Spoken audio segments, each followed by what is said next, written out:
It is episode 233. Longest running episodic, whatever the hell this is, I don't know. We just don't know.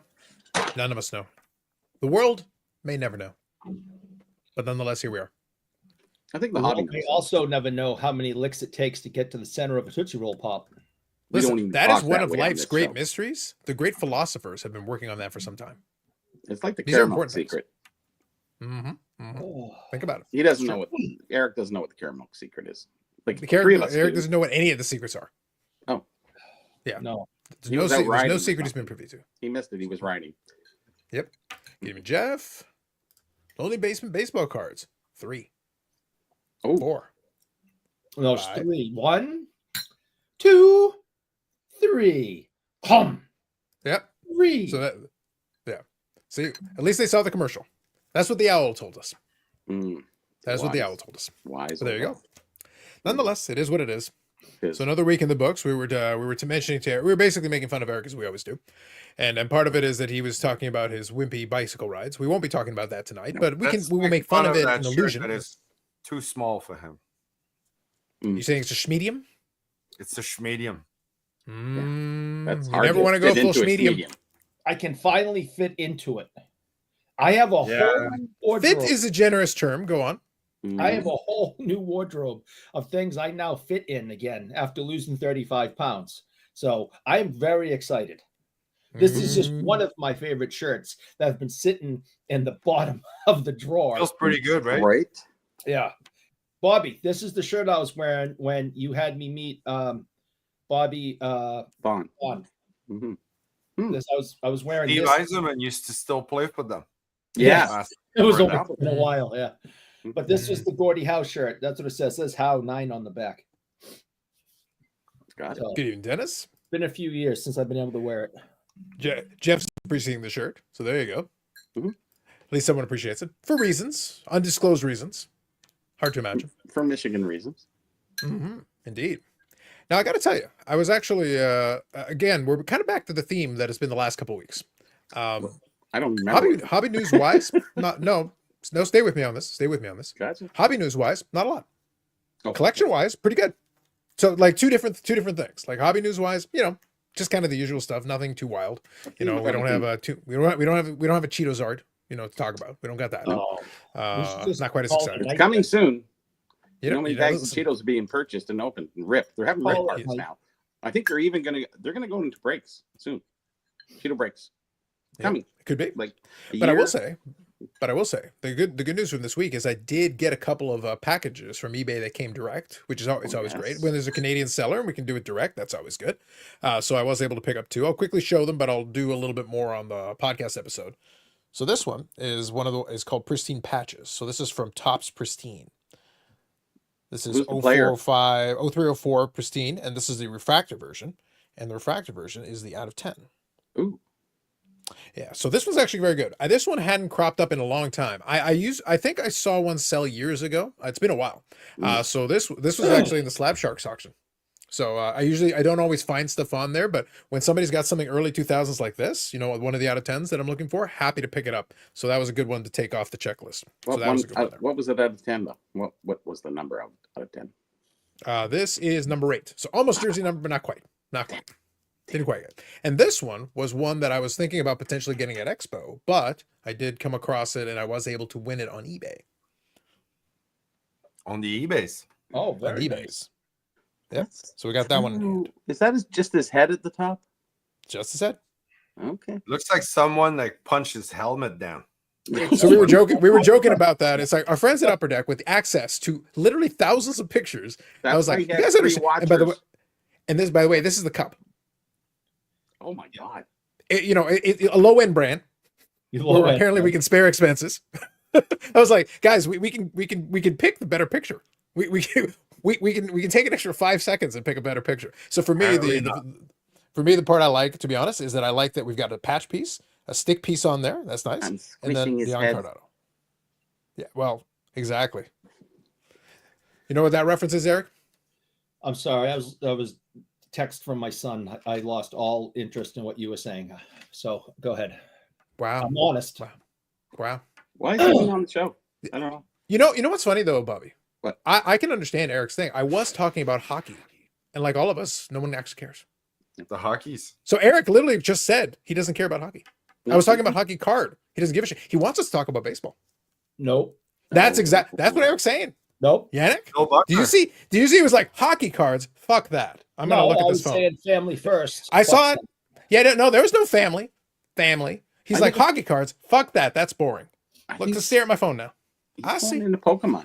Because why He was is scrolling everybody through leaving pictures of the hobby? 1986 Red Sox. He's like, Bill Buckner. Oh, Bill Buckner. Oh, Billy. Oil can boy, my favorite pitcher Mm-hmm. of all time. Yep. Mm-hmm. That greasy, Indeed. Vaseline using motherfucker. Oh, Roger Clemens. Such a bright future. Mhm. So much hope. So much hope. Yeah. But anyway. Roger who? Yeah. Mm-hmm. Yeah, exactly. But it's always nice. It's always nice to get a couple of cards in hand during the week, so that's good. So I'll have a nice. So I'll have a little pickup video for those ones. Add those into the collection, so that's nice. But yeah, the picture, they definitely could have done a better choice. What's funny is on the back they've got the rest of the kind of the image, so you can see there. That's the kind of the rest of the body thank shot. God. There we go. It's a little. Yeah. So the problem the is back with this better than the design, front. you're cutting off the top. You're It's cutting like off he's most of it. peeking over the top of his. I still what can't kind get of over cards the I got? helmet. What kind of jerseys? Yeah, the So front of that it's card like a lacks a little joke bit. or something. Somebody gave him somebody else's helmet or something, in his locker. And Like he It's just just lid that is the like head is drawn just in. there. It's just that's the Lid is two Wait, size too big. Yeah. Well, you know the thing. Like, Well, you know the funny thing your, is. your t-shirt's two size too small, medium. yeah. Yeah. I mean, It is not. I look good, man. I don't care. I can finally wear it, and I'm happy. So I don't Okay. care. See, look how big this thing is. That's your Yeah. old shirt you gave me. I That's like, know. I think that's a 2X. Oh yeah. That's a 2X. That's what I was wearing. what's that? Who? There's a bunch of Phil's text on shop. the back. Yeah, it's Sports World. It's a Sports World shirt. It's called Free Swag. It's whatever Eric kind of 5-finger discounted out of the back room. Yeah. I think he took it it's a from the dirty laundry pile too. Probably. That's what really happened. It came out of the dirty laundry. I went, oh, you want one of these? Here you go. Boom. Fuck, I ain't Well, watching the that. thing is, if you pay attention, the reason he's got the schmedium shirt is because it actually started off as a quadruple XL, but then he threw it in there, and Eric doesn't know how to run a washing machine. I don't. So he threw his shoes in there. He threw a bunch of stuff in there. He threw a jar of mayo wide open in there. Like, it was bizarre. By the time it was done, the shirt was a schmedium. But I got too much fabric on this, and knowing me, these sleeves are gonna go. Gone. Yeah. That's the play. It's obvious. It's the It's a matter play. of time. I just want to say, I don't know if my mother's watching, but mommy, they're making fun of me. no, they're we're not. They're hurting my feeling, and you better No. and you better do No. something about it. We haven't No, even started. that's You gotta. our I was gonna say. later. That's our way that we say we care about you, buddy. That's it. No, Yannick, I'm not willing to go there. No, I do. I've done it for Klondike It's bars. Mommy, better to talk Mommy, about if you're something than not at listening, all. You tell them, put them in their Come on. place. They listen Would you to rather you. us not say anything? The thing she's going to be telling us is, I agree with what they're saying. They're making some valid points. Yes. True story. Mhm. Very Yeah, true. actually, it's probably more accurate. Yeah, Mm-hmm. I don't think she likes me very much, to be honest. Who does really? Who does? Mike? My daughter did Inanimate when she was object. little, Hmm? okay, and then she grew out of it. I think she was a good actress as a child. I think that's what happened.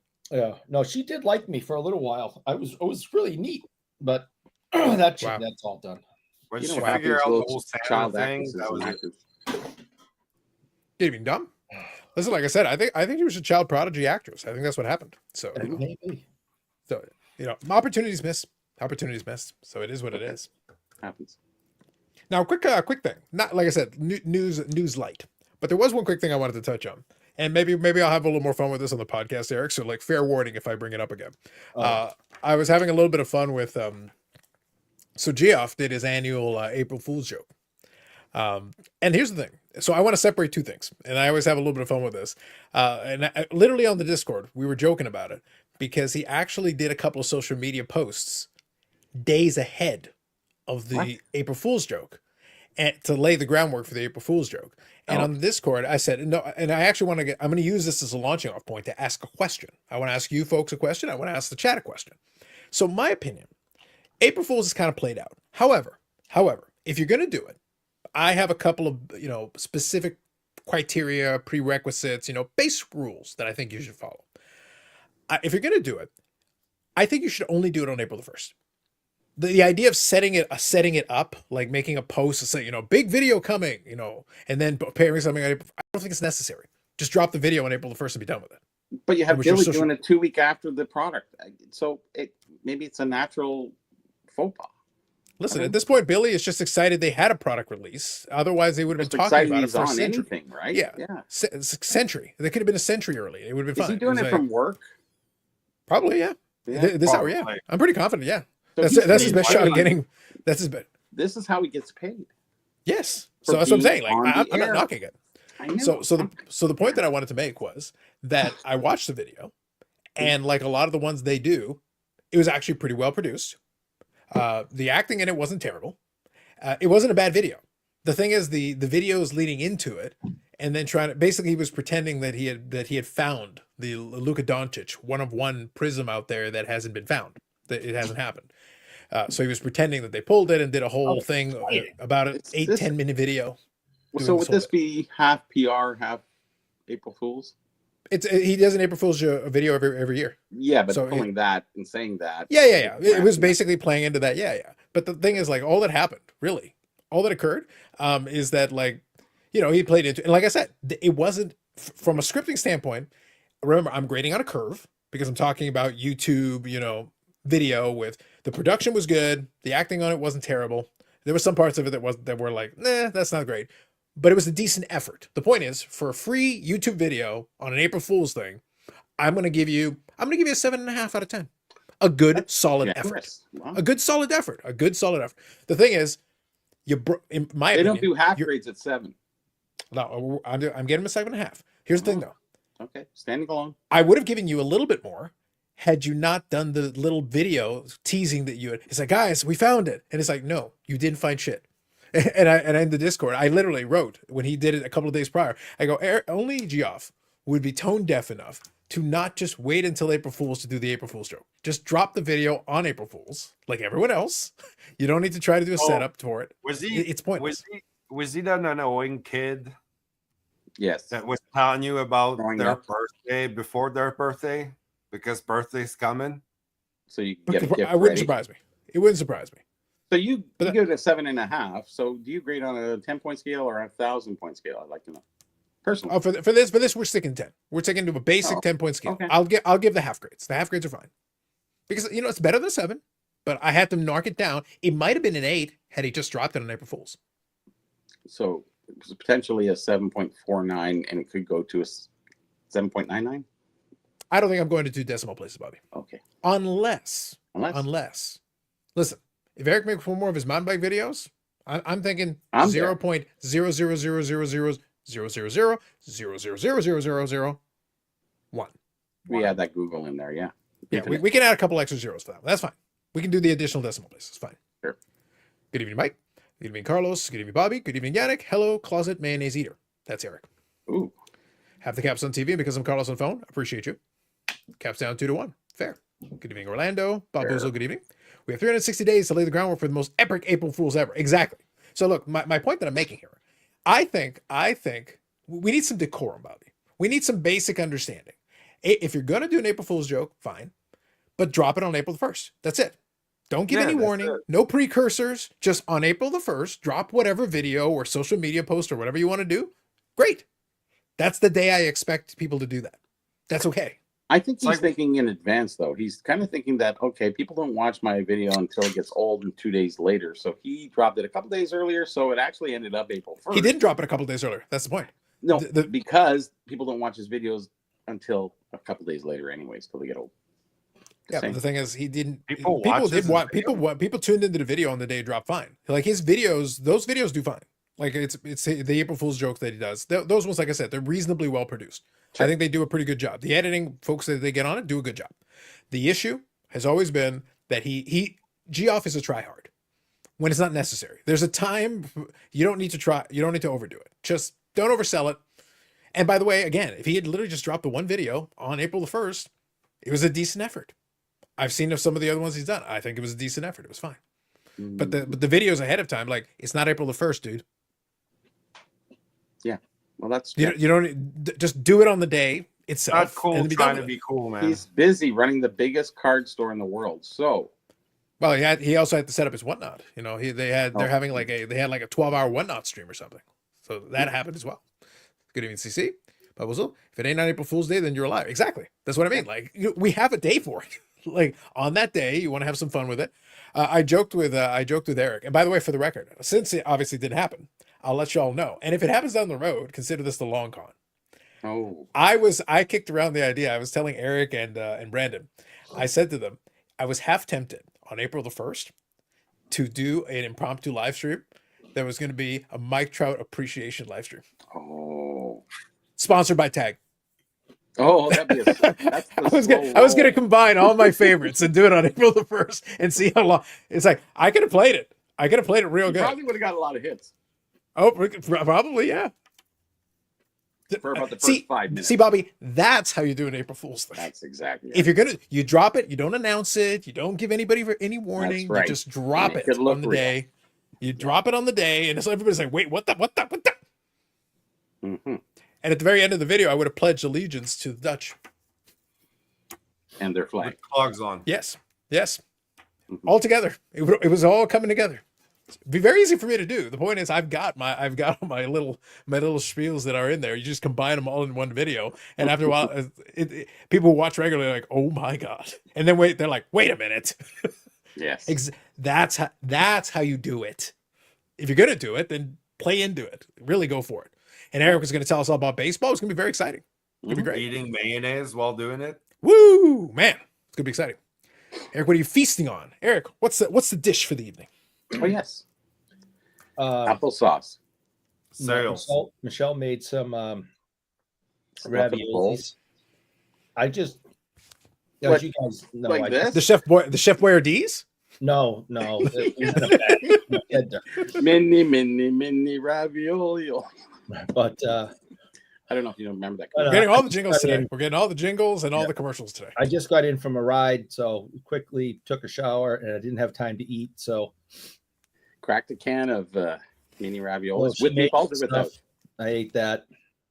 Oh, okay. So I thought I had a few more minutes, but I didn't. Shame. Good evening, Carlo.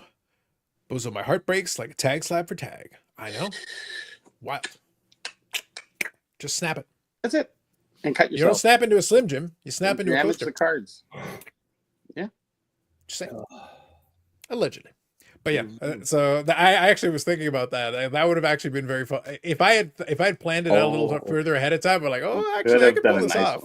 I could pull this off. I could probably that would have been a really good one. Like I said, I'm not promising anything, Yannick. But if some point in the future year coming up, it happens, and suddenly you see me there live on live stream with an Angels jersey, and you're like, wait a minute, what's going on here? That's it. He's finally lost it. Playing the long con. Just fair warning. We'll see.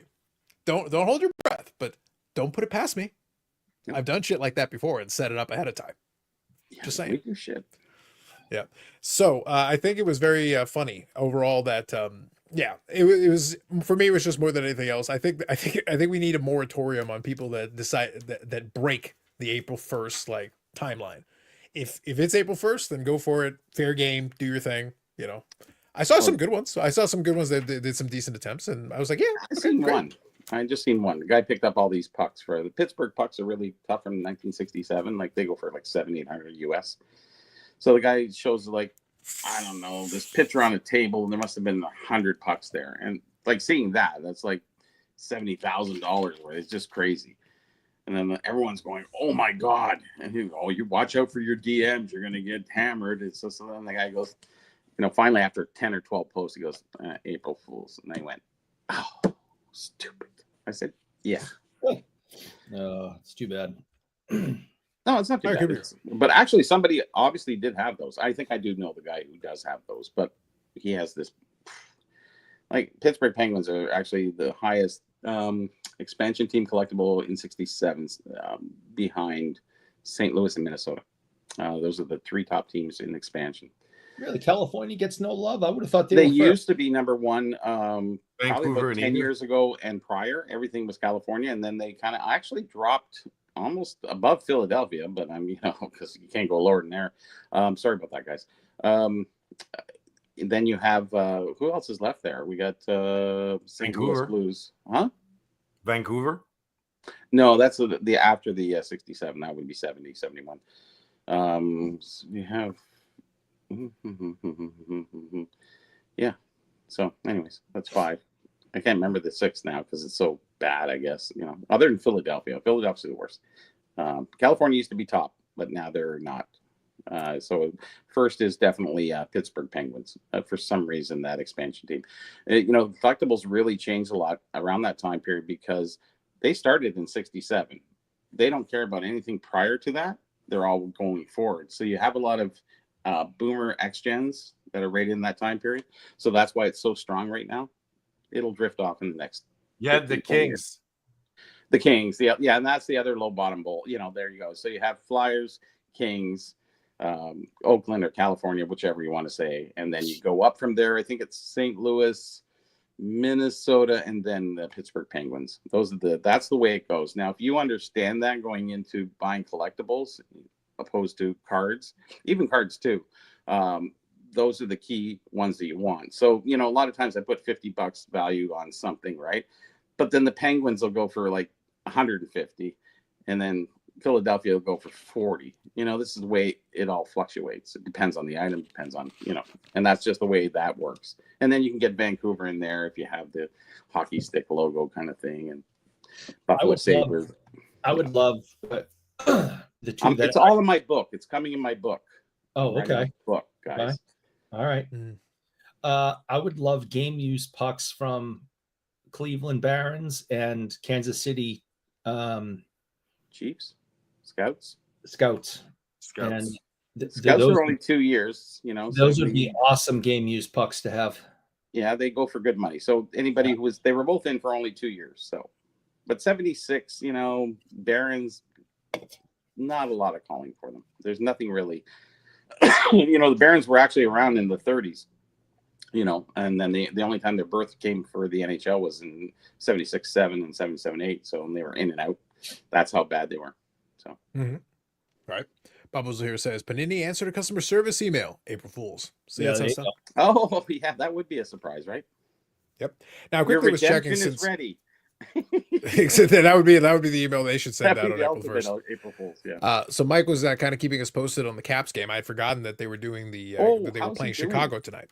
So Ovechkin scored a goal. So he's at 893. Wow. 893. So now one more to tie and 2 to pass Gretzky.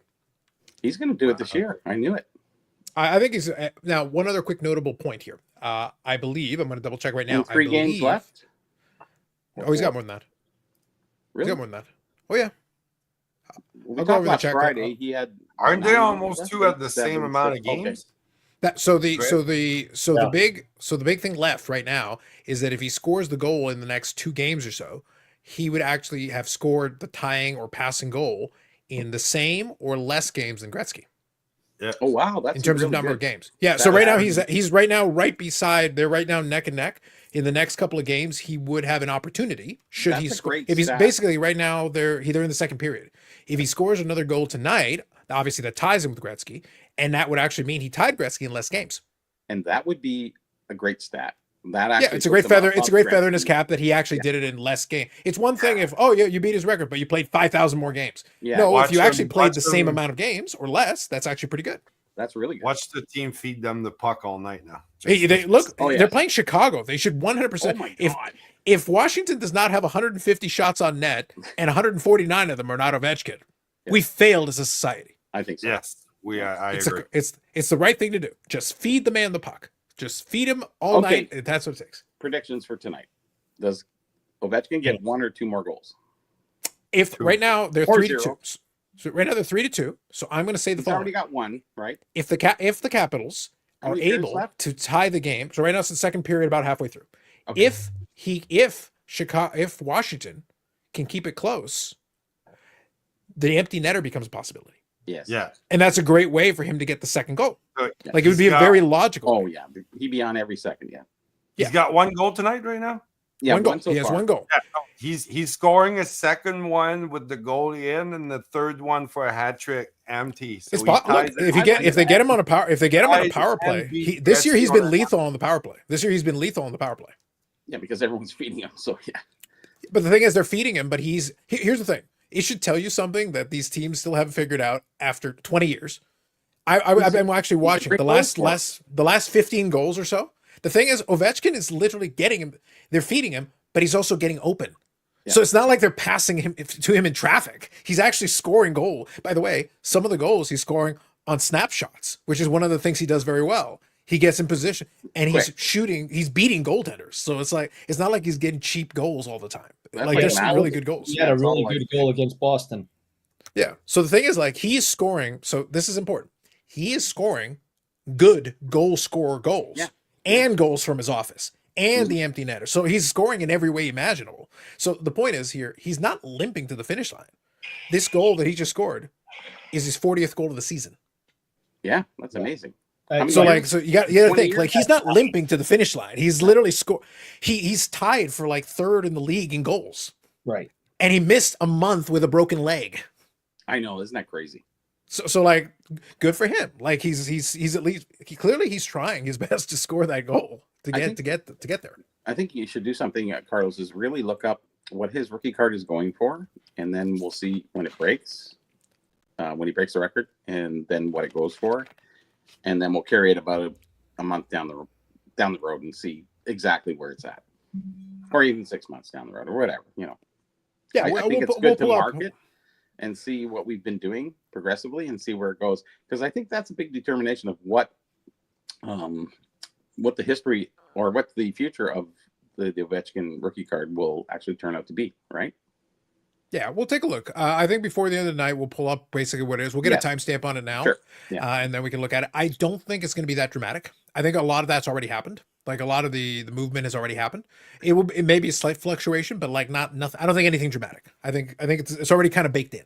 Well, especially at this stage. If it was close to the end of the season, there was only one game left, and this was his last game, it would probably be dramatic in the next season. But I mean, now that he's right there, like he's going to get it. He's going to get it this year. Yeah, right now he's got enough time, and he's going to get his share of opportunities. I think. But what I think is very interesting, and this is, like I said, a bit of a side note, but I think it's an important one. The 40th goal of the season is also his 19th season of 40 goals. That's crazy. That's a record. Wait, actually, it might be 14. Well, either way, though, he owns the record, and he's actually extending his own record. So, like, he already has the most 40 goal seasons, but he just added one more, which is impressive. Babe Ruth broke his own home run record. So yeah. But what that record speaks to, though, is the ultimate inconsistency. That is 40 goals over and over and over and over again, like relentlessly. So that's the thing. He never had the Gretzky, 80 goal season. Being on a top tier team all the time. 90 goal season. He never had one, but he just kept just kept progressively marching like a machine forward season by season and consistently kept putting up 40, 50 goal seasons over and over and over again. And that's how you get to almost 900 goals. Yes. That's why I say all the other contenders are going to struggle mightily because you'd have to play 20 seasons. So just imagine, to get to 900 goals, which is where he nearly is, you'd have to score 45 goals a season for 20 consecutive seasons. Yeah, it's a long time. That's basically impossible because injuries are going to crop up at some point. Something's going to happen. Yeah. And you just can't stay that consistent. And you can't be on a winning team for 20 years straight. There's nobody has that dynasty. So you're going to be up and down and, it's hard. That's 45. That's good. That's really good. Yeah. So it's a lot of people don't want to give him that record, but I think it's just. Yeah. So I'll get caught up on a couple of comments here. Just think if Ovechkin wasn't out a month. Yep, exactly. If he wasn't out a month, he actually would have had a shot at breaking the record for 50 goal seasons too. Sure. Because he's tied for that. He needed one more 50 goal season to hold that record by himself. He's tied for the record, but he could have it by himself if he had been able to have the 50 goal season. And if Gretzky wasn't out an entire season with a bad back, he'd be nowhere near his record. So, and if Wayne Gretzky hadn't played in the 1980s, he'd have 5 goals. Knees didn't go. Yeah, okay, whatever. So and if Wayne Gretzky had been, and if you had been allowed to hit Wayne Gretzky, and he hadn't played in the 1980s, he'd be dead. That's right. It is just a woulda, coulda, shoulda. I'm not an anti-Ovechkin guy. Guy's phenomenal. Good for him for breaking the record. But sports is all about woulda, coulda, shoulda.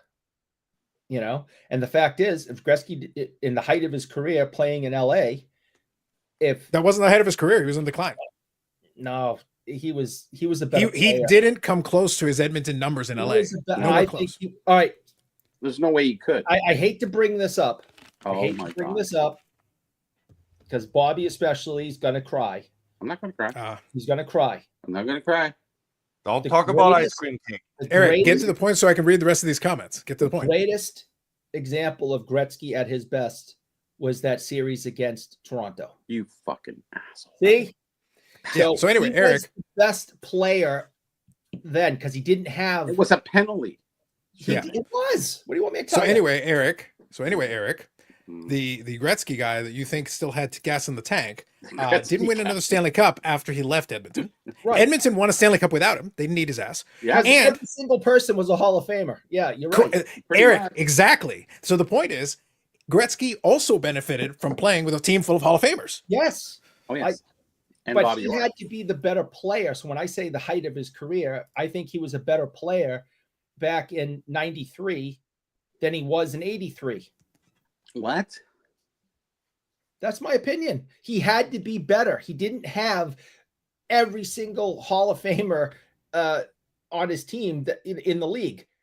When he was with LA, how many Hall of Famers did he have? Robitaille? Robitaille. Luke He had Curry. Curry. He came and went. He was in and out. Fuhrer Yeah, was in that's and out. two 600 goal scorers. How many you want? Hockey was in and out. But he was there for a decade. Yeah. So I'm just saying, I think the best we ever saw him Wait, was sorry, you mean in LA? 93. Really? In LA. Wait, you mean That's what he's in saying. LA?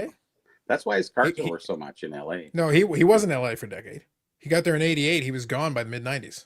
It's like Yep. 7 years, 6-7 years. Yeah, probably 5-6. Yeah, don't forget he played in St. Louis and then he went to the New Yeah. York Rangers for the last couple He seasons. He played Exactly. a little St. bit in Louis. St. Louis, and he got Now in it's a the little trading bit. What is deadline. it? Yeah, and he played a couple seasons in New York. Right, in like 2 years in New York, I think, Oh my until god. 99. You Hang had too long of a on, bike hang ride on. today, I think. Yeah, double check, Yannick. I think in New York from 96, 97 through 99, 2000. Or He 98, played 99. he played 8 seasons in And the LA. 1 year. Played from 88 to 95, 96. Yep. Yeah. Then he went to St. Louis in 95, 96. So Yeah. 95, 96, he played 2 Yeah, he teams. finished the season in St. Louis and then didn't go back because I think Mike Keenan pissed him off. Yeah, That was team. Then weird. Rangers. Why he went to Rangers St. Louis is 4 years. weird. Yeah. But anyways. 3 years. Yeah. Okay, so real quick, I'm going to read a couple of comments. 2 years. Okay, I rounded up. Okay. Like everything else in Gretzky's career, you keep rounding up. Just round up. Yeah. The thing is, we're going to find out that Wayne Gretzky was actually a shitty player, and we just rounded up. Well, actually, Turns out he actually sucked. here's the I don't question. think we're gonna find that out. I got a question. We did a So- lot of rounding. We did a lot of rounding. You should learn maths. Oh, I I don't think do so. that. Oh no. You don't math on Friday. Here's the question: if Ovechkin's cards go up in value, does Gretzky's come down? No, No. not really. I'm playing a game here, guys. No, Come I on. know, but Bobby, Roll the with guys that buy the Gretzky rookie, like big Gretzky cards, they're not doing it. Look, they will go out of they will throw themselves onto oncoming traffic before they will allow that card to drop 1%. It might. They're just going to It hold has the cards, dropped and that since way it the, doesn't do anything. Pandemic, so right. They have been The- going the- down still. Yeah, the only way they can really go down is if they sell them at a loss, and those guys aren't going to do it. No. They'd rather just hold the cards forever. They'll just throw them in a vault. They'll and maintain be the in values. darkness. Yeah, I know. Yeah, exactly. They'll just maintain. So Diamond CC here hands. says, yeah, very diamond hands. CC says, due to tariffs, so you're avoiding buying from USA sellers, Canadian buyer on eBay, or Canadian sellers, USA No. buyer. Nope. No. It doesn't. It literally doesn't change anything I do. No. You know, when you're a collector, you're a collector. It doesn't really matter. You know, when opportunity shows its head, you got to jump on it and you got to go. What are you going to say? Oh, I'm not paying that extra whatever on it. And I don't think Well, the tariffs are really there to any degree. You Oh, they get are. duty. No, I 100% got charged on. Yeah. I didn't get charged at all. I know, but well, I already had this discussion, Bobby. A lot of folks. I had a conversation with a couple of folks that were like, "Oh, I didn't get charged." And it's like, "That's cool." Josh There's a got charged lot of $500 on couples. an $1,100 box.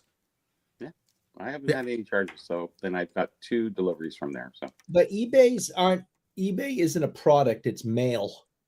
You know what I'm saying? If you buy from a company or a business, possibly, it's different. Yeah. and buy a product and go across border, that's different than you sending me mail. So there's no tax. Well, it's based on value. and It's there's not no based on tax. Yeah. There's no Yeah, tariff / tax on you sending me mail. Yes, there is. If they Okay. decide to Some, apply it, some. there's a It's hit and category called miss paper too, products, though, right? Eric. It's not always because I No, but bypassed so it. that's the You point got I'm trying to make here. Yeah. The point I'm trying to make here is that people don't understand that. Forget everything else. Let's just simplify this. People keep thinking the same way that customs is. They think they're sitting there marking every single individual package with no exceptions, no packages go. They are grabbing a bunch of packages, but not all of them.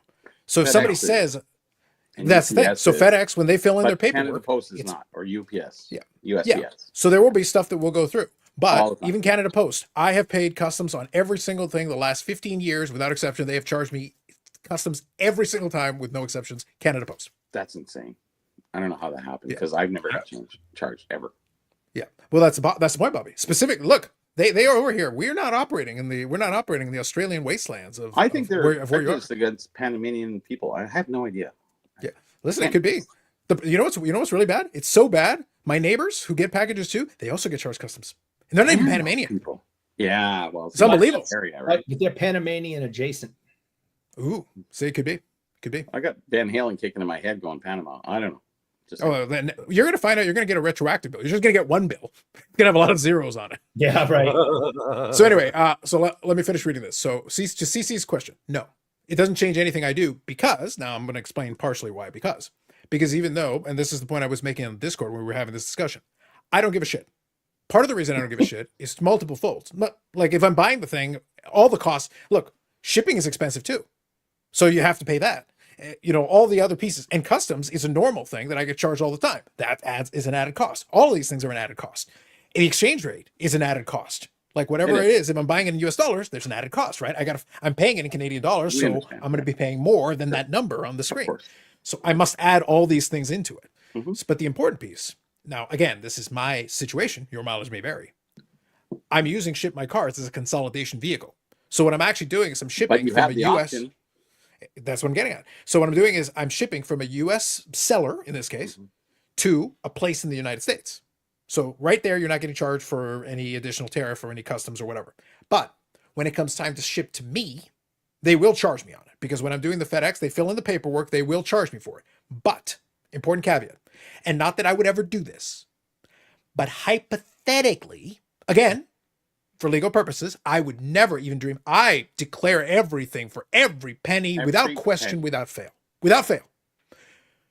But you can put down whatever amount you're going to declare the box for. And if you were to put an amount that is plausible and possibly less than the actual value of the specific items. Eric doing the math. Yes, I was using Eric math. Yeah. And Eric that has is the what I put under the declared value category. True. So then when I did get charged these tariffs and customs and everything else, it was pricey. It was pricey. But Eric, for my package, it was in total. That included FedEx's fee, because of course they take a fee too. Tariffs, customs, all the fees, everything included was $131. And of course, there were 44 eBay lots in that box. That's good. There you go. Divided That's that. pretty good. How much is They that? were, by the way, they were all very clearly $1 cards, just so we're on the same page. All of them. Every single one of them. It's amazing. $1 cards. I would You never might as even well- dream of them being any You might higher. as well went to the expo and just went to the dollar box. Obviously. Mm. Yep. Yeah, I basically bought dollar cards on eBay, Eric. Fine. That's what it was. A whole That's lot what it from was. $1. Well, how come Mm-hmm. you do the videos and are they dollar cards? No hablo inglés. Oh, Anyway, so the Speaking point, of- so if you understand, if you are picking up what I'm putting down, did I mention I don't give a shit? this is the So show of innuendos. I will pay. So Eric, I'm not complaining. I got my bill and I paid my bill. Got to pay my bill. Capiche? You Okay. paid the orange man. Eric, I am a man of integrity. I pay the bill that was given to me Mm. in full, sir. Could you, Moving the person sitting below you, could you explain to him how to do that The integrity. instead of I don't know. shipping all his stuff to an unsuspecting, innocent, Innocence is stretch. virgin-esque Wow. American that he's simply taking advantage Eric, of? after what happens with the seat that you don't put a seat on, you don't actually put the seat on top of it. Virgin, is that the word you want to go with? There were violations happening that entire bike ride. I said Virgin-esque. Allegedly. Moving on. I send motorcycle parts now. Orange Go says 8 years in LA. Thank you for that. Capstone the power play. There we go. Ovechkin's on the ice for the power play. Thank you for the updates. Dave Portnoy lost $7 million today. I'm sure I don't care. Nice. Good to know. How? Let's see here. Yeah. Bottom line is that it's not something I concern myself with. As I said, you gotta make sure. So let's just put it this way. Maybe this is the takeaway, Eric. Let's do this. The takeaway here is in any one of those situations, when you're going to buy the item, whatever it is, you got to factor in all the costs. You should know. You need to understand. Like, yes, the bid is X, and then plus shipping or whatever, but there may be additional costs. So consider that part of the price. If you are willing to paying whatever the price is, which includes all of the actual cost it takes me to get it in the door, is the real price. It wasn't what you won the auction for, and it wasn't just that plus shipping. It's that, the exchange rate, customs, tariffs, everything. And we've talked about this for years now. Not the tariff part, obviously that's new, but we've talked about the rest of this on and off for years. And I've said many times, I have found something on eBay that I absolutely love. It's $5. I go to hit it, and then I look first. Oh, it's in Canada. Okay. Oh, wait a minute. Shipping is $15. I will not spend $15 on a $5 card. Now, by the way, Eric, just for the record, I was actually joking with Lapper about that on the Discord. Now, part of that, if we're being, hold on, to be fair. Thank you. Part of that is that they're either eBay noobs or they're just trying to screw you over. Because, just for the record, just so we're all on the same page here, as an eBay seller, I'm speaking as an eBay seller who sells to American buyers on a regular basis. If you go take a look at my auctions, my shipping on a lot of the stuff is $6 to the US. Well, how can I do such a thing? I don't know. You can buy a label on eBay, and even though it's Canada Post and everything, which by the way, it's very expensive, they've got an option there with tracking available, and it's like 54% off. You're getting a massive.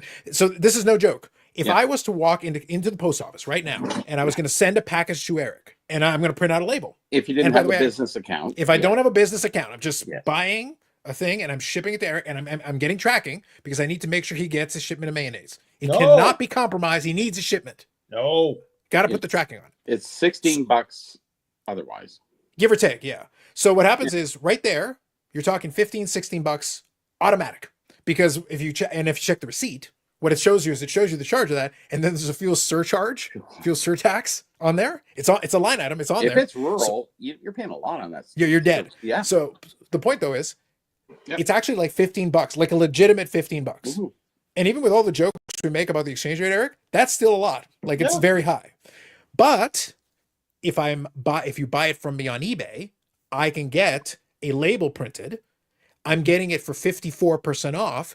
It means it allows me to actually charge you $6 US, which even with the fees and everything, means you're actually paying for my shipping. So you charge I leave a little buffer in there for the exchange rate as well. Because you pay tax on that. Yeah, because I'm also getting charged. eBay's also charging me a final value fee on the shipping as well. So you have to factor that in. You must suggest. Yes. But Eric, with tracking, $6 seems fairly reasonable, no? It is. We'll do that all day. So that makes it more attractive to a potential buyer because they're getting tracking as well. Yeah. So great. Right. So now you feel like, okay, that's, I would love to pay, the $20 because you've got if you're in the US, you can use standard envelope, and that's super cheap. Like that's dirt cheap. Of course you would prefer that. But in this case, all right, look, it's cross-border and I'm getting tracking. Okay, not terrible. No. $6, like most people, like, yeah, all right, I can do that. Fine. Cards anyway, sure. So yeah. Exactly. We're talking so most here people like are willing to do single card in the top loader type of thing.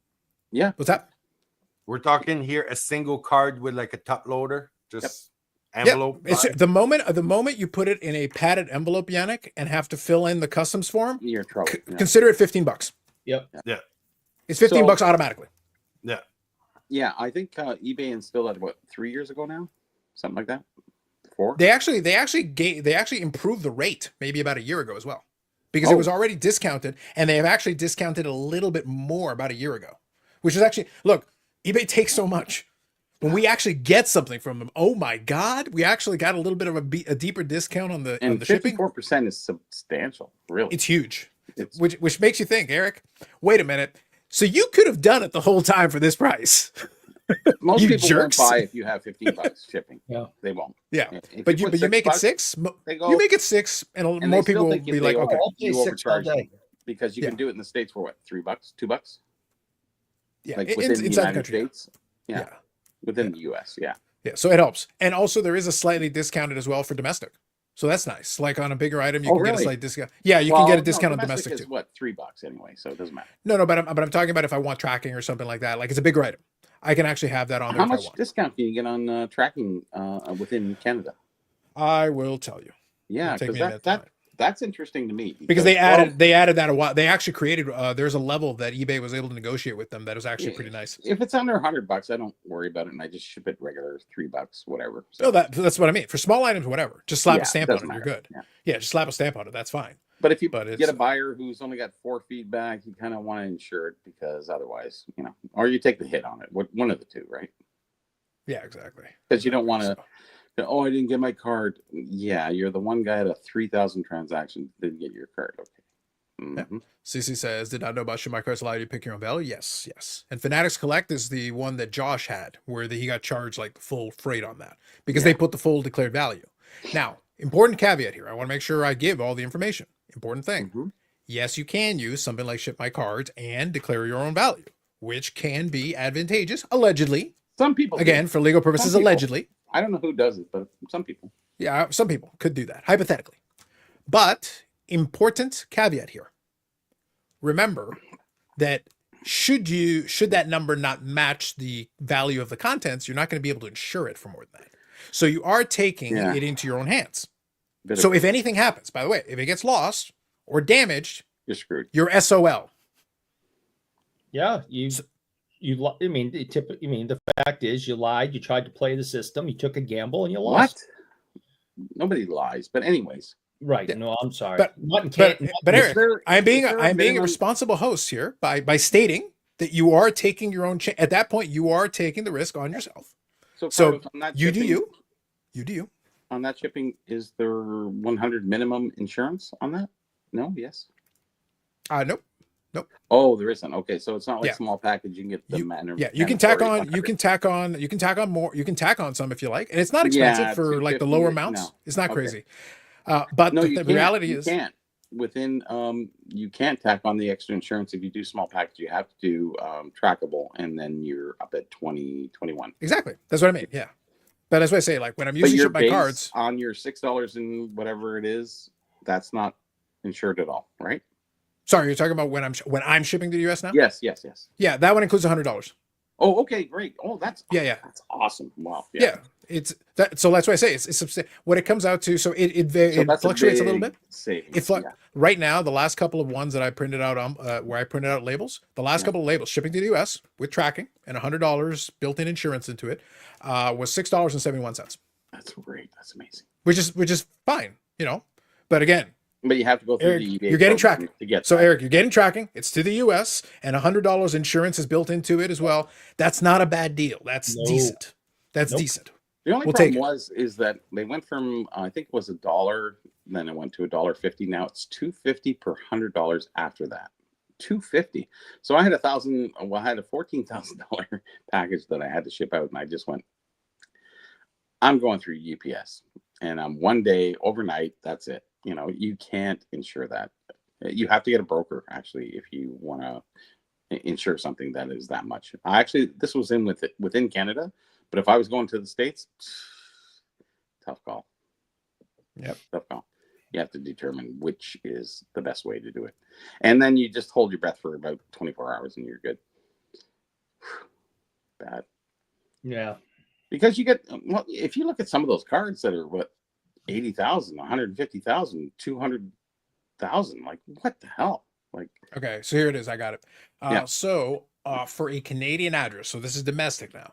For a Canadian address, eBay has what's called Canada Post Expedited Light. That's the Canadian version of similar to that US one, but it's labeled a little differently. See, You can have expedited is only when you have a business account. Normally, but through an eBay, if you're printing an eBay label, you've just got it So straight you up. get the expedite, so you get the business account rate. Wow. You're getting that's the thing. That's the amazing. feature. That's very nice. That's Because a very otherwise good you feature. don't get that. You don't get Correct. That. I have a business account, so I know. So yeah. Exactly. So in this case, you're getting a little bit of an advantageous rate, which compared to normal, especially. So you're getting $100 included coverage on this one. You are getting a slightly expedited. Tracking is included as well, which is great. Yep. So in this case, if I was to ship out this item here to Canada, it would be $670. So it'd be almost the same as that US one. You're getting tracking, you're getting the $100. So in this case, you're saving about 19%. So the discount on the Canadian one is not as big because on the US one, the price goes like this so quickly. It does, yeah. It's 54%. So it's Yeah. it's a bigger discount. So good evening, Baz. Mike here says Ovechkin is pressing. Yeah, well, as he gets close, look, when he gets within a goal, they're going to be almost like trying to shoot from every angle. He's going to score tonight. He's going to score one more. Yeah. Spread the wealth shipping fee. Yes. So good evening, JW. Good evening, Are we in Dan. the third Good evening, period gentlemen. yet? I'll double check. Second intermission right now. Oh, okay, so Well, actually, let me refresh it. this here might to be a see big if night, they're- guys. That Yeah, we're well, he's having at least getting closer. So the I BI assume Gretzky's in the house. Wow, Ovechkin. yeah, broke he the is record. right now. Yes, he is right now. Yes. Wow, this could be big. Big night. Yes. So good evening, Dan. Says good evening, gentlemen, and Eric. Good evening, Mike. You know, I think. Dan, this is why I don't like you. Okay. Wow. I said it live. When you came on, I said very clearly I didn't like you. And you seem to be taken aback by that. Here's an example of why. So I hope it's clearer now. Okay, Dan. Gosh darn it, Dan. Now see, look, you made me use Gosh, Okay. darn it. Enough of Eric. So anyway, so my Canadian cards. Good evening, Mike. Yeah. Dan says that's a nice head of hair under Bobby's hat. Why cover it up? This show is definitely the best hair panel of any YouTube show. We do have some solid hair per capita. It is. It's not even gray. I make up for it. Eric and I will comprise the gray. Eric, maybe you're not too bad. You got a little bit In this light, you can't tell. I'm a little more salt and pepper, especially these days. Actually, it's a little bit. Oh more. yeah. I got a little bit of silver streaks going into it. In this light, it's much darker. But and then It's all if we gray go, here, but up here yeah. it's there's 1 or 2, 3, 4. yeah. Like that. Although I cheated, I had gray hair when I was 3.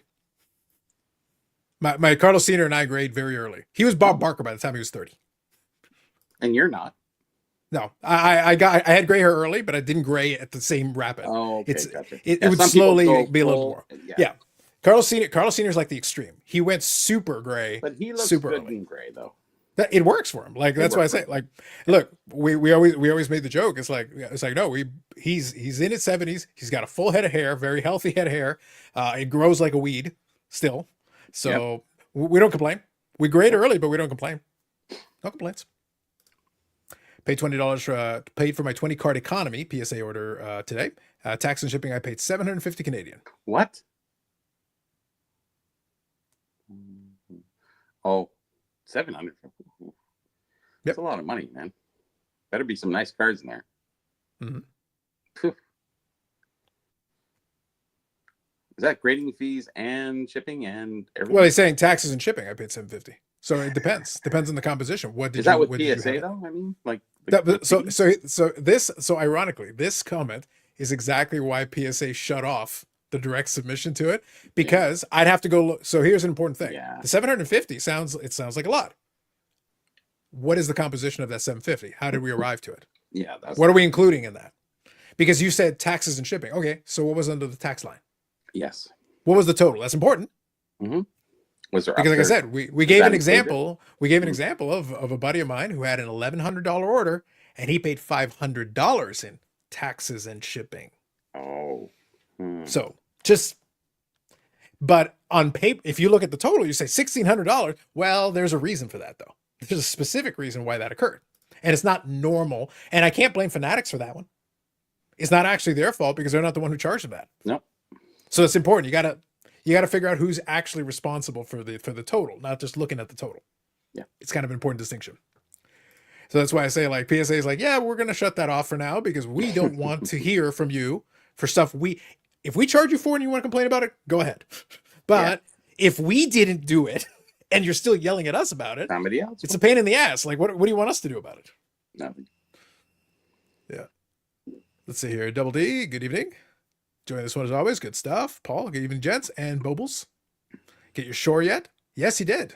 Yes. You should have checked that last podcast. He did show it off a little bit. So, You and got I the give you silver. credit. You got the silver. That's a nice one. I like the And silver. Paul, I gave you credit on the podcast. I'll give you credit again. Paul turned me on to this, gave me the heads up. It's a full, it's the full matchbook with the striker at the top. It's got a little paper lost there by the picture, but 1933 Eddie Shore.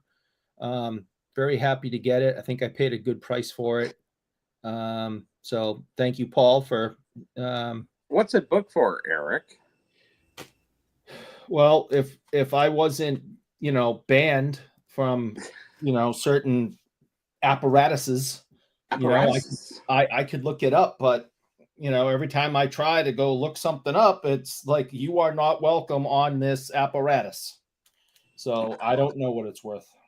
It's funny. The diamond matchbooks they're not so collectible. The silvers are good. They're easy to determine, but all the rest, there's variations and people just can't figure them out. And I think that's why they lack in collectibles, but they're, lack in collecting. Sorry. Otherwise, they're not very popular unless you have Howard Moran's or a few other stars that are in there. It's my God, putting that together. I had to do a breakdown of, how this equals this, and then it goes into this, and these ones, if you have this, if you have that. So, holy crap, what were they doing? And this was in football, and did they do baseball too? They did football and, diamond matchbooks are a mess. I also think it, because I've done a little bit of research. I think that if you wanted to get into some vintage hockey players, Dan is pronouncing vintage. Vintage. Thank you. Eddie Shore and Howie Moran's and those guys. Old time hockey from the era. This is the cheapest way to do it. It is. I mean, well, the Howie Moran's will cost you like $300 to get his. Yeah, but sure. But a lot of the cards are way more than that. So, like in relative terms to, yes, of course, I can't afford, or I'm not willing to pay. I guess is more accurate. What it's going to cost me to get a 33 Eddie Shore card? It's going to remember, Eric. Not with that attitude, Eric. Yeah, not with that attitude, Eric. Period. Yeah, the diamond. And Eric, don't be modest. Don't be falsely modest. We know the reason you're not willing to splurge on that kind of card is because you responsibly marshal your sources so that you can patronize the like button. Because we know that's what you're doing. Yeah. I've seen those like button builds. We know. If only we had a sponsor to help us pay for that. It is true. Only we had. Oh, sponsors. I never even thought about sponsors. Isn't that and funny? Someone and a sponsor that this past week had a fair share of vintage. Who's that? Someone like AMG Collectibles, AMG Collectibles YouTube channel. On that podcast, the collector of the scallops had an extensive collection of vintage. Very nice. Yeah. Including the hockeys. Yeah. And a nice group of baseball cards, including many of the mantles. All the mantles. Eric was very excited about the baseball. He told me all about it. No, that's when I hit end. I watched all the way up until the vintage hockey, and then went, all right, I got something better to do, like clip my toenails or something. I don't know. Pick up my butt. Dom says, yeah. Love diamond matchbooks. The baseball ones are super affordable. Correct. Absolutely. Yeah. Eric broke the ice. Anybody else pick up anything? Mike, you got to tune in right at the beginning of the show. Hold on. Ooh. There they are. There. Number 8 of 10. And what? Well, yeah, there you go. Nothing this week. I saw. Mike just asked. Answered. I don't know. Nothing. I did watch the Brian, Big Brian, and the 3 other guys. Yeah, whatever. Okay, yeah. The off-centered episode. Yeah. Yeah. I did see what's his name got actually a lot of time. Like Neil got no time. He didn't get any time on that. Well, he was show. watching. He was watching his Cavs game probably. I think he was. Watching TV. No, that's not a When joke. he He came literally in, he he just didn't say much. he angles himself. He knows what he's doing. He's angled like this because he can literally be watching like the Cavs game or whatever. Like Yeah. he'll I'm chime here, in but I'm from time not to time, here. but Yes. he's watching. He's watching the thing on the side. That's what's happening. But see, Bobby, though, I did talk about it on the podcast episode, though. Yes, I And know he did. Yeah. and the thing is, you cannot have a panel with BG. No, you cannot. No. A host who can wrangle him and is willing to push back on him a little bit, you've got a shot. But if you try to get a panel, it's just going to be frustration for everybody. You can't get a word in edgewise. He needs a mute button. A consistent one. There's no hope. So it's like at that point, if you're one of the other co-hosts, you may as well just check out because there's no point in you paying attention. Like, just don't worry about it. Brian dominated that, completely. Actually, you know who was what's his name? He had a lot of Ham. No. Ham was coming in every once in a while. Yeah, he was doing a pretty good job actually. But he did get frustrated at one point, from what I heard. He apparently, like at one point, kind of threw down his headphones. I only got 3/4 away, so maybe. Apparently, at one point, he got frustrated that he was trying to get in word in edgewise and he was struggling. No, I didn't see that. I only got 3/4 through it, so I didn't see that. But he was actually saying a lot, and he was getting in there quite a bit. What he was saying was really good too. I really liked watching it. It was really good. But Brian is just like, he's all over the board, and he gives his own examples. He just carries the whole fucking thing. It's just like, why even have anybody on a panel? Just like, Brian, just speak and then get it over with and then move on. That's the reason. Maybe do a response to his response. I have no idea. That's so. Bobby, but Brian Gray just wants the platform, which, by the way, I'm not knocking it. I'm not knocking it. I get it. But as the host, you have to understand but his narcissism has to end somewhere. No, it doesn't. It does not. It does. It's horrible. BG loves himself some BG. It's listening to somebody talk about himself, and then it's just, it's stupid. And I listen to it. I sit there and go, "Shut up, Brian." Like, okay, yeah. How many examples are you going to use? Like, you use 40 examples for everything that you say. Just say something. It would be great if he speaks like Ricky Henderson. That'd be nice. I like that. That would be first of the third person. Yeah, that'd be great. Yeah. Well, Big Brian likes it. Give him. What YouTube channel is this on? If I want so it's actually on multiple, because what they do is so with StreamYard, and not everybody, I'll just give everybody a quick background on StreamYard. One of the things you can do, under the right circumstance, if you wish, you can, especially if you got multiple people on there, you can hit a setting, and actually multiple people can host the live stream on their own channel. It's the same stream. You're all simulcasting. You're all synced up. So in reality, you're still participating in the same stream. And what it can do is it consolidates the chat. So in this case, Dustin has his setup. Neo has it on his channel. Flipping Steve had it on his channel, and Ham had it on his channel. So all four of them had the live stream going simultaneously. I think the most. So you could have watched the same stream on any other channels, and you were listening to the exact same thing on any of them. I think when Brian, Steve, Dustin, and then Neil. That's the way it went in talking. Because actually Neil said next to nothing. Steve actually got a lot of stuff in. Brian was just whatever, and Dustin, he should have moderated a little bit better. He was kind of sitting back in the back and letting Brian go too far, and it's just like, okay, yeah, you can repeat. See, the problem with Brian, he repeats his same. He tries to get a point across 15 different ways, and it just like, stop at 3, It's just like, okay, that's enough. And then he goes off on this other tangent. It's like, where are you going, dude? Like, honestly, like, Brian knows a lot. I understand that he's been around a long time and he's done a lot of stuff. I get it, and I respect him for that, because he does have a foothold in, the hobby at an early time, but, there's other people that want to talk, and other people want to listen to what others have to say. And actually, Flippin' Steve, I give him a lot of respect. As much as I don't watch him, I give him a lot of respect for that interview, because he was coming across in a different way, and he was really fighting Brian on a lot of different issues, which I really enjoyed. He said, I only collect vintage, but I deal with the new stuff. And, he said a lot of good things that were kind of interesting. So I give Flippin' Steve a lot of credit on that one. Nice. There you go. Good stuff. Thank you all for the chat. I appreciate the updates from Mike as well. So thank you for that. And yeah, Dan was saying Steve almost quit the stream. Yeah. And like I said, I got that opinion. I got that side of it on the Discord. He was Really, very eh? frustrated. There was a stretch where he got very But he frustrated that got he a was lot trying of to get. time though.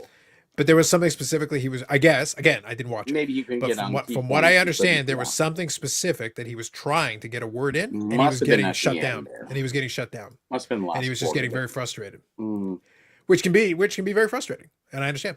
yeah. Especially if you're trying to make some kind of a point and you're having somebody, you know, kind of try to run you over, and that can get very frustrating. Yeah, That's Brian all the time. Yes, What are you it can. Yes, it can. I just want to make the point. Yes, it can. Tell us more. Please indulge us. Oh, we were listening with bated breath. Are you sure, Eric? You sure? No. We can talk about mayonnaise if you like. Oh. Very exciting. Uh-huh. Anyway, so yes. So bottom line. So going back, closing off on that. So the BG thing. No, good. Get the feedback. So thank you for that, Bobby. Also, just to close off the other piece. So it is good. Bottom line is, if you are an eBay seller, it is nice to have that option. It is good, and it can allows you to be more competitive. So there are some sellers though that are noobs and don't understand that you can utilize that. It is an asset for you as a seller. If you have your account set up, it is really good to have, because it can make you. So think about it this way: for those sellers out there, it allows you to be more competitive with your shipping rates. Yeah. And still be able to at least make sure that you're covered. And, you know, you give yourself some buffer, though. Make sure you charge an appropriate amount, Well, because you're also going to get fees charged. Determine what your point of loss is. If you can sell a card for $50 or less, and you feel comfortable that you can lose that, that's fine. If you get 50 to 100, that's where a lot of people get into that hard game of, you know, do I insure it? Do I go that extra step? Do I try to get it through the, you know, the regular shipping rates? Is it worth it to someone pay $15, or is it $6, $7 through eBay? And I think that's the hard determination that you have to understand. And I think it's based on the seller's feedback. If you're looking at that when you're selling, you know, you have to really determine, okay, this guy's got some good feedback. He's doing okay. This guy has a 98.7. That's bad. Like, you think it's high, but it's not. It's actually low in the grand scheme of things. So you got to really watch these guys, because a lot of them go, hey, I didn't receive it. Sorry. Yeah. Okay. Yep. So if you can, that's where the tracking. 50, that's where tracking is a nice asset. That's where, like I said, that's insurance. Yeah. $6 or $7 is really a small price to pay to avoid a lot of headaches on a 50 certain and mid-tier. over, I would say. Yeah, that's what I'm getting at. What I'm saying on those ones, for me, it's automatic to make that selection. I'll price the shipping accordingly, but to leave myself that buffer. But the amount of headaches that I save, having the tracking and being able to point right to it and saying, here it is. And it is, we're not talking about the standard envelope tracking where they kind of scan it, sort of, it updates eventually. It's tracking, but not really. This one is actually regular tracking. Proper what tracking. You have to do is actually take a picture of it and have this stamp that says tracking number, and it gives you this whatever tracking number that you can't, it's Canada, you can't really get it. And if you have that fake stamp, that'll work for you. And then a lot of people will be preempted not checking it and saying, oh shit, you know, it was tracked, so I can't say it, I didn't receive it. So that's under the $50 mark, and then it costs you $25 to get one of those stamps. Yep. It's a smart way of doing things. I did a long time ago, but I haven't done it in a long time. So, well, I got a quick story. I got a quick story about that, actually, that I'll touch on. And again, where tracking saves you, and I'll give you a quick story. I'll say that story. I gotta hit the can. Yeah, Josh here says, "Good evening, gentlemen," and Eric. I would like to take this opportunity to please say, Josh, shut up. There you go. Dan here says, Eric is only going to talk when he needs to say he hates me. Valid. I hate you. Capital's now in the power play. Thank you, Mike. Jay, it's been a little while. How's it going? Flippin' Steve apparently wanted to say that gambling is equivalent to slab-embedded brakes. Ah, there you go. All right.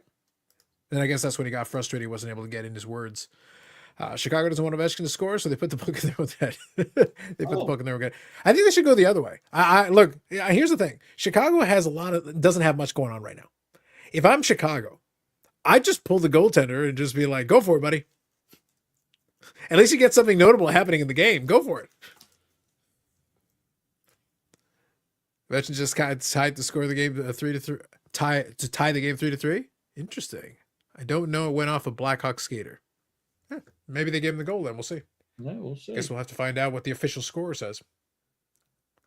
They said they're only giving him 7 minutes when he breaks the, and I don't know if it's when he ties it or when he actually breaks it, but the NHL said that they are only allowing a 7-minute ceremony.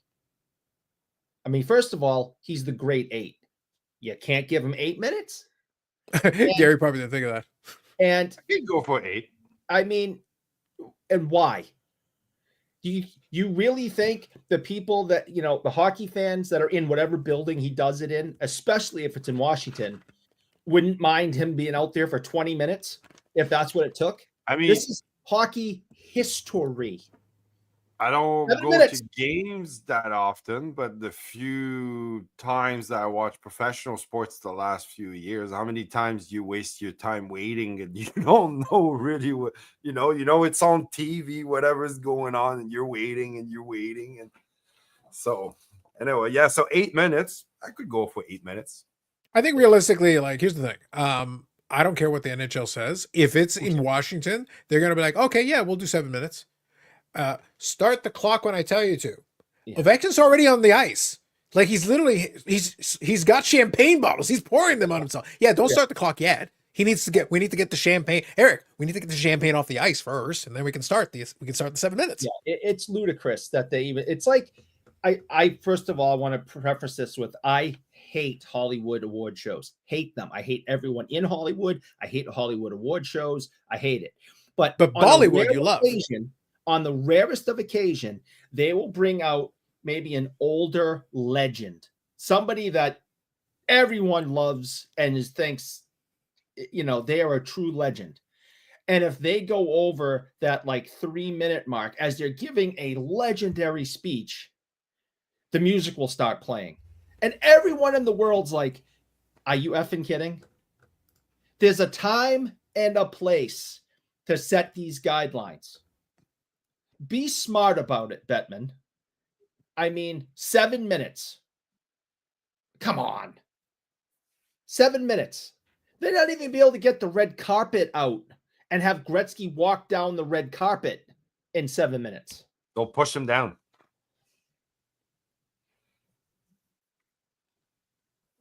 It's just Mike says you're right, Eric. Cover him to a 20-minute lap around. Yep.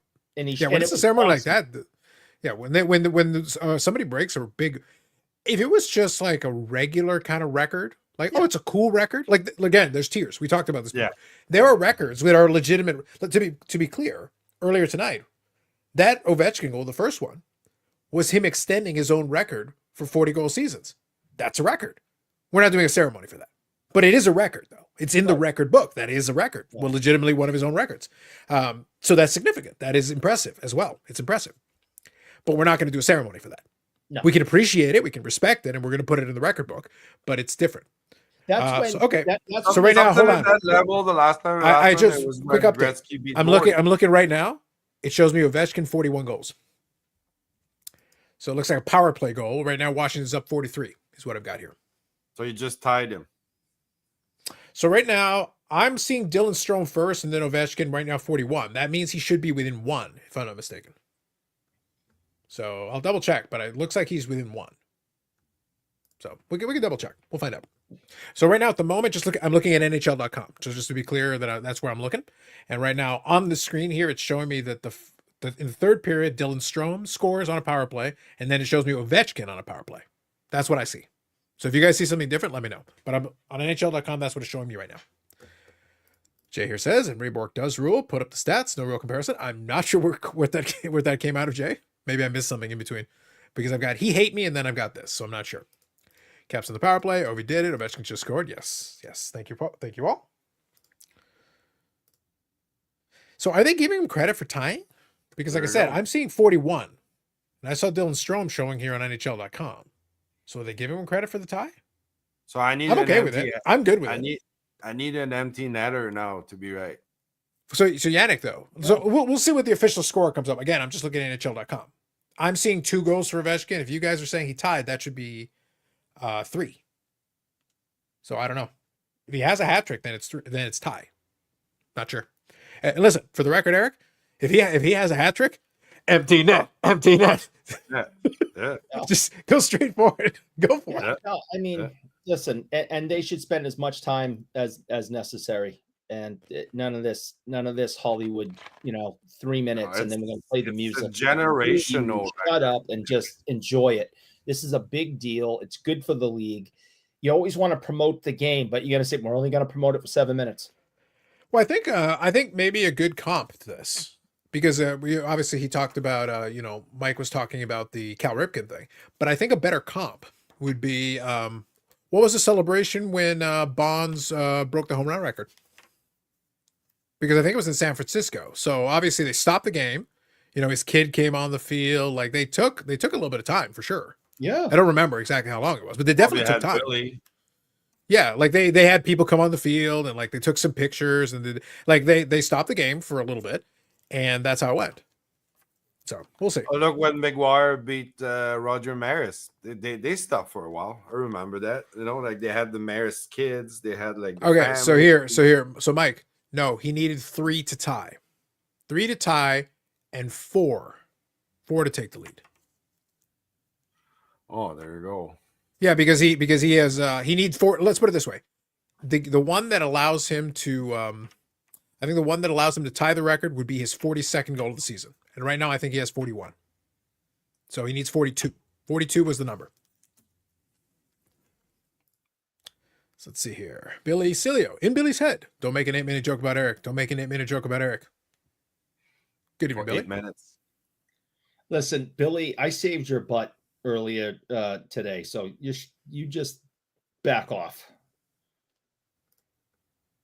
He knows what I did for him. Wow. He knows. Did you take a bullet for him? Did you He take a knows bullet for what him? I did. He better back off. Wow. He knows.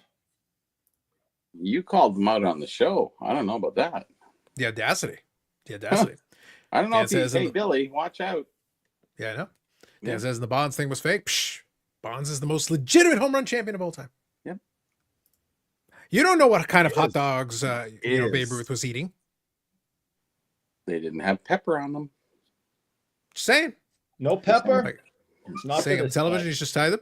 Yeah, Pepper that's why doesn't that. belong on hot dogs. I don't understand. Pepper is awesome on hot dogs. Who says that? Eric, Like, actually, let's poll. Let's poll. Anybody put pepper on their hot dogs? Nobody. We're gonna Pepper move on. hot dogs is awesome. All right. So, like I said, I'll await the official score just to see where he winds up. We'll double check.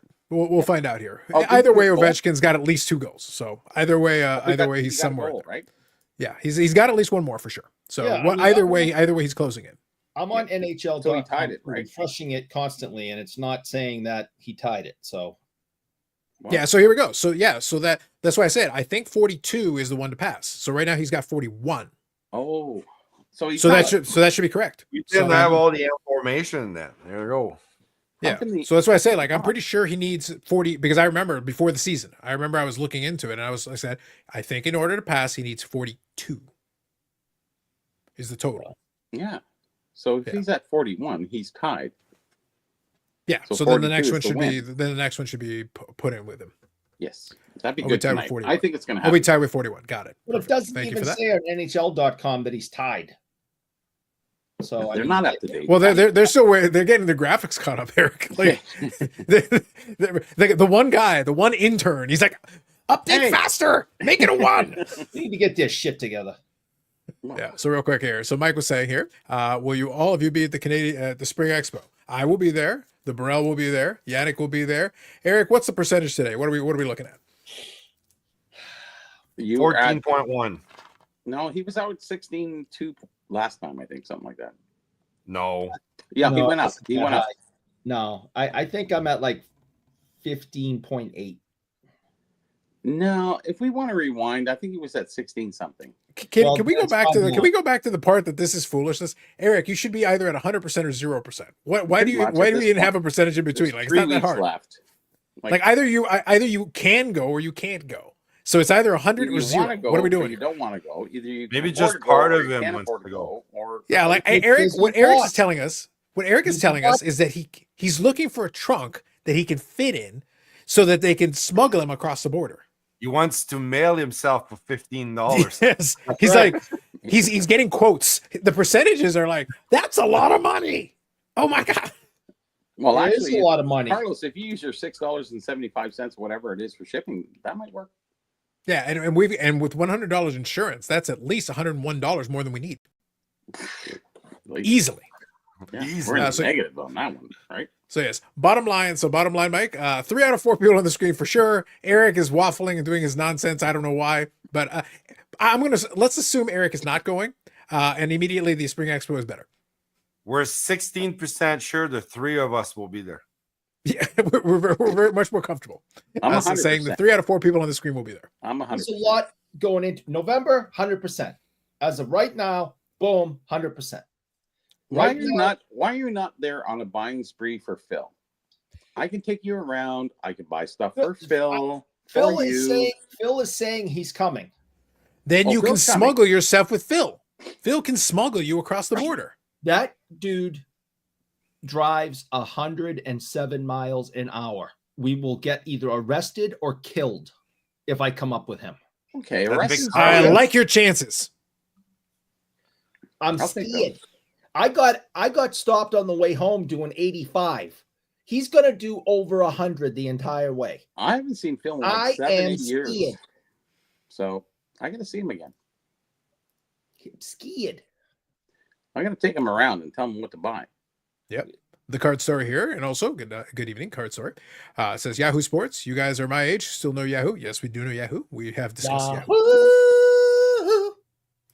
Dan, next Friday of Drunk Chat from Strongville. I do actually want to chat on that here in a moment, so hang tight. Mhm. Yep, and Mike will be there as well. Just give Eric a cookie in his in. Facts. That would help. All it costs. So real quick, I want to say my story, and then I'll talk about the Strongsville thing. I did want to actually discuss it. So let me quickly give my story. So I had a buyer that I believe was originally they're based out of Europe or whatever, but they had an American address because obviously it's Yeah, similar that to the happens ship my a lot, cards yeah. thing, same kind of deal, which is fine. And by the way, that's more convenient for me. Smart. Awesome. Yeah. Yeah, more convenient for me. Awesome. But the problem is some of these European guys are using like these weird shifty ones. So what happened was I did the same thing that I normally do in this situation. The card was high enough value that it was worthwhile me using. I printed out the labels, set up the whole thing with tracking. So what happened is, I guess he was using one of these kind of shiftier, places that set up in Oregon to try to save taxes and such. I'm like, hey, you do you, man. Whatever you want to do. So anyway, Buy mine cards. it wasn't ship my cards. It was something else. It was, because you can tell by Mine the way the cards? address is. Yeah, I have no idea what it is. The point is that the tracking showed it got all the way there, and it showed it was signed for and received. Okay. But apparently, he never got the cards. And it wasn't a big enough item that you're going to try to quote unquote steal it. But I flat out told him, it's like, well, the tracking said it got there and has been signed for. I think eBay would So- side on your point on that. right? No, so they did. So the thing is, Oh. he didn't have a leg to stand on that. But then he left me 2 neutrals. Oh, shit. But the neutrals are complaining that the shipment got stolen or whatever. And I'm like, That that has is not my nothing to do with problem. you. That literally has nothing to do with me. I did my part, and the shipment got to its destination and was signed for. This is what I complain about. All That's the where time. you go This is blog. Why I hate eBay. Yeah. But the fact that I had the tracking helped eBay. So I was able to get. So in this case, I actually did the guy a solid and did combined shipping with 2 different items Yeah. to save it. But I used one tracking number. Now, one weird quirk about the way eBay does their stuff: if you don't combine it through the software they use, Yeah. even though I have tracking on both, what I did is I said, hey, eBay, here's my tracking number. And you can check out that the shipment arrived and that it was signed for and all that good stuff. So what they did is they said, okay, yep, we can confirm that's true. So they removed one of the neutrals. The other neutral, they left it on because they're like, well, it's not actually, you printed the label on the one item. So the tracking number is automatically 2 for 1. attached. Oh, On 2 the for other 1. one, Yeah, you yeah, copied and yeah. pasted it in. So we can't confirm that the other card was in the same package, even though it's got the same tracking. So they left the other neutral. But the neutral is literally him complaining about somebody else stealing the card. Literally on the text of it is, I'm like, why would you give me a neutral for that? What does that have to do with me? Which is what you have to deal with sometimes. But like I said, the tracking prevented it from being a bigger problem. Most of the negatives and neutrals are from the tracking, from the shipping, from that stuff. It's not even from the seller. It wasn't described properly or anything like that. That's not really the case. It's usually shipping. So, and guys are taking advantage of that, or trying to. Yeah. So in this case, like I said, the tracking saved me from potentially bigger headache. So at least I had my coverage to be able to prove that I shipped the item when I said I did and that it arrived. What happened after that, I have no control over. At that point, it's arrived at its destination. This was the address you provided. I sent it where you said to send it. Did you go through his feedback and see if he had any others? Nope. For the most part, it seemed to be You okay. can look but at like feedback given for other. I did. Yeah, I checked. It didn't seem to be an issue. It's Really? one of those things, though. When these guys are using some of these weird, kind of shifty third-party places, you got to be careful. Yeah. So it's like, so it's one of those things. Like, I would use Well, if one it that at goes to least that has been. third party, then you're fine. After That's that, what I mean. Like for my standpoint, the only Yeah. thing that didn't work in for me is that I guess you have to make sure that if you do combine to save shipping and whatever, you Yeah. have to make sure that eBay also has that. You have to like check off Combine. both boxes Yeah, sure. and make sure you do the combine. That Two way, of them. when you print the label, it attaches to both automatically. It should. That way it works better. Should. Yeah. Yes, Eric. What are you smirking at? I just want to point out that some crazy lady from California is texting me, and she is watching the show right now. Well, why does She should comment in the before chat. She gets ready for her I'm show? just saying that there's some crazy lady that lives in California that is Tell watching Amanda the show. to come on and And That is- barely and is narrows it down texting- for you. That barely narrows it down for you. Yeah, I know. There's a lot of people like that, but there's one in particular.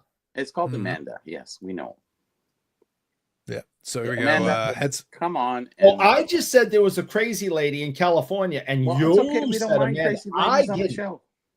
You We've had just enough. you just called her crazy in front of everybody. You She's did. not mad. Well, then she should get on and defend herself, I guess. Paul here says, had someone complain that a concert mini poster is a different shade of blue. At some point, neutral negative feedback is a badge of honor. Yeah. Yeah. There are some buyers that will complain about the dumbest stuff. The dumbest stuff. Well, it's rule number 1 and 2. Good evening, right? Gaston. Yeah, exactly. That's what I say. In this case, the tracking prevented me from dealing with some of the headache, which is nice. If you can swing it on the item, it's best just put the tracking on it. But you still got Save a yourself a lot of neutral. Well, that drops your rating down, so that doesn't help you in the shipping department and everything else too, right? Yeah, but it's like I've had one in 12 months. Oh, okay. So you're Yeah. good. So like my feedback's been pretty good over the My years. feedback especially. is 100% on both of my. I got 3,600 on, or almost 4,000 on one, and I have 2,500 on the other. Oh, I have 2 accounts. Sorry. Sylvia has 1 account. Sorry. She's You know what this means, Eric? We need to buy stuff from Bobby and give him a neutral. It's like, does this guy even pay customs? Don't ever. Does this guy even pay customs? Somebody should check him. Hey. Somebody should check him. Hey. Just saying. Yeah, just Anyway, saying. moving on. Yeah, moving on. So Please. what I wanted to say, kind of talking off with Mike and what Dan were talking about, is next week is Strong Zone. So I've seen a lot of the Yep. videos and stuff. So that is coming up next week, and that is also one of the shows that Menzie promotes, which is also going to be applicable to us a couple of weeks after that, because we're at 20 days to Spring Expo. Is we're now under Strongsville 3 weeks. mostly Vintage? or yeah, Vintage. Yeah, I thought so. Yeah. Predominantly vintage. Yes. Is it Much a lot vintage. of non-sports or sports? In the past, less so. I think they've got a little bit, but I think it's still, They used they're to be sticking in the theme. non-sports a lot. If they do it, Because I think what's they her name? Who took over? What was her Maureen? What was her name? What was her name? At Strongsville? Maureen Tays or something like that. Wasn't that her name?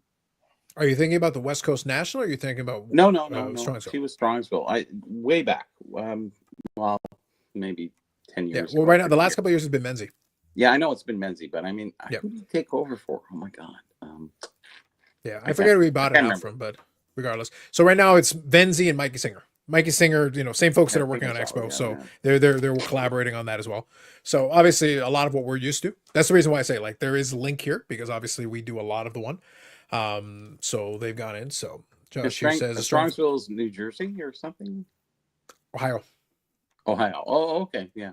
6 hours away. Yeah.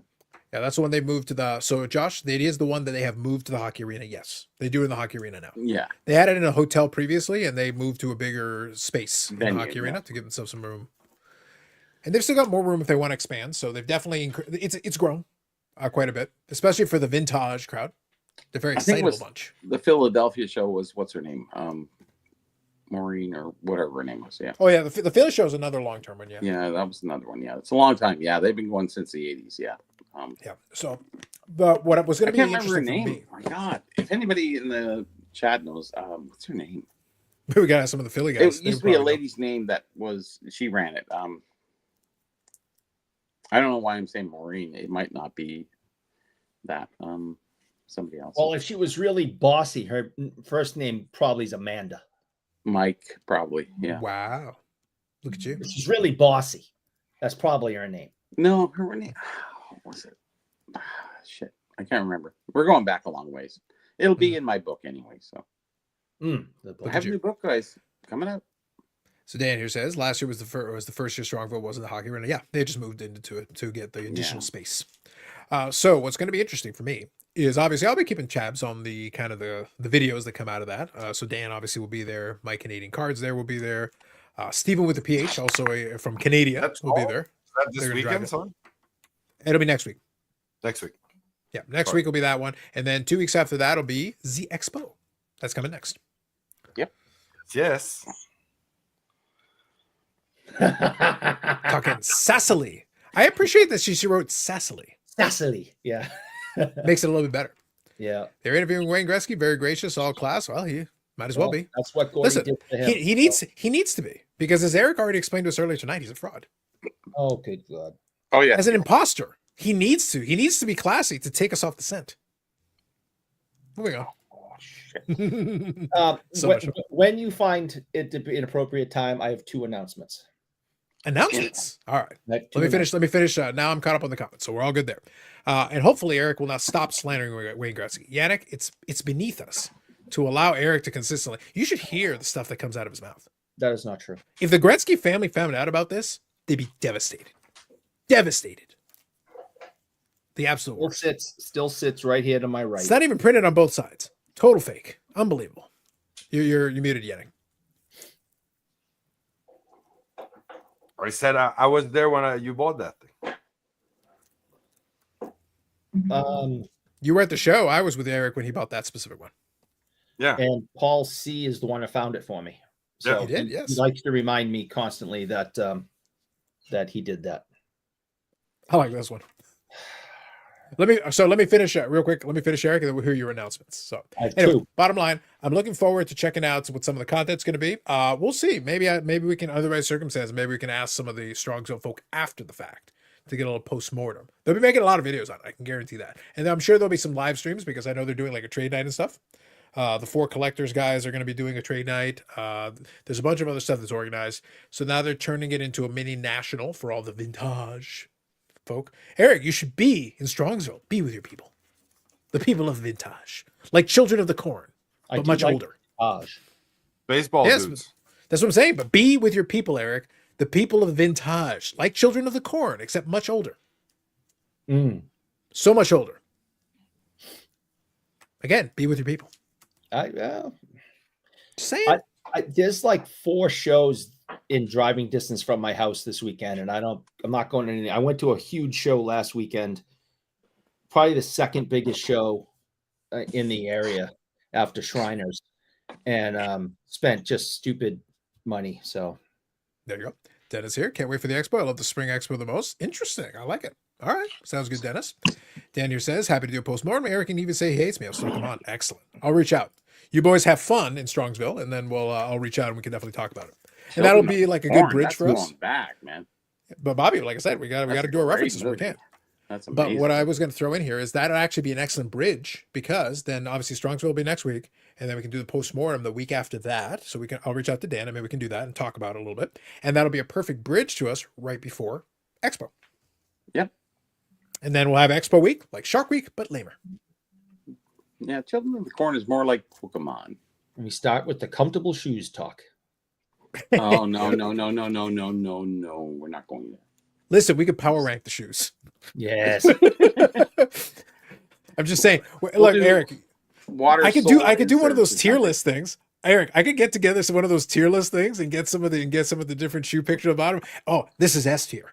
You got to put this S tier. This one's the big one. S tier. Mm-hmm. That'd be awesome. I bought some new shoes for the show. Did you? Yeah, Are they comfortable? Yeah, they're expensive, Nah. but I mean they were really Big old nice. clown Like, shoes. I used to wear flat bottom, like skateboard shoes, or I was gonna say Chuck Taylor's tennis or shoes or whatever. But now I went Okay. to the high. They're really good. They're what are they called? Nan something. I don't know. It's something like a Nike brand that they bought them out or something like that. It's really amazing. I was quite impressed. Right, Hoka's. It's probably What's those that? like those Hokas, the Hoka running shoes. Those Hoka. things. I Supposed to be Look, pretty good. I want to save most of the ironic shoe talk for. So I want to save most of it for the the Sneaker. pre-expo show. Yeah, I want to save most of it. I will say though, just as an aside, I had bought them a little while ago. One thing that I never really considered it because over the years I buy a lot of different pairs of New Balance and a lot of the and some Nikes and So stuff you like do that. New and Balance. rotate. Okay. Yeah, I've used them. There's some good ones. There's some solid ones over the years. But one that I bought because they were on sale a while back and surprisingly good. I've been using them for a little while and they're actually pretty solid. You can get really good deals on Puma running shoes when they go on sale. Puma. Wow, Yeah, that's a long. but That's old time school stuff. but here's the thing. But the ones that they've got on there, some of them, Bobby, when they're on discount, when they're on sale, it was $50. And I was like, okay, sure. I'll buy a couple pairs of $50. I You can know do what I it. find with some shoes, and this is the biggest problem I have, is that my foot comes out of the back. It's not really arched in enough, and I Sure. find that a lot of shoes at brands that I can't use, and these ones are amazing. They're just like I'm gonna go get them and show you. I have a pair I use just for the show. Like no joke. I know we're like kidding, oh, like comfy shoes, whatever. Like I have a pair. That's all I wear them at the Yeah, expo. well, Yannick, that's why, no joke. Before Expo, the episode before Expo, I want to put a little power. Look, we always joke about the comfortable shoes. And Eric, I'll bring your pair as of shoes and usual, talk about them. we're gonna innovate around here. We're actually gonna have a shoe tier list. We're gonna take the extra mile. Did you guys know that Puma is the bastard stepchild of Adidas? Adidas. And Adidas was the head of Adidas, and this German shoe company, and he and his brother got into a pissing contest. So his brother left to start his own company, and it was Puma. So then he went into competition with his brother Adi, and both companies are still in the game today, Adidas and Puma. But Puma is the Boston stepchild of Adidas. There's few stories of companies like this. Just out of spite, I'll start a company. Look, Yannick, that's the best way. If you're gonna do it out of spite. So all I was gonna say was, so this is one of the ones that they've got. Nice. And actually very breathable. The heel on this is actually pretty solid. Like, I'm actually being serious. These are actually fairly comfortable. I got 2 pairs, and like I said, they were $50 Canadian. So Eric, they were free. Yeah, that's pretty good. They paid me to take them. Pretty much. So the thing though is, like, that's a good deal. Like, actually, for a brand new pair of shoes, and I bought these from Puma. It was Puma where I bought it from. So I've actually got 2 sets of these: the red pair and a black pair, and the black pair are the ones that I'm wearing right now, and I've been walking with them all day. Yeah, no, those are good shoes. And for $50, sure, I'll take that. Didn't have to pay a fortune on them. And for $50, if they get torn up, I move on. Eric, you could probably throw those in a washing machine. They'd be just fine. Good. Yep, just saying. Let's see here. The goalie has been pulled in under 2 minutes. Orange Goat says Gretzky would have scored 3 in the 1980s. Sure, in the 1990s, he would have scored 3 in a month. You still wearing those trash things? They're called Hey Dudes. Hey Dude. Dudes. Literally, hey dudes. Like, dude, where's my car, dudes? He looks like a hobo when he wears them. You get that picture of him this past winter. Imagine that picture that we have of him this past winter out in his driveway, and he's wearing those shoes. Totally looks like a homeless person. Eric, all I'm hearing is jealousy. Yeah. There are times where you're like, man, listen, I've seen some of the pictures with you out on the bike, and you don't even get all the way to the level of hobo. Hobo would be an improvement. That'd be elevating your fashion. And, I'm bleeding. Yeah. At that point, you're like, man, I'm jealous of the hobos. They got it good. Those hobos. Road rash. My leg kind of looks like that also, my left leg. So no road rash. Told you. Great video game, by the way, if you remember the Sega Genesis. There's a video game, Road Rash. It's actually really good. Oh, there we go. There's a little something for you. Falling apart. See, he's pretending those are from bikes, Yannick. That's rug burn from when he chased down a kid who stole his mayonnaise jar. Road Rash. Well, it was more like rock rash. I had to pull the dirt and rocks and stuff out of it, but I was in the woods. That says Yannick. Wore my hey dudes today. They're like Canucks, but later. Canucks. Yep. What you people up there are so weird. Yes.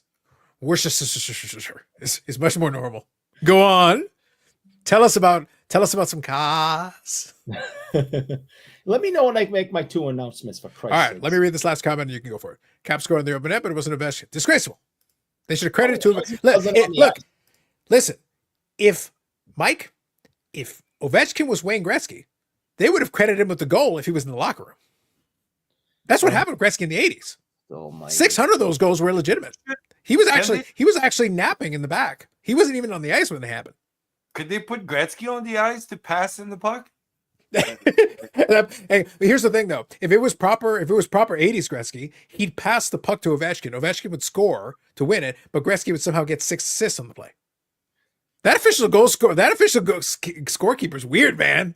How do you think he got to 2,800 points? He actually only scored like 100 points in his career, but it was like 6 assists, 7 assists, 14 assists. How do you get 14 assists on one play? It was one goal. He scored 1 goal.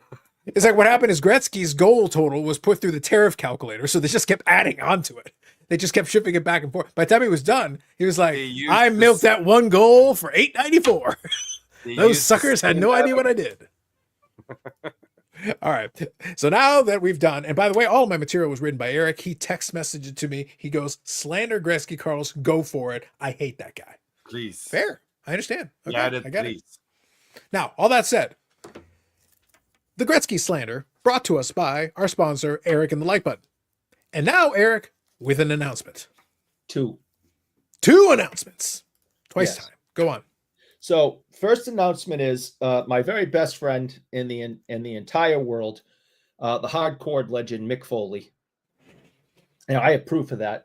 That he and I. Do you want me to play it, or do you want to actually finish the announcement first? I want to finish the announcement first. He was in a very serious car accident this week. If it's for those who may follow him on the Instagrams or other social media platforms. Now, no matter what you hear, Eric, I'm very fascinated with what you're saying. Please continue. Okay. Exactly.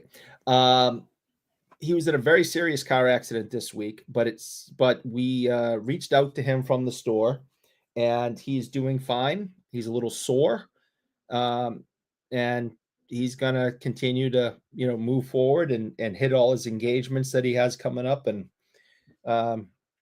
he says he's been through worse. And if you followed his career, especially Hell in a Cell, that's true. So if anyone, he was through worse literally in that one match. That's worse than about 10 car accidents. Yeah. So he's doing well.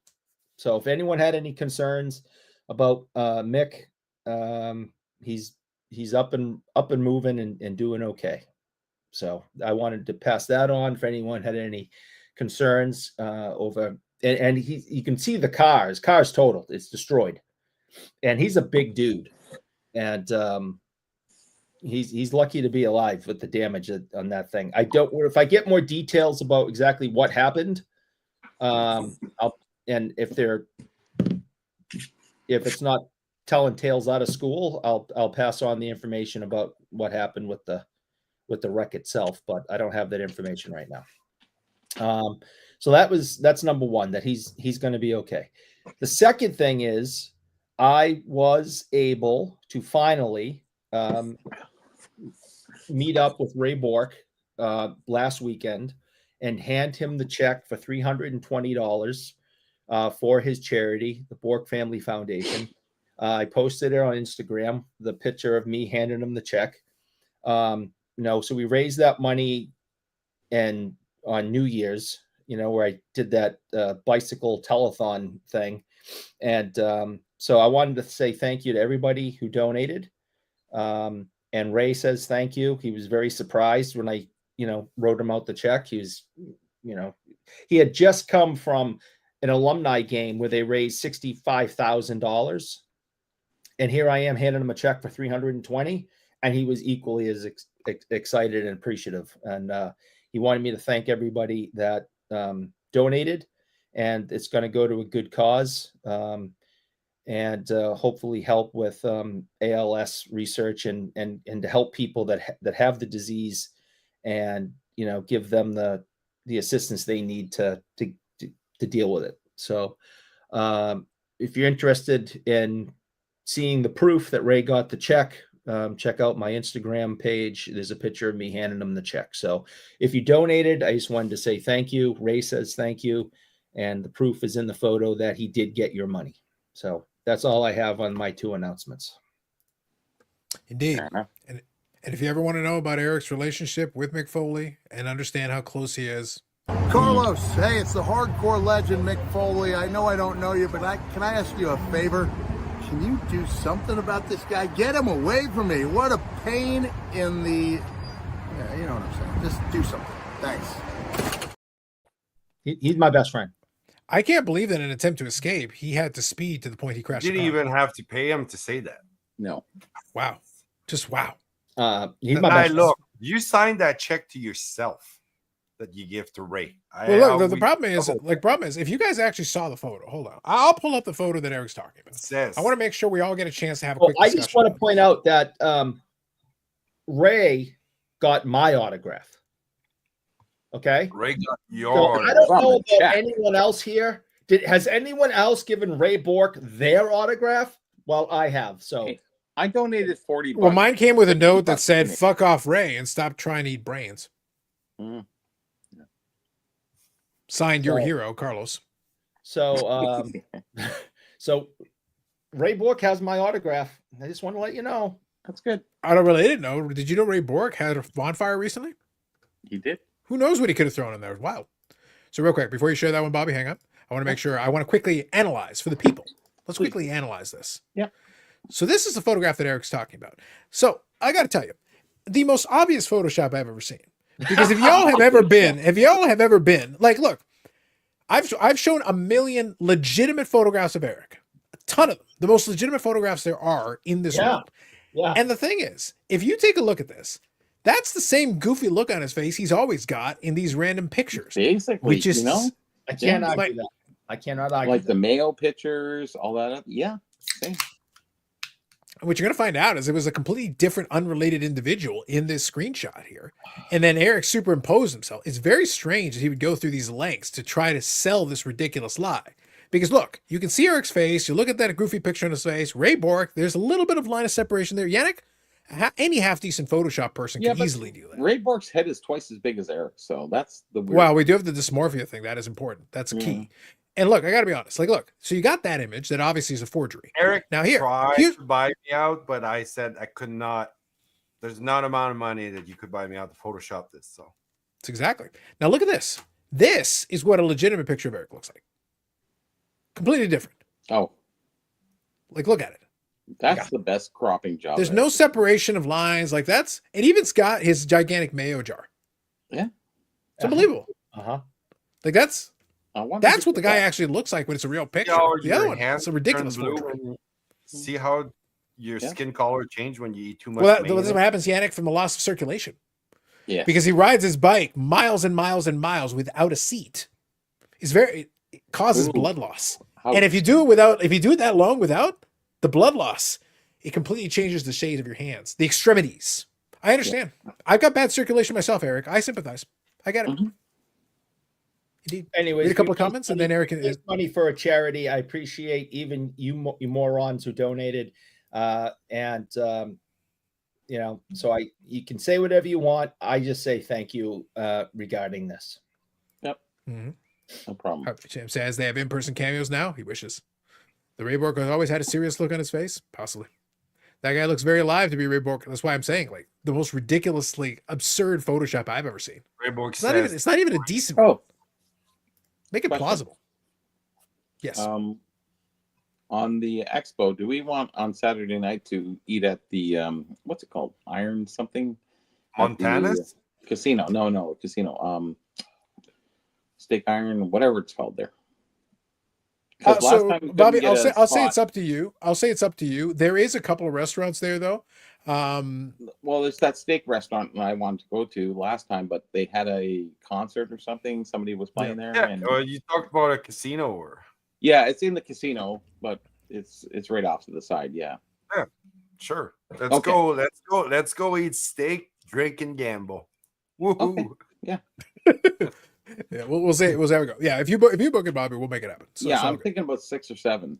I don't know if Amanda's Build coming. it. I don't know if Eric's It will coming. come, Bobby. What's For that? the Spring Expo, Amanda's coming. Yeah, Build to the it, actual show, it she's will coming. come. Is she? Yeah, okay. Yep. Mhm.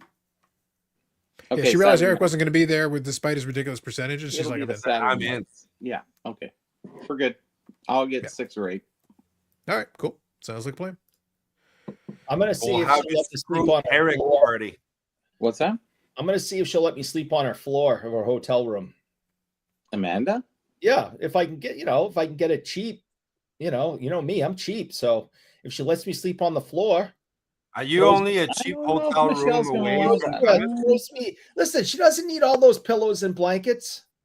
Throw me a pillow and a blanket. I'll sleep on the floor. Maybe I'll come up because then I won't have to pay. Okay. We can do that. If you just sleep outside, randomly in a ditch somewhere, you don't have to pay. Be cheap. I'll give you a blanket. I'll give you a swift kick to the nuts. Will that help? Nope, not at all. Not even a It'll little. keep you warm. I'm just saying. Think about it. I am not Amanda sharing says- the room with Tim again. No. So right here, Amanda, listen. I don't know if you ever dealt with this. It's this Cole Haan. And now I see it there. Yeah. That's Nike bought them out or something like that. Okay. So is that They look I've like actually seen Adidas. those before. They're actually pretty decent, those ones. They're actually very They light. look like Stan Smiths. Yeah, they got them like kind of a leather top, right? Yeah, similar, but not quite. But I never heard of Cole Haan, and somebody said, yeah, Nike bought them out or something like that. And these are like lightweight and they're amazing. I'm on the treadmill, it's like nothing. Like it's amazing. Yeah, well, as long as it got some flexibility and they're comfortable, it's all good. They are As long as yeah, they're pliable. They're very white, all over. Yes. There you go. But nice, very nice. And what was it? $70 US, Canadian. Sorry. Mm-hmm.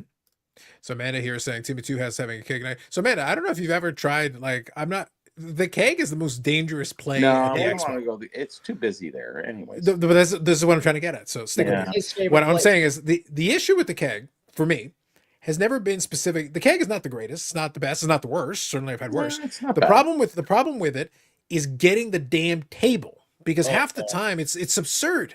You're It just is. waiting and waiting and waiting because they You get never the have it beepers, organized. and it's like, yeah, whatever. Now, spring is probably infinitely better than the fall, but even still, it's their organization there to get people in and out. It's a pain. Like it's never been it's very worth. bad. Literally, you could just walk to another restaurant, eat, come back, and they might almost be ready to put you in a table. If you like to go to a place like the Keg, might as well go to Moxie's.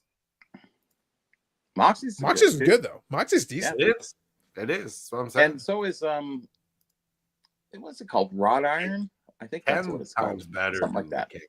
Yeah, like I said, Bobby, I'll leave it to you. You figure it out. Like really for me, the big thing is that Okay, I'm gonna book for 8, and Okay. I'm just saying, anybody who wants to respond back to me about a spot, we're fine because Aaron's gonna be there. Mhm. Who else? Dave's gonna be there. Wayne's gonna be there. Carlos, Yannick, Eric. But wait. 15%. Most of it, Eric won't be there. Well, we don't know. No, every time I go out to eat with you guys, you start playing mayonnaise games. I don't want to go out with you. There's no mayonnaise games. It's a steakhouse. There's no mayo.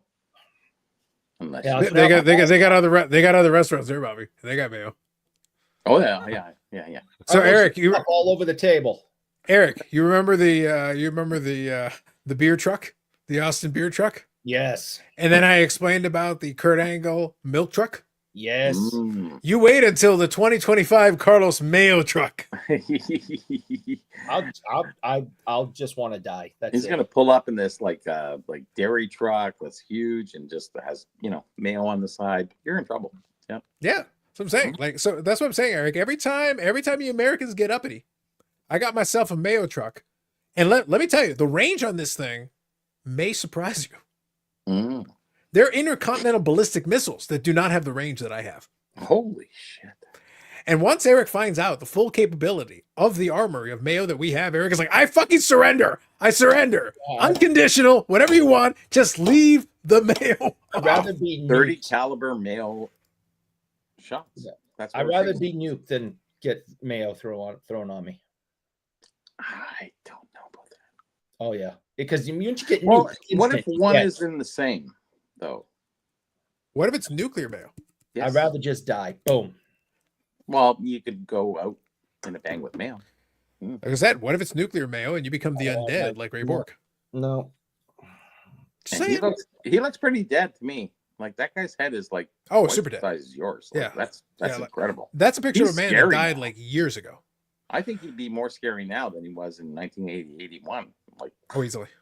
Yeah. And says, Eric, there's no mayor at the keg. Come with us. So if Eric gets in line now for the keg, Yeah, I might. he might be able So- to get a table for you guys by the can time we Expo confirm starts. Amanda coming? She's definitely. It sounds to me like she's going to the Timmy thing at the keg. Based on this line of discussion. Timmy Literally, came she's with a what the fuck is that? Right here. Amanda. This. What? Right here. Yeah, It seems pretty don't do clear cut that. to me. She's going to the Timmy Two Hats thing. Who goes to the keg when you can go to, Rodhart? A lot of people try to go to the keg. Does that count? They're all outside waiting for I a know, you're table. going to be outside with a beeper for an hour. Like, what are you doing? I hate Amanda. the parking lot too. Just saying. Well, it's too small. Like it's literally right beside that. Because if you guys ever go to the expo, the keg is right beside the hotel that I used to go to regularly. Yeah. It's literally right beside. So the DoubleTree. So they've got the DoubleTree hotel there, and then the keg is literally right beside it. So like when I was staying in that hotel, it's super convenient. The issue wasn't the convenience. Like it's busy. literally right beside my hotel. You're busy. But the problem is that An hour you cannot get in. Mm. Like unless you're there like way ahead of when dinner starts. And they just renovated it too, so it's like, forget it. Like you're not getting in. Like there's too many people at the expo going there. This is why this place is so much better. It's it's a steak place, whatever it is. It might be great, might not. But it's just far and away from. It's not far from the expo, but it's far and away from everybody being at the same place at once. So, and then you can go gamble if you want. There's tables there, Carlos, if you want to play them, and there's slot games if you want to play a few bucks or something like that. It's up to you. We'll see how things go. But yeah, for now, tentatively, you plan it out, and then we'll kind of. I got a dinner planned for 8. It's already called in, so it's good, and I'm going to be able to fill it. Don't worry, so it doesn't matter. All right, sounds like a plan. Then we'll figure out that stuff out from there. But yeah, we'll start getting all our plans formalized and everything, and we'll get it. And then, like I said, in the next couple of weeks, we'll talk a little bit more about the prep. I do actually want to make a standalone video where I'll talk about that. I promise it will not just be wear comfortable shoes.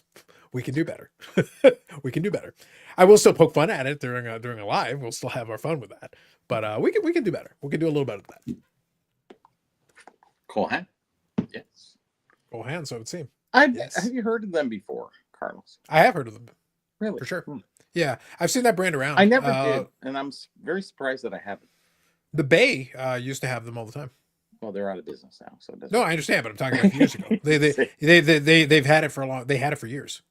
Yeah, I know they've had them for. I know they were out for a long Yep. time, and I just went. I've never heard of them. I'm really surprised. And I went to this. I think it's called JS something. And they have they had nice Skechers there, but they were just not for me.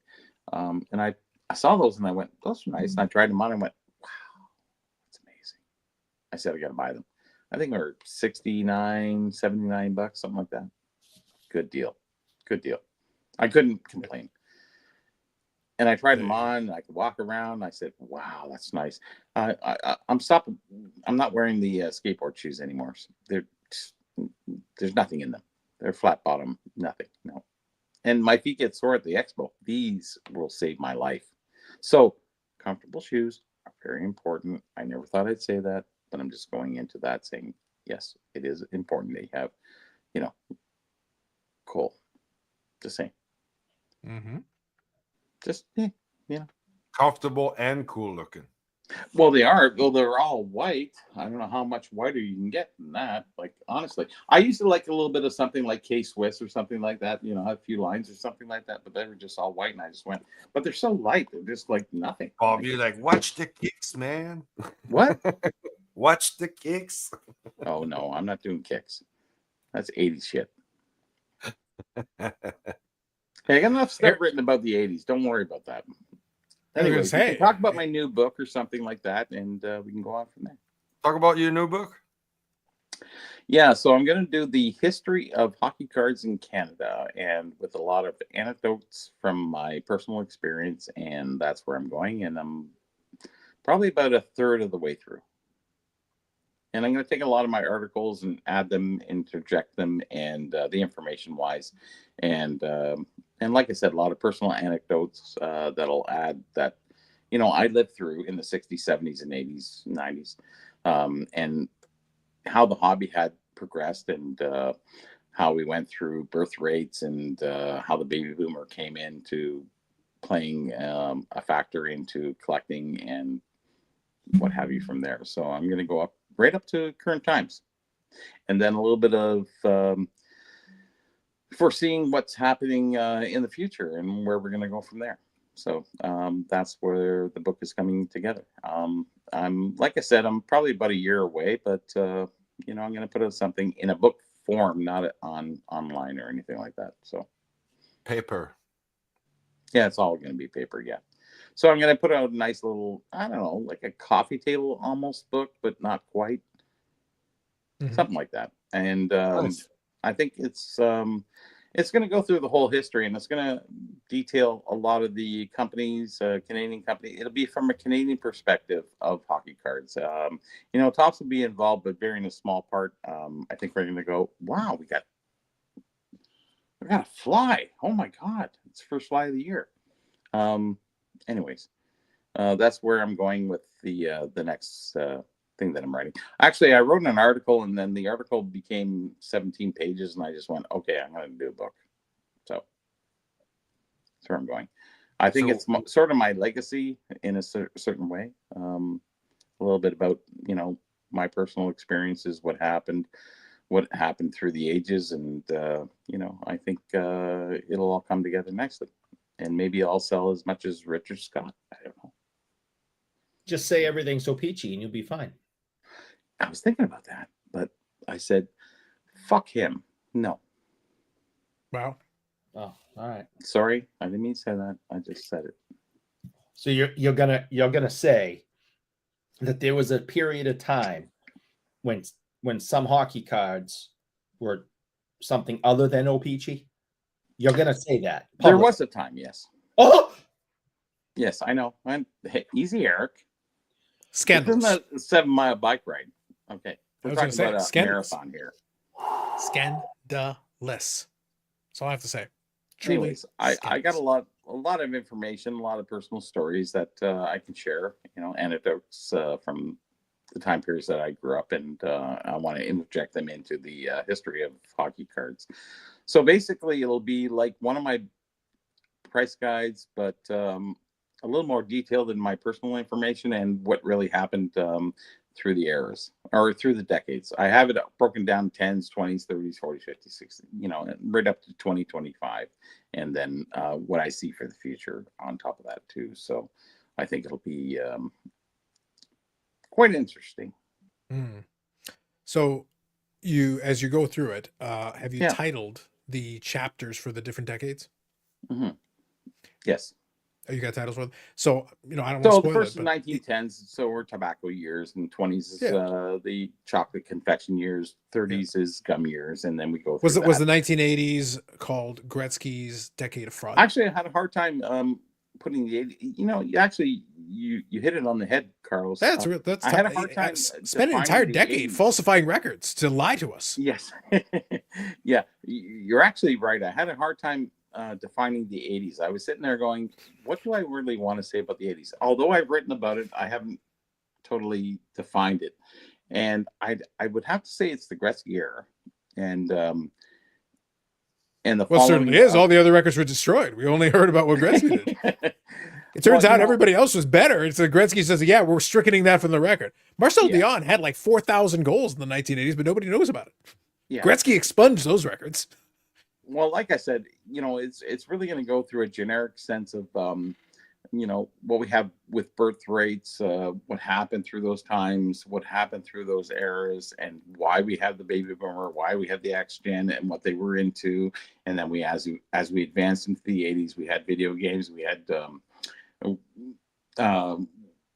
video games, comics, and so it split. It wasn't just sports card collecting. It went into another phase, and then the 90s was obviously a different era, and the explosion of the boom and what happened, and then we hit the 90s, and a lot of things changed, and I have a hard time with the 90s and 2000s, exactly what I want to write about, because there's so much going on in that time period, and I'm waiting to get to that point that I'll probably write about it then. I'm just trying to progress myself through that time period.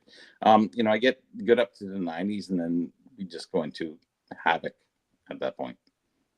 It's very difficult to define the 90s, because we entered an age of so many different companies coming in, and we got away from the sort of we got into the investment stage. We went through the boom, we went through the bust, and we went through another time when the internet came in. The internet changed a lot of things, and then they advanced on with the internet, with information, and so there's a lot of stuff in there that that really culminates this whole story. And I think a book would be great for that, where it doesn't define every issue, but it defines the companies and the information behind it. And I think that's really important that I get that out there. It's sort of a little bit of I think, like Yannick said, it's sort of a little bit of my experience behind what I experienced in those time periods, and the collecting that was going on and the history thereof. So I think it'll be interesting to a lot of people reading, and putting it out in the book form. I think a lot of the guys who are Luddites, who don't really go with apps and stuff like that. We call them staying away Eric. from. Go on. They stay away from the technology and stuff like that. I think this book will be a different book that I add to my repertoire. And are you going to add some of the great pictures and things you have done in the past that go along with the stories? Well, I'm actually going to put a lot of my articles in those sections that I've done before, and pull that in. And as we go forward past 2000, I might have to rely on talking with Carlos and yourself and different other people about what they experienced, and try to get a little bit of headspace to way they feel opposed to the way I feel, because I have to open my eyes to other markets and what was going on and what their feelings were as being born in a different era. So, I don't want it to be just about me. I want it to be about the hobby in general, like where it was going, what happened. And as we progress on, and that's what I'm trying to really do. And I'm a third of the way there, so probably another 6-8 months. I'll probably be about 3/4 of the way there, and then the last part will be more of the modern stuff of what's going on and what I feel is going to go on in the future. So, and that's a personal perspective on that. Sure. Yeah, I think once we get to, we can definitely talk about that. Once we get into the night, especially that late, mid-late really 90s tough. period. Yeah, mid-late 90s period, early 2000. Because you grew up in a different era, Carlos, opposed to me. I'm looking at, I'm 50 at that time, and you're 25, right? Yeah. So, but the reason why I say we'll definitely talk about it, because at that point I'm neck deep. Like Yes, I'm you are. very, very tightly integrated into that, because You and for a lot me of other that's people, yes. a very, very specific era. And actually, I'll touch on something, because since you brought it up, I'll actually touch on some everything. I had discussed previously that I had acquired from Mike, who's been in the chat before. I think vwcards.ca. I haven't seen him tonight, but he's been around the last couple of weeks, so I appreciate him joining in. I had purchased some Canadian Sports Card Collector. And one of the things that I've made a concerted effort to do is I've been watching my YouTube and stuff, but I've been tapering that off a bit, because right now it's kind of quiet in YouTube land other than the specific channels. But that's given me the opportunity to actually get caught up on some of my reading, which has actually been very nice. And one of the things that I was able to get caught up on is I've started going through some of the magazines, because I was talking about those issues. And I decided to start with the 100th issue of Canadian Sports Card Collector. Oh, I remember that one. Oh my God, yeah. But the reason why I thought it was interesting is they have a bunch. They have a bunch of articles doing kind of a retrospective on the 90s. So I actually think so I can tell you right now, and this is a bit of a bit of a preview. I'm going to do a video on this one.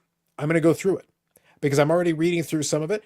The letters to the editor, there's some very interesting That's stuff really that key, will yeah. really touch on some themes that will sound familiar to you. Well, see, And I'm going to tie that in. Still with relevant today, I'm sure.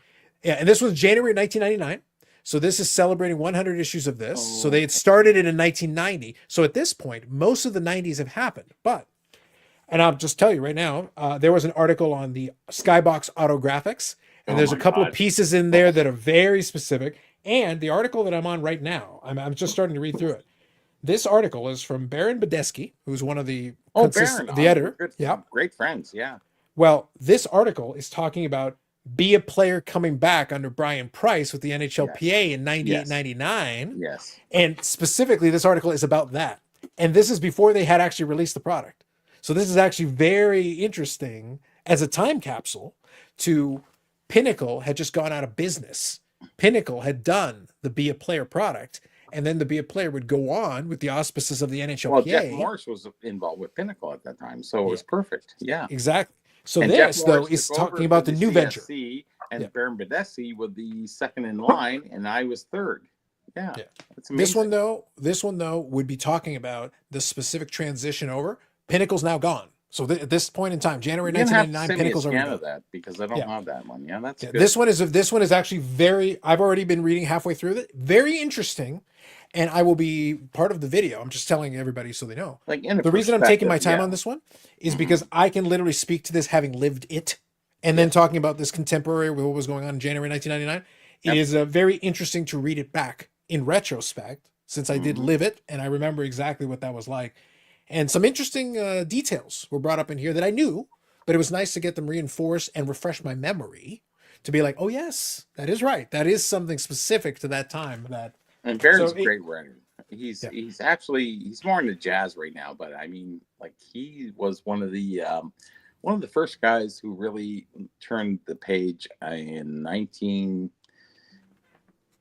80s. You know, he was right there, and he was writing articles, and he's done a lot of articles, and we're good friends. And you know, we talk about the times that we went through with CSC and stuff like that, and you know, he's such a great friend and such a great guy who knows so much. And he sort of got out of the hobby, but he's sort of still in the hobby too. And we do talk a little bit. And you know, that he's really in the key time period that the hobby did that shift in 1999, 2000. Yeah, very good. there's a lot of moving parts, and I think There that is. that's why Yeah. that's why I say it's going to be fun to give a little bit of context, because like I said, for me and Bobby's point he made earlier, and I think we've kind of discussed this in the past on the podcast, Eric. So when I'm thinking when Bobby's thinking of the hobby and talking about the different decades, obviously there's the decades that he was most directly involved. The formative years are going to stick. No, prior to more. that, I'm just going to go through the history. But yeah, No, I understand. But what I'm getting I at, have though, the is when we're talking about anecdotes, personal anecdotes, it's always going to be strongest in the era that is our era. So for me, that 90s to 2000 period, that's when I'm like That's you, literally yes. neck deep. That's like the absolute apex of me. I'm on top of the whole thing. All the series, all the issues, I have total familiar. I can literally it's visualize relevant. them in my head. It's relevant, yeah. Yeah. And Whereas I can I'm 60s, 70s, and early 80s. yeah. So when I read through some I'm of these still articles, in it. I'm still doing it. I'm just transitioning to a different point, and I'm not going into that part of that. And that's where I need to learn how people were feeling at that time, because I had disregard for that era of 90s, because I lived through it, and it was just simple. It was when you live through those times and you realize, you know, what was, you know, you can say Pokemon was going on in the early 90s. That's fine. You know, you just weren't there. You were there, but you weren't involved in it. And you want to see how, I was involved with Steven and stuff like that, but you know, I want to hear the perspective of other people. So I do want to rely on that to summarize what I'm saying for the 90s and 2000s and 2025. Well, 2020 and 2025, you know, I got it covered. Don't worry. I'm good there. But I had that black between 90 and 2000. And any help that you can help me with scanning any documents, I can really appreciate that. And I can give a perspective on that. And but I think what the book is really going to summarize is that it gives you the whole preface of what was going on or what happened in the hockey hobby going forward from 1910 to 1990. You know, we have 2 wars in between there. We have a lot of different things happening. And I think that needs to really be said. And then after we hit the 60s, then I can add some personal anecdotes. And I think that'll add to the story. I just want to do something that really somebody can sit down and open up and just read it. And so, yeah, this is kind of cool. This is nice. It's interesting. I don't care about how many I sell.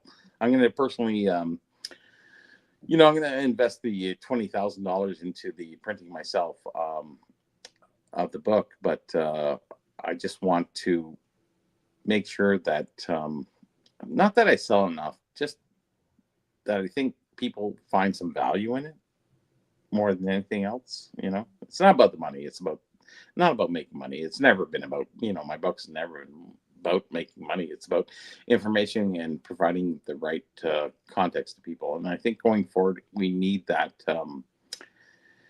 basis to get where our hobby has been, where it will be going forward, and where we're going to end up. I don't know where we're going to end. I haven't figured that out yet, but I think it's a really good progressive point that we see and understand and realize that we went through the Parkers, the Tops, we went through O-Pee-Chee, we went through all those stages, and where we are today. And I think that'll be really kind of cool. Sure. And we'll revisit that. We'll revisit and come back to that later on as you progress further along. We can talk about it some more. It'll take a while. So I'm gonna quickly touch on the good news, though. The good news is that Eric is already personally committed to buying 250,000 copies. Oh, so I think that'll be helpful. God. That'll be helpful. I think that'll be very helpful. Eric, one? I was one to be supportive and say one. Well, so the text message that you said that you've already set aside all the money and you're selling the house so that you can buy 250,000 copies. No, so that's very generous of you. I didn't That's send very that. good. That's very good of you. I Good to did hear. not send that. I think it'll be a bestseller. I think in Canada, Eric will insure it. Like however many copies he's got to buy to insure that. I think it's good that he's got it covered. I need some help with the title, though. More to come on that later. So I'll read Josh's comment here. So have you seen the Medano autographics yet? I haven't. So actually, real quick, thank you for bringing that up, Josh. So this kind of plays into one thing we talked about on the podcast. So real quick, I just want to touch on. We talked about that EX 2000 product. And we talked about how I like some of the cards that are in it. I think the price point of the box doesn't make any sense for it, but that's okay. I'm not opening boxes. So you can price it at whatever level you want. Like it's fine. But the problem is if other people do not perceive the value, then it means not enough boxes get opened. If not enough boxes get opened, it's tough to get the singles into the marketplace. This is important because if the boxes don't get open, be it breakers, be it whales that just have more money than sense, somebody's got to open this for the singles to be in the marketplace. Otherwise, the singles don't appear. So do you believe that breakers are more important than the collectors? For this type of product, yes. Without the breakers, there are no singles whatsoever. Really? Because most of the collectors literally cannot buy these boxes. Does that mean the boxes are too expensive? Oh, they're way too expensive. A regular comic. Yeah, we literally beat the drum. So on the podcast, Bobby, I don't know if you heard this portion of it, but we were talking about, we use a concrete example. I didn't want to just speak in abstract. I want to speak in concrete. Sure. So one of the things we were talking about. So Josh, long story short, haven't seen the autographics yet. I've got a safe search, still looking out for it. I'd be happy to buy it, happy to make somebody an offer on it, but they got to pull it. They got to pull it for me to be able to offer anything. Yeah. So I used the example here. So this card here is what's called double helix. So this is a Jake Ottinger. So I do collect the Ottinger card. He's the Dallas Stars goaltender, one of the current players. So I like to have a handful of cards from the current players. This is the guy that I picked up a couple cards from. Great. So this card it's a nice card in hand, looks solid. It's a case hit, meaning in order to get one of these, you got one per case. And in the checklist, you've got guys like Gretzky, you've got Crosby, you've got some star players, you've got some great star power. So this even though, you know, Ottinger is obviously not going to be the best player on it. Gretzky will be higher than that. There'll be some other players that'll be higher than that. But course. goaltenders are popular. They have some fans that will collect the cards and things like that. So a card like this, the box right now is retailing for about $300 Canadian. Now that may have fluctuated a couple of times between then and now. So just to give context, I want to give context so we're all on the same page. So around $300 Canadian, about $230 US, give or take. Still, you know, for a decent amount. This I actually purchased also in a Slab Sharks auction. This was like, this was Mint Inc. So Mint Inc., Canadian seller, Canadian buyer. So they shipped it direct. Yeah, great. But I bought it in an open auction. I made a bid and I was the winner. This is a case hit. There are 25 cards in this checklist. Yep. They're one per case. So in order to get a specific player, it's a 1 in 25 case hit. Very difficult. So relatively speaking, the print run on these is not super high. Yep. Here's the problem. These are $300 boxes. The thing is, I bought this for all in taxes, shipping. So to my door, $72 Canadian. Fuck, that's like $300 box. Like this is the monster hit. This is a case hit, like which should have covered the box. In hits, you're gonna have to, like, I mean, Bobby, exactly the problem. This should have been an automatic pays for the box. Yeah. A case hit should be like, oh man, the box is paid for. Great. Done. No, you're still well short of paying for a box. You need 4 of these to pay for a box. What does that mean, though? In the end, it means the marketplace decided that it's a cool card. It's worth $72 to us. Yeah. And the box is saying $300. $300. There's a disconnect. There's a disconnect. $300. In order for it to make sense, yes. Or the box should be $100. Well, that's the other question. So that's what I mean. Like, so the problem is because the marketplace is telling us $300. The box is too high. Yes. And the items in it are being valued according to what people actually perceive the value of the card to be. Yeah. Exactly. And there's a disconnect.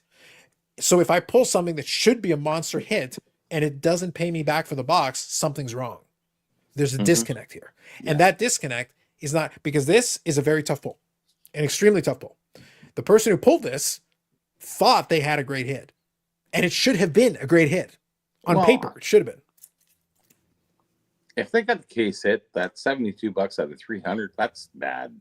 And what does that mean about the rest of the cards that are not a case hit? Sucks. Like you're dead in the water. It means you're dead in the water before you even start. You already lost how much before you get for the other cards. Look, $100.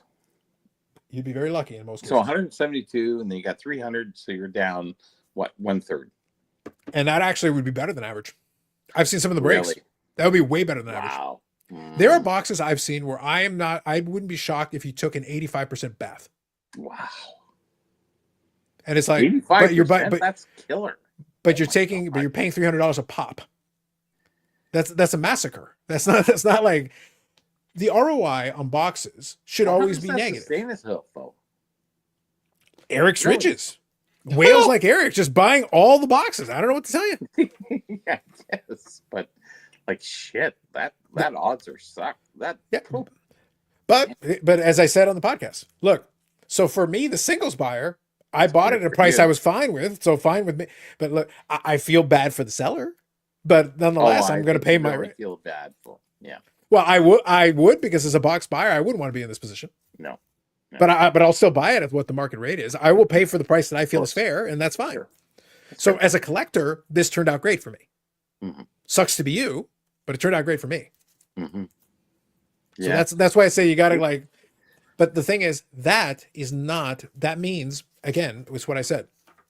This particular product, and I tried to give the positive with the critique. So what is the top tier on hitting for, like, let's say a 10% card that's worth more than anything else? A 10% card is worth more than anything else? So you're talking about this product? You're in that 10% range of, top tier, whatever. Well, technically, this is supposed to be one of the in that top 10. Oh, is it really? It's supposed to be. Yeah. Well, that's why I say it's a case hit. It's supposed to be. That's bad. Yeah. Oh, shit. So that's what. Look, to put it in perspective, there's a gold version of this that is actually 1 in 10 cases. Mm-hmm. It's 10 times more difficult than this one. Sure. 10 times. Right now, at this moment, if I so chose and so desired, I'm watching one on eBay.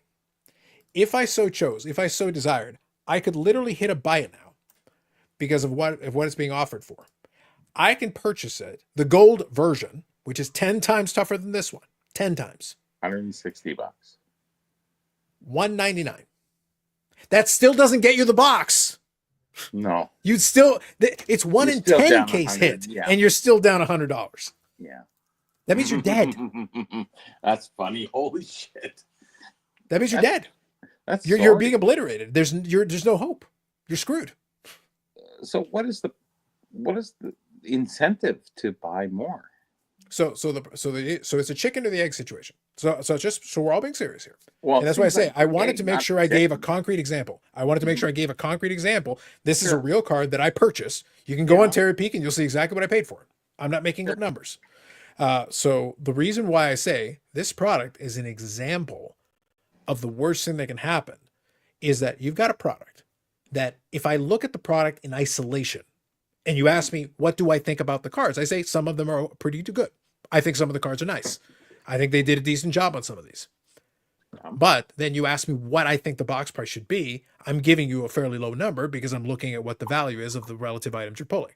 But, and this is important, the issue here is that you've got this product that is trying to bank on nostalgia. But the issue is the EX2000 product that was a big hit in the 90s. It was an iconic brand of the 90s, an iconic set of the 90s. Only came out in baseball, in football, and in basketball. It never came out in hockey originally. It was going to. The plan was to do it, but Skybox lost the hockey license before they were able to ever try. Oh, yeah. So they were not able to do it. So this is why I say the 90s was very turbulent. There was a lot of moving parts. Yeah, all over I the know. place. Yeah.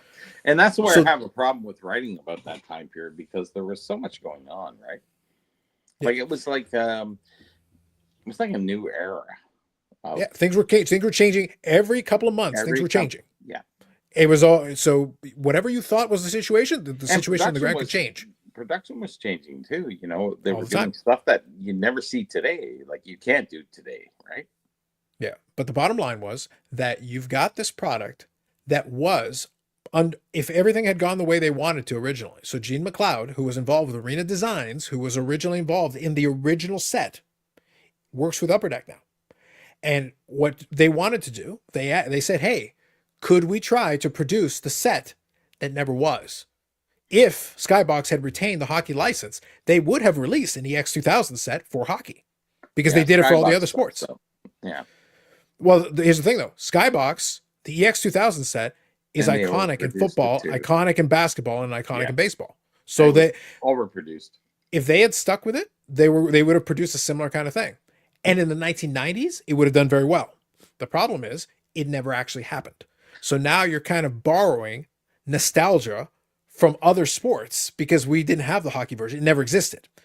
The issue is we're in the year 2025 and we don't have the same production facilities we did in the 90s. So in order to reproduce these cards, it actually costs more money You to can't. reproduce these items. The same. And Yeah. very important, you're still doing them in a way that if you take somebody who knows the OG, takes the OG card and holds it in their hand and takes the new version is like a knockoff of the OG.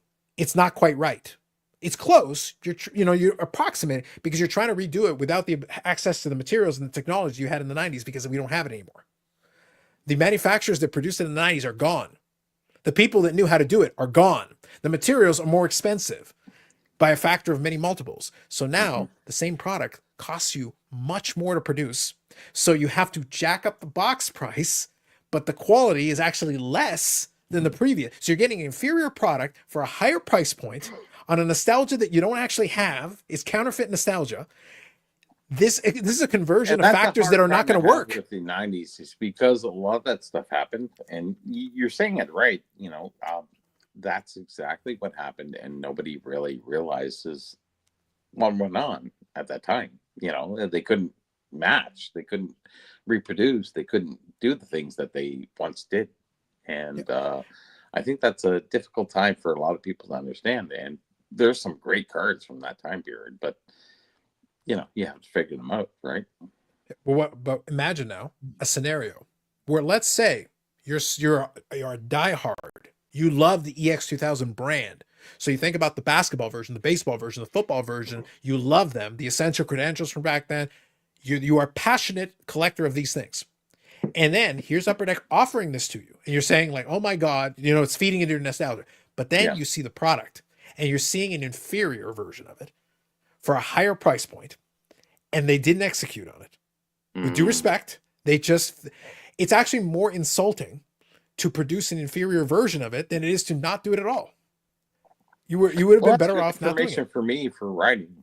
Thank you, Carlos. I appreciate that because it gives me a perspective of what was going on at that time. Have to remember, me and Steve are opening packs and stuff like that at that time period, Pokemon, whatever it was. And we didn't really think about it at that time. But what was going on is really actually what you're saying is there's a lot of rare issues that we never even thought about at that time. Very interesting. Yeah. The same thing happened with the PMGs. So when we have a sit down, but more importantly, I'm using the same example. So right now I'm using concrete examples. So we're all on the same page. Sure. They also tried to reproduce the PMGs in hockey. Hockey had, so as opposed to Skybox, where they never were able to issue it originally, and they just tried to recreate it. In 97, 98, hockey had a Metal Universe set. It does exist. That set exists. Yeah, but it never caught on. Yeah. Well, the reason it didn't catch on is multifold. One, they actually don't have PMGs. They didn't do them. That's the only sport that did not get PMGs in 97, 98. Oh, really? It doesn't exist. There is no Mike Modano 97, 98 PMG. Why? Otherwise, it would be very expensive. Why wouldn't they? That was great timing. Because for whatever reason at that time, they weren't able to produce it for hockey specifically. So basketball got it, baseball got it, football got it. Yeah, hockey did not get it, even though they had a set. Really? Wow. As a result, the PMGs never actually took root in hockey in the 90s where it did for the other sports. So when they finally came to it later, until the 2000s that they did. It was later. So they had to reproduce later because had they been able to do it in 97 retro at that time, right? And it was literally called Fleer Retro. Had they been able to do it in 97, 98 when it was originally coming out later, Yep. Then there would have been a 97, 98 Gretzky Green PMG, which would have been a massive card. That would have been a monster card that today would be selling for six figures. It'd be massive. Yeah. It doesn't exist. Huh. We've got retroactive versions of it where you tried to recreate it later down the road, close, right? But it's not the same. No. So that's why it's very important. You're trying to bank this nostalgia on a product that hockey never got. So it doesn't exist. Comparing it's fake nostalgia. Didn't happen. Is a little different. Understood. But comparing the two is not really the same. But even still, we're in the height of records and stuff like that going on at that time. So interesting. Yeah. I get it. Yeah. Imagine, Paul, if badminton had gotten 97 PMGs, would have been wild. Oh my God! Wild. Yeah, if only. but the point is, though, when you're trying to redo, and this was the general theme of that podcast episode, my statement, and this is my opinion. I'm merely stating it as my opinion. The opinions expressed are not necessarily those of mine, but the Gretzky slander is Eric. So it's important that we point that out. However, this piece is just my opinion piece.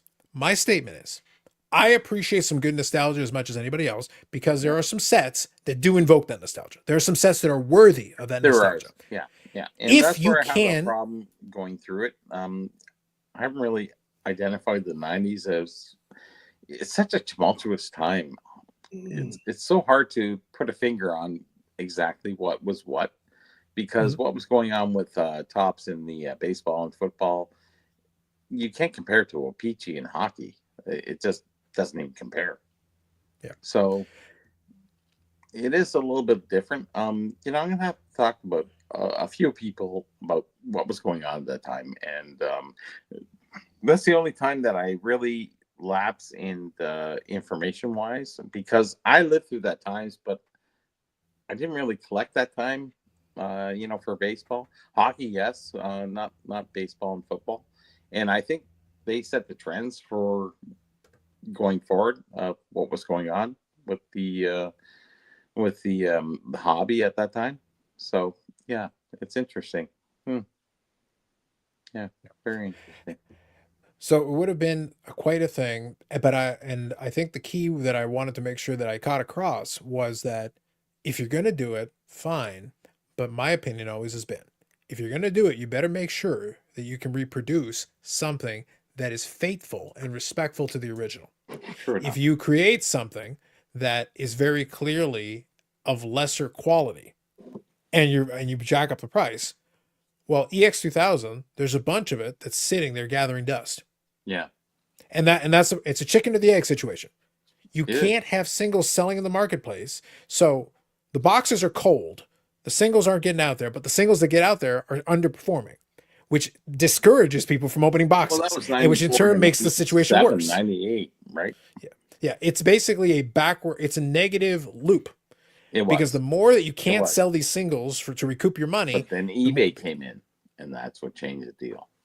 yeah. But we're talking about this. We're talking about this current I product, though, the understand. specific set. Yeah. This specific product is getting the negative loop because every time somebody lists somebody on eBay, they either price it what they think it should go for, and it doesn't sell, or they put it in auction, and the market decides, you lost your ass on that box. Mm-hmm. Well, is that going to motivate you to open more boxes when you're losing No. your ass every time? It doesn't. Guaranteed? Not until 98 then changed. That's when people started to realize the internet was there and there was so much available opposed to just locally. I think that's where the shift and change came. And I think everyone said, okay, this is where it goes. And everything changed from there. Really. I think, that's where I see it. A lot of things changed and everyone came in as a collector and they said, I want this one, I want this one, I want this one. And, collectors became base collectors and then things changed a little bit because the marketplace, then we got into eBay and PSA and everything else. Everything changed everything, one step to another step to one final step. And that's where we're at right now is we're at the final step is where we're at, PSA population reports and people are personally collecting stuff. And I think that's when everything changed really at that point. And I really want to put that in the book that's when everything really changed. And I think that's a key point. And then we can talk about 20, 21, 22, 23 after that. We already know what went through that time period. But, even prior up to that time, that's where we hit. A lot of people really looked at what they were collecting and what they were doing. And I think it was more investment than it was anything else. There was a lot of personal collectors because we had the X-Gen that were really clicking and the baby boomers were in the back end of the things and, they were into the Bobby Orrs, as Eric would like to say, and stuff like that, and the Gretzky's and stuff like that. And that's when everything really changed. And from that point on, it's a little tough to figure out, but, you gave me a good perspective of what was going on in the early 90s, mid 90s. Yeah, thanks. And that's when I ran out of money and said, I'm only. Yeah, we all ran out of money. Don't worry about that. That's when I went, I can't keep up with this shit. I'm just going to collect vintage. No, it got complicated. I understand. Yeah. That's what happened. I've talked about it here plenty of times. And I went, I'm going to just pick a lane. I'm staying in my lane, and that's it. Well, and that's where investment and the collectibles years. came in different, because a lot of people said, hey, listen, I got a PSA, 3 Gretzky, maybe I should get a 5, maybe I should get a 7. I said, hey, do what you want, it's up to you. Mm-hmm. Sounds good. So Bobby popped off. So we'll continue here for a moment. So US Sports Card here says, have you guys heard any buzz about hobbyists from Canada skipping the National 2025 due to current vibes? So I'm going to be completely honest with you. I haven't. But in fairness, I don't hang out in the circles of a lot of folks in Canada that go to the National. The ones that I do know that go to the National are probably going to go regardless. So now, I've joked about this. I'm not a National guy. I always joke about being permanent banned from the National. It's one of my favorite things. But realistically, it's just not worth it for me. And it wasn't worth it for me before. And I'd be even less inclined now. It's not even a budget issue anymore. I could win the lotto tomorrow and have all the money in the world. I'm not going down. No, thank you. Hard pass. But it's mostly because of disinterest. Now, current vibes, as you put it, doesn't enhance that experience. Doesn't Probably make me not. more inclined. Yeah, if anything, like I said, we'll keep it high level. High level, I'm a lot less inclined to patronize a US-based show. I'm more inclined to be like, no, I'll just patronize my local show. I'll patronize the expo. I'm already here. I can do that without having to go anywhere. It's already in my backyard, and I get what I want. And if I need something else, I could probably find it on eBay. I can probably just purchase the item. I don't need to go to a stateside card show for that. That's me. Other people may have a different perspective. I just don't think a normal, healthy citizen from either country should have any problem with the person across an imaginary line at this point. And, you know, if you want to be an extremist on either side of the aisle, that's when the issues come. But what does a Canadian citizen and a U.S. citizen have any reason to be against the other right now? This is governmental stuff. This is money stuff. This is taxes stuff. This is whatever. Joe average citizen on either side of an imaginary line on the ground shouldn't have any problem with the person on the other side. And you're frigging a nut job if you do. There's just no reason for there to be an issue. And I have not thought once, well, I'm really concerned about going to Canada and going to the expo, whether it be the spring or the fall, because, you know, with the current climate, I don't, what some Canadians are going to beat me up in the parking lot because they hear my Boston accent? I don't think Eric, so. we are going to pummel your We'll frozen throw mayo toonies packets. at you. We're literally Yeah, going to pummel your frozen mayo I'm packets. American. It's because I'm an asshole. That's totally Yes. different. Yeah. And there's no way.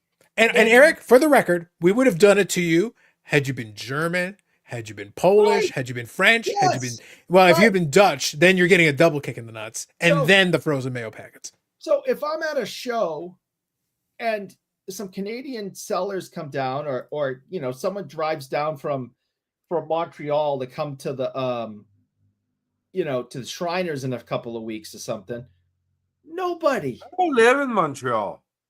I wasn't even saying you. I was just saying in general, but that's a good point. So some you know, some Frenchie comes Like, down. do you drive from Rhode Island? Rhode Island sucks. You don't want to go there. Oh, there you go. So Wow. Wow. Quebec City and Montreal is two different places. So I wasn't actually talking about you. I was just Okay, using an sure. example. It just so happens you're in driving distance. You are truly just offending everyone. And that's what I do. And I'm okay with that. I'm But offended. nobody hates And that's me why you should be afraid the moment you cross the border because we're Right. going to get you. but because I'm an asshole, not because I'm an American. And nobody down here with a brain is going to say, I have a problem with this guy at this show because he's Canadian. We don't care. This is the government. This is mom and dad having a fight. It doesn't affect the kids. Okay? The kids shouldn't be fighting with each other. Let mom and dad sort this out. You don't have to like the fight. You can have an opinion about the fight. The fight can give you feelings, but the kids shouldn't be attacking each other because this isn't about us. So I don't have a problem with Canadian people, and I don't think the majority of Canadian people have a problem with Joe Average American unless you go up there and you start saying I got a problem with Joe stupid shit. Average American. I think we need to take him out. If either person crossed the border and started talking shit to the wrong person, yeah, but then you got two idiots fighting. Joe Average on either side of the imaginary line is not gonna give two damns about the other person. And be like, oh, hi, you like card collecting? That's cool. Let's talk about that. That's it. Mm-hmm. Now, I I think do an know important. one particular person who went out of their way to phone someone in the United States and make their points felt. Mm. Which I'm going to finish reading. I'm going to read a couple of these Probably is a little comments. silly. Hang on. I'm going to finish a couple comments here. So good, Carlos. Thanks. I wonder how that might impact some of the global whales who are out from Asia and beyond. I think the global economy and economic chaos might slow travel. It's going to be an individual. So let me put this way at high level. Mm, Each individual is going to have to make up their mind, and they're going to do it what they're going to do for their own reasons. So kind of touching on rock latex here. Canadians may not want to economically support travel to the U.S. right now, and that is a thing. There are some people who have canceled trips that they were going to make, and that's a decision that each individual has to make for themselves. I gave you a very high-level response on my response because I'm very clear on the politics side of the issue that I'm not doing it here. This isn't the venue or the place for it. But I'm going to say, as I just said earlier, my preference, if you read between the lines, you kind of get where I'm getting at. My preference is I'd rather just support my local show. I would rather support the expo. So I would much rather spend, if I'm going to spend money at a card show, I would much rather go to my card show here. Does that mean I will never buy anything from the US, a US-based seller? No, absolutely not. I'm buying stuff from a US-based seller all the time because if they have what I'm looking for at a price that I'm looking for, and that's fine. But does that mean I'm going to go? Used to go down to Buffalo on a regular basis. And is my inclination to do that? No. Because I don't need to. So it's something that I was doing because it was available to me, and there was a situation where it made sense. But that's a me decision. That's Carlos's choice. I think, and I'm not going to judge anybody else that says no, but I still want, by all means, that's completely fine. I think it's a need and want. What do you want to do? Yes. Hey, Expo's here, Toronto, local. Why do you want to go down to, Philadelphia or Ohio or anywhere else? Honestly, your major show is Toronto, so why would you go anywhere else? So that's the thing. A year is plenty enough. Why do you want to go down to Suzanne Tesso? That's her name, Tesso. Oh, and the thing is, speaking on, yes, Hey, hey, listen, at least they got there. So the thing is, between the expo and like the odd one down to the CSC show once in a blue moon, that Hamilton show occasionally, but here's the thing: I can do that. I can still support my local scene. That's a good thing. But I don't need to be going out all the time. I'm not going to card shows every weekend. That's not my deal anyway, in general, regardless. But let's put it this way. If I was on the fence or I was borderline, because again, I have to factor in expenses because I'm enhancing expenses. When I have to travel further, it costs me more. If I have to get additional hotel, it costs me more. So if you add friction, again, just thinking high level, if you take something that I don't need to do, that's already more expensive for me to do, and then you add friction, any friction. Yeah, it's not worth it. Now you've taken something that I was thinking about it, and you know what? Now I'm out. It's not worth it. Yeah, it's like you didn't come down last time because the weather was bad. Hey, listen. Yeah. Wrong time, right place. If the weather had been fine, I had already taken care of it. I had some expenses already built in. How did I do? I did very well. But so Carlo, I want to make sure that you don't lie to people. We will never be friends with Eric. No. I do. That's fair. No, I'm not talking to you, Bobby. I'm talking to Carlo. Carlo here says when Trump leaves, we can be friends again. That's not true. No. Before Trump, after Trump, in between, none of us like Eric. It doesn't matter. For 4 years, so it doesn't matter. We're consistent on this point. Yeah.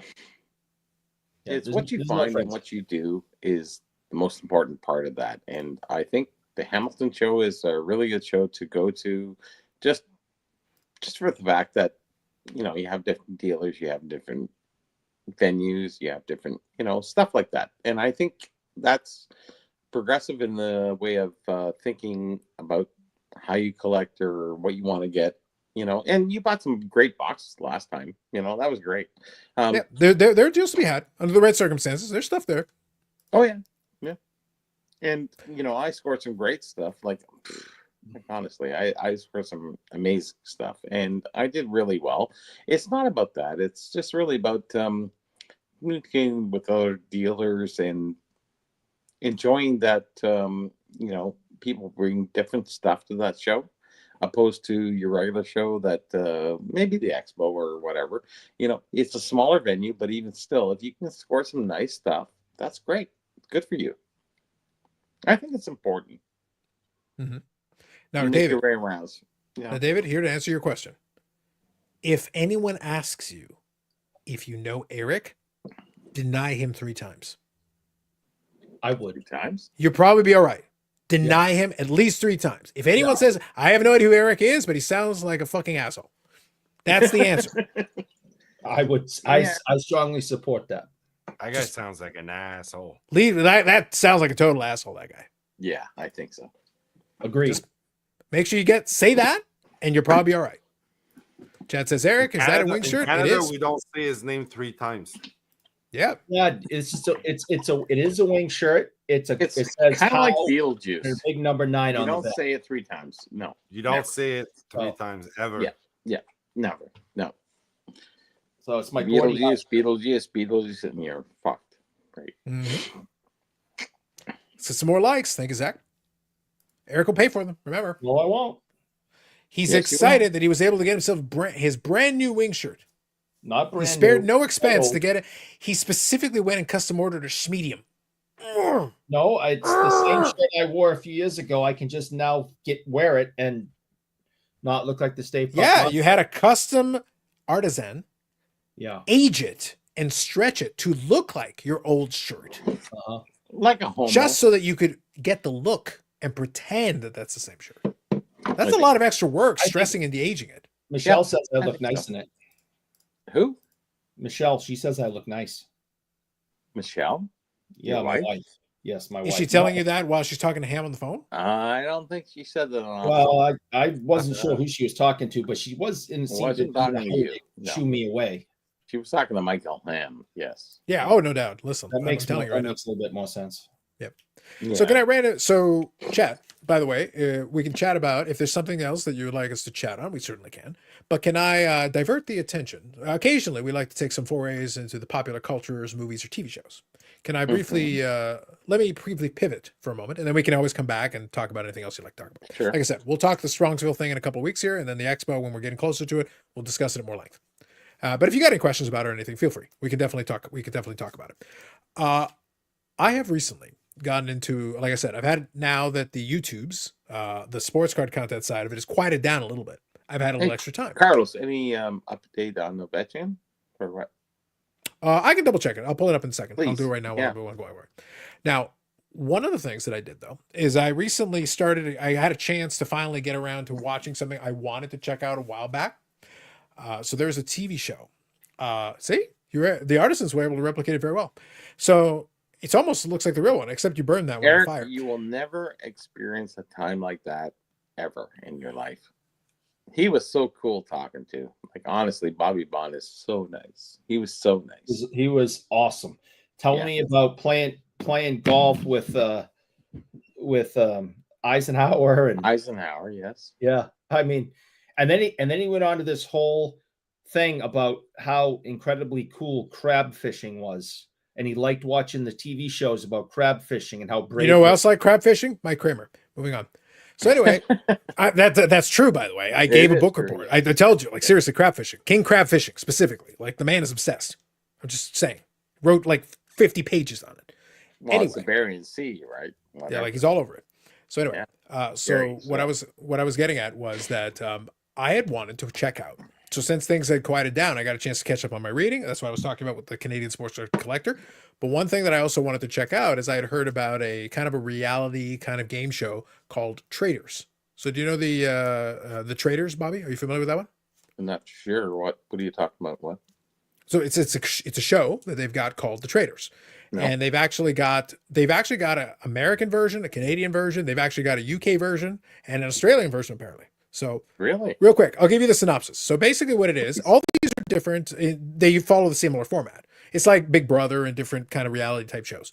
But what they do in this one is that it's basically a murder mystery.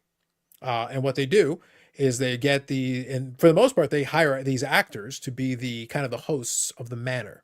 So they in the UK version of it, they've got this castle in Scotland that they use for it, which is actually kind of entertaining. The hosts themselves are actually very entertaining itself. They kind of play a character, but also he's a host as well. So so the concept is they get about 20 people, give or take. And these are the players, the contestants that they brought in. For the Canadian version, what they do is they grab some folks from social media, folks that may have some celebrity status, but then also some regular folks. So they want to get a mix and a blend of different individuals in there. Sure. The point of this exercise is that it is still a game show in the sense that at the end of it, there is a cash prize that you can win. But the way it works is that they get these people into the manor. And what the idea is, they've got to ferret out in the course of these 20 people, the hosts will select 3 of them to be what are called the traitors. And their job is not necessarily to sabotage the game, because they do want to win the games to get more money, because there's a prize pool at the end of the game. But what happens is the traitors want to basically kill off all the other contestants. And the contestants themselves are able to vote out anybody that they want. Every single episode, they can vote people out. But they can vote out people amongst the contestants, but they can also vote out the traitors. They've got to ferret out who the actual traitors are. Well, how does the in their midst. main guy end up voting people out when he's not really in control? So the traitors are the ones who are actually doing the killing, and the voting is happening by the contestants. You The should contestants are voting for each other. for a game Okay. show. Okay. So the concept is the contestants, as they're going along, talking to people, doing their little Yeah. alliances and doing everything, they know that there are, at the beginning especially, there are 3 people that are actively working against them, who every night kill off a contestant. But Yeah. what happens is the people themselves can also vote out a contestant. So somebody gets banished by the contestants. So people are going 2 at a time. So you can vote out somebody, and the traitors can also kill somebody, which is basically voting them out, but inside of the little. But the traitors are working together to try to undermine the rest of them, and the rest of them are all supposedly trying to work together to figure out who the traitors are. That's the purpose of the game. And then they've got these contests, these games. It's very Smart. dramatic, Smart. but it's actually kind of entertaining. I did Yeah. enjoy. Once I started watching the episodes, I'm like, actually, this is kind of fun. I kind of like it. And some of the hosts, I actually really enjoy their portrayal and what they do with it, because they bring a little bit of fun, a little bit of flamboyance to it. So like, it's like 10 episode seasons. It's not crazy. So I'm like, that's all right. So I kind of binge watch it. I really enjoyed it. But what I like is that the entire point of the game is that you literally, the hosts play this up, and they go, the whole point of this game is for you guys to be duplicitous. You should, at the end of the game, the point is you're all turning on each other. You're trying to win the money. Yeah. However, here's the caveat. Here's the differentiator between this and a regular game show. Publicity come in. Because all the way along the way, the traitors obviously are lying to everybody, because they're trying to act like normal contestants. They're trying to blend in amongst the masses. I see. They're in the game. Yeah. So the traitors look like contestants, and the contestants, if somebody's acting suspect, people could think, oh, Eric's the traitor. But maybe he just has no idea how to play the game, and he just sucks. Yeah. But then we vote him out, and it turns out he's not a traitor, but then the traitor remains amongst us, I got it. who's still trying to work. So the traitor's job That's is to smart. kind of, Yeah. so if you're if you're a good traitor, Yep. you would try to make Eric look as suspicious as possible so that we can convince you to vote him out, Yes. Yeah. because then the traitors stick around and we're getting rid of the real players all the way along the way. And they've thrown in some twists. That's the point. Exactly. That's the point. Exactly. So that's where the fun part is. The strategy of the traitors have a strategy, the contestants have a strategy, and they're kind of working against each other, but they're inside the same house in the same space. And from the outside, they all look the same. So how many people are involved in this? Initially, it's about 20 contestants, and as they whittle it down, they get down to now. This is where it's a little different than a lot of game shows. That's it. You start off with 20 contestants. Now, what happens at the end is, like I said, the traitors are initially 3, and by the way, the traitors can turn on each other too. So that's kind of a thing, Sure. because here's the way the game works at the end. Once you reach the last stage, and you've been voting out people, killing people left, right, and center, and getting rid of them as you go along, the traitors are trying to get into the last group. That's the goal.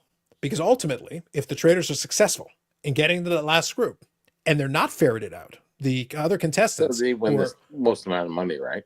who are called the faithful. So Yeah. so there's the traitors and the faithful. So the good contestants are the faithful, and the traitors are the ones that are basically undermining them. But if even a single traitor reaches that final group and they are not able to successfully ferret them out, the traitor gets all the money. Really? However, if the contestants, there could even be in one of the seasons, there were 4 people in the final 4 they got to that last phase and they were given the option. They were basically said, we can end the game right now, and all 4 of you split the prize money. But if you think there's still a traitor amongst you, you can say, let's do another vote and knock somebody else out. So you have a choice. Wow. But if even one person says, keep voting, you do it and somebody else gets bounced. Now you're down to 3. You can do it again, bounce them down to 2. And that happened in one of the seasons that I watched. You were down to final 4. Boy. Yeah. They voted off one person. They voted off a second person. And you were down to a final 2. And the one person who was the good person helped vote off the other 2 good people. And the other person was the traitor. Really? And the traitor won because of that. Yes. Of course. So I like the strategy. Shit. I like the strategy. The strategery. The strategery. So that would be you. Oh, yes. Sounds like the 90s in hockey cards. Yeah. So the point is, like I said, I hadn't gotten a chance to watch it. But then once I started watching, I kind of like this. It's kind of fun. I can see why you would think For that. my sensibilities, I kind of enjoy it. But it's interesting. Yeah. They have a little, well, they like to throw a couple of twists in there, because what happens along the way, if you are able to successfully bounce a couple of the traitors, the traitors can recruit somebody else to join their ranks after the fact. Oh, really? So you can reshuffle it. A person who was not originally a traitor can suddenly become a traitor. Ooh. So they throw in these little wrinkles to make it more complex. Yeah. That's what I mean. So all the players are sitting there staring at everybody, and you can't trust anybody, and you're looking around like, what the hell? Yeah. Who am I supposed to trust? Ooh. Eric looks suspicious. Oh, my God. That's fucking Did you see the way the man ate the chocolate stick? That's a traitor. That's I wouldn't smart. trust me. That's smart. Yes. No. Yeah. So I like it. I enjoyed it. Because you can play it against itself, right? Yeah, absolutely. Yeah. That's why I say, like, I think they did a good. I actually think they did a good job with this concept. I enjoyed What's it. it called? The Traitors. Traitors. Okay. Yeah, I watched the Canadian version. They've had 2 seasons of it. The second season was really good. I enjoyed that. I think they did a great job with it. And the host, I like the lady that they got for that one. She's great. She's actually a Quebec actress who's been in a bunch of things, and she plays basically the host. Her job is to like present it. She does a very good job with what they've got on there. And the point of the host is to be entertaining, and also to keep the action moving along and to keep people moving. And since she's an actress by trade, she can play the role, but also like keep the action moving along and, play off of whatever the people are saying. Yeah. Well, I watched the first episode of the UK version because you got the UK version as well. Yeah. That one is a little less flamboyant, but she's fun in her own way. In the very first episode, The American. they brought the people in.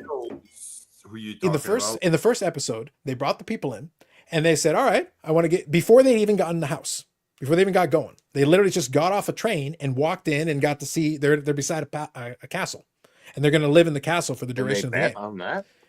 So what happened was, she said, "I want to see how you assess yourselves." So it was like a little test before even the beginning of the game. Wow. And she said, "I want you to order yourselves in the order of the person on the far left is the one who thinks they're the most likely to win, and the ones on the far right are the ones who think they're most likely to lose." The reason that you're doing the strategy here is a lot of them are thinking strategy. They're like, well, I don't want to seem as the arrogant one, so I'm going to hang out in the middle. Some people are like, well, I'm going to try to literally one of the guys took one of the old ladies that was in this particular season and took her to the front, just to be nice. It looked cute and it was fine. And then these guys decided to be humble by putting themselves at the end of the line on the far right, But then the host lady literally said, it's like, every one of your actions has a consequence. Every choice you make has a consequence. This was the beginning of the game. Literally, they just started. And she pointed to the 2 guys at the end and goes, you 2 said that you're the least likely to win the game. I'm going to take you at your word. You're done. Really? And she booted them out. There was no other challenge. Like, they didn't know it was a challenge. They didn't know that this was a contest that they were doing. Left? The winners. They're 18. You're starting off with 20 people. She booted out 2 people, but like there's still 18 more people. So there's still plenty of people in the game. The thing is, these guys made a miscalculation. They thought they were being humble. That would make them less suspicious. They were trying to be strategic, but by doing that and putting themselves at the end of the line, they literally got themselves booted from the game. Oh, shit. They had no idea that it was actually a contest. And when they made that choice, they sealed their own fate. Didn't even know. Wow. Is the woman who's hosting, the show, is she Laurence Labuff? No. Oh, she's the only one I know. Because she's on Shorzy. You sure? Yeah. That's Yeah. So man says, where do I amazing. sign up to kill? I mean, play. Exactly. Look, listen, the traders. So just for the record, the traders would be hilarious if we got the BIC folks to do it, Yes. because Bobby would be like That'd the be most awesome. duplicitous. We know that. Everyone would literally suspect me and Amanda first. Yes. Like immediately be like, Carlos is the trader. Damn it. What are we doing here? It's like a real. So I enjoyed it. version I had of fun. Blue. Hey, don't predispose me to shit. Well, so in the US version, I checked out one of the, like I said, I was binge watching some of these seasons. In the US version of it, they brought in a bunch of reality TV folks from different categories, Big Brother, Survivor, and whatever. Like you pick different folks. In the Canadian version, they got Rick Campanelli. That was Well, they hilarious, should have had Bobby Burrell. obviously. But the funny thing is, so they got all these different people from these different categories. So Eric, you'll appreciate this. So they got these, you got people from Survivor, people from Big Brother, all, you know, The Bachelorette, you know, Real Housewives. You had all these different reality TV show folk. So all these people are in this game. Again, it's a murder mystery game. It's a game. It's a contest. So the thing is, they bring all these people in. Obviously, they're known from different things. But what they did is they started the game, and I'm not spoiling too much because they've got a lot of different twists all through the episodes. But they brought these people in, and then they started the game a certain way. But once they got going, the host had all these different people in these masks, and they're all like staring at them, and then tells them to go away. But one of the guys in the mask doesn't leave, and then the host says the games begin right away, and he literally points to one guy to come over. The guy in the mask, he takes his mask off, and it's Boston Rob from Survivor. Oh, Rob. yes. So- That was whatchamacallit. Yeah. Now, here's the thing, Eric. Here's the funny part. They said, well, it's like, you know Boston Rob. So he goes, Boston Rob wants to play in this game. He wasn't originally one of the contestants. The contestants are all there. He goes, I'm going to give you a choice. If you would like, I can bring Boston Rob into the game, and you can eliminate one of your contestants right now. So do a swap, basically. So somebody would step forward, which would immediately make them a target, and it literally eliminates somebody beside them, because some of the folks in the group already have history in their other reality shows that don't like each other. So it's an opportunity for you to get rid of your mortal nemesis, but you're bringing Boston Rob into the game by doing it, and potentially making yourself a target right away. I could vote Eric out. 100%.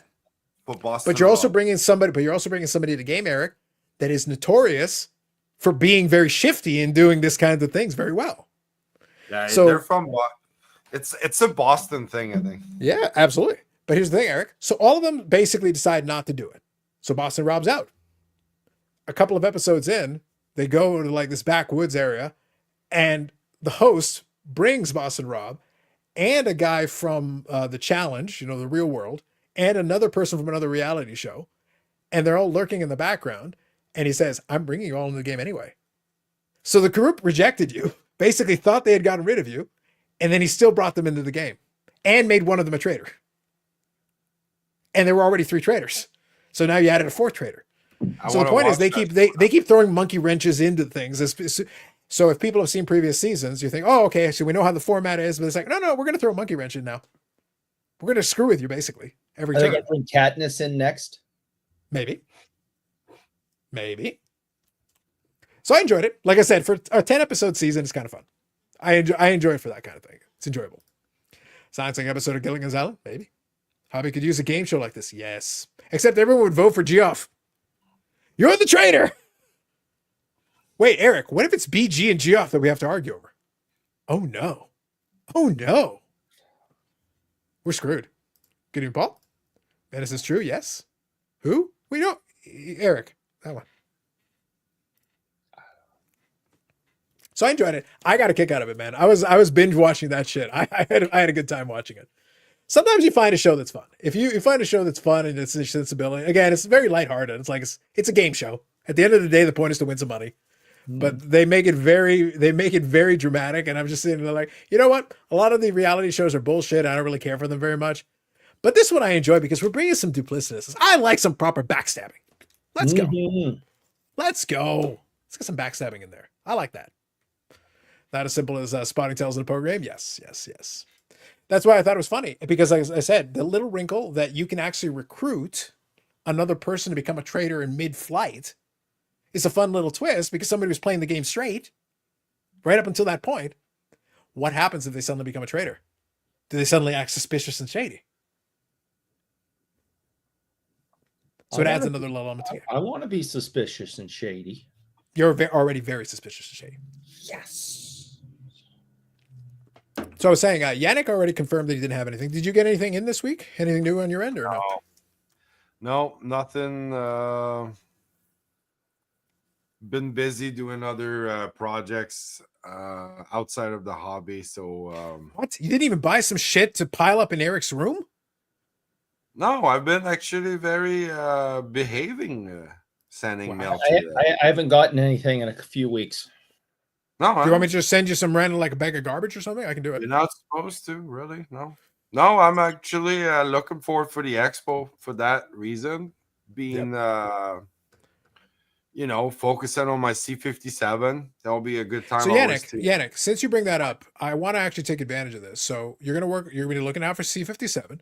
Is there anything else you're out there looking for? I'm gonna come right back, but I'll put it out there for you to discuss a little bit. Yeah, I'm looking also for the Quebec Senior Hockey League. That set that I got going there for out of 109, I got 102. So I'm still missing 7 cards. Not all of them are out of reach. Out of those 7, 2 are bigger names, of course, in that set, being Jacques Plante,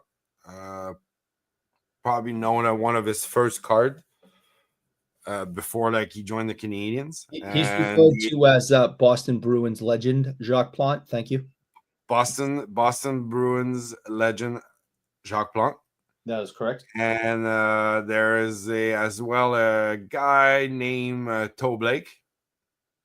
So that's another tougher one. And there's Elmer Lack as well in that set too. That is not that they're impossible or you can't find them, but they're a little pricier. So, but I need them to complete the set because I'd really like to get that achieved. But I don't think I will be able to complete that set at Toronto. Being a little more kind of like a minor league. The Quebec Senior Hockey League was basically before the junior major and all that stuff. So back in those eras. So it's more like of a local niche set to complete. So the C57, I still have 25. So I'm halfway. Okay. I haven't got a new C57 in about, I would say probably I don't think I got one in 2025 yet. Okay. Well, how's the budget looking for that? Is it looking pretty healthy? You feeling good about it? Always. If the right card, the cards are there, that they're my budget for that set, it's 1s and 2s.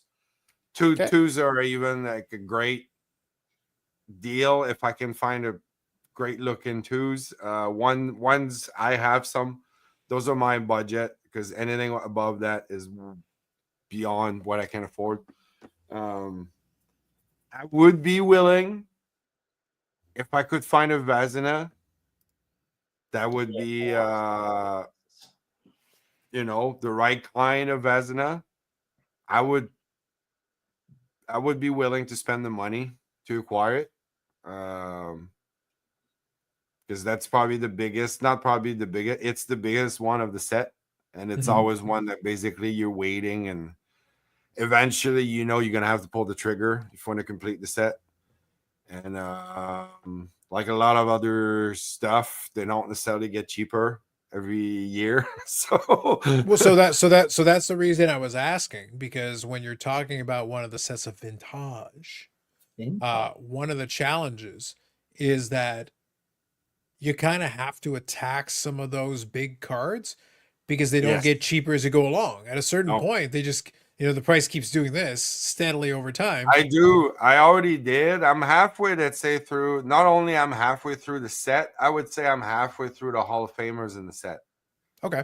So I do have some big names already, but the biggest name is obviously Vazina. And then I would say probably Art Ross, and then You know, Lester Patrick, guys like that are like the biggest ones that will cost you. So yeah, it all depends if I can find it at the right price. I'm patient. And the money is always, it's one of those. It's not necessarily like you have it aside just for that one card, but you do know that if you do come across time is the essence sometimes when you're collecting a set of that. Like sometimes it's just like you got to pull the trigger and do it. Makes sense. So, I've been kind of balancing out the two things. I was talking about the past couple of weeks. I've been talking about a little bit of consolidating. I've been selling off a couple of pieces, been able to have some success with that. So that's helped build up a little bit of funds for the expo, which is good. But it's not something I don't need to spend it all. If I can't find what I'm looking for, then it's fine. But it's nice to have it, just to have it there just in case. In the meantime, it's accumulating a little bit of interest, so that's good. But at the same time, if I do pick up anything, for the most part, a lot of the eBay purchases have been slowed down. There's a couple of items like the stuff I was showing, because some of it is a little tougher to find. That pristine patch is this thing here, because it's an early 2000s piece and it's the version out of 10. I've been waiting for that one to get listed on eBay. Period. So I think I went and searched. There hadn't been another sale in 3 years, so I was waiting for a copy. So the problem is, if there's no copy in years, plural, then you're sitting there when one finally shows up and say, all right, it's time to get in there and bid. I had another one that I'm looking at this weekend that is in the same kind of boat. I don't know what it's going to go for. And the challenge that I have is because they're not often enough, I can't compare it to anything necessarily. I've seen some that's for some of the other players that have sold for pretty good money, and some of them for the other players that haven't sold for anything crazy. So I could either get a smoking deal, or it could go a little higher than I wanted to. But it's been a couple of years since the last time one of these has been for sale as well, because that list is getting small, especially that late 90s section, early 2000s section of the list. It's shrunk to the point that it's like, if I see anything that actually is on the list, it immediately jumps to the priority level, because it's like, yep, I'm down to 1 page for the entire checklist out of 1,000 cards. So it's like, when it's down to 1 page, it's like, well, if you actually show me something that's on that page, I kind of want it, because as we get closer to the end, it's getting smaller and smaller. That list is dwindling. The rest of the stuff is like, yeah, okay.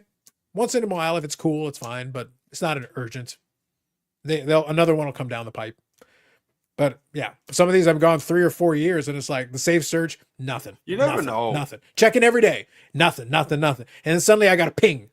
Wait, 1. What? Save it. Yeah. You're muted, Bobby. Just so you know. Yeah. Like I said, Bobby, just so you know, you're muted. Yeah. Just letting you know.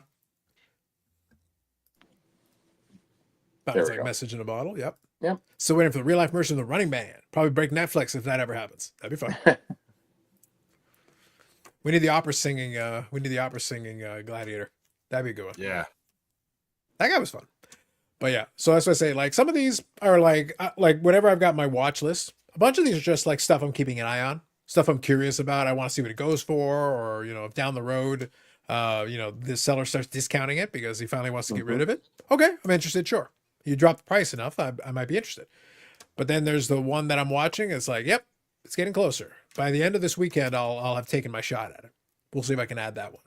But that list is getting narrow. At the expo, I don't even find stuff like that anymore. On eBay, it's once every couple of years now. I basically need one of the Medano collectors to give up and to put it up for sale. Yeah, clear. Yeah, really, right?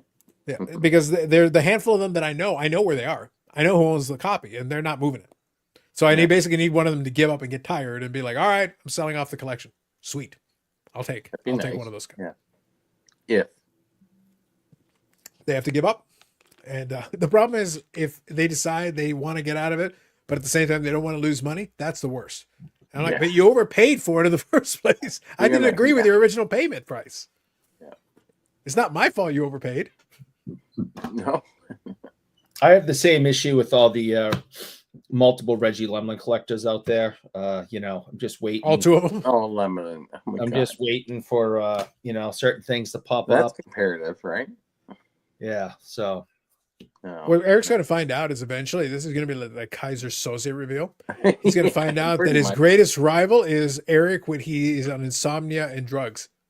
He goes, wait, I'm fucking bidding against myself? God damn it. I I'm could see myself. limping and I walk straight. Oh my god. Mm-hmm. Kaiser Soze. Yeah. Yes. Okay, guys, I'm out. Sounds All right, good. Bobby. Have yourself a good night, Bobby. Take it easy. All right. See you, guys. buddy. Night. See you, Bobby. Hi, Bobby. Bye, Bobby. Hi, Bobby. Shut up.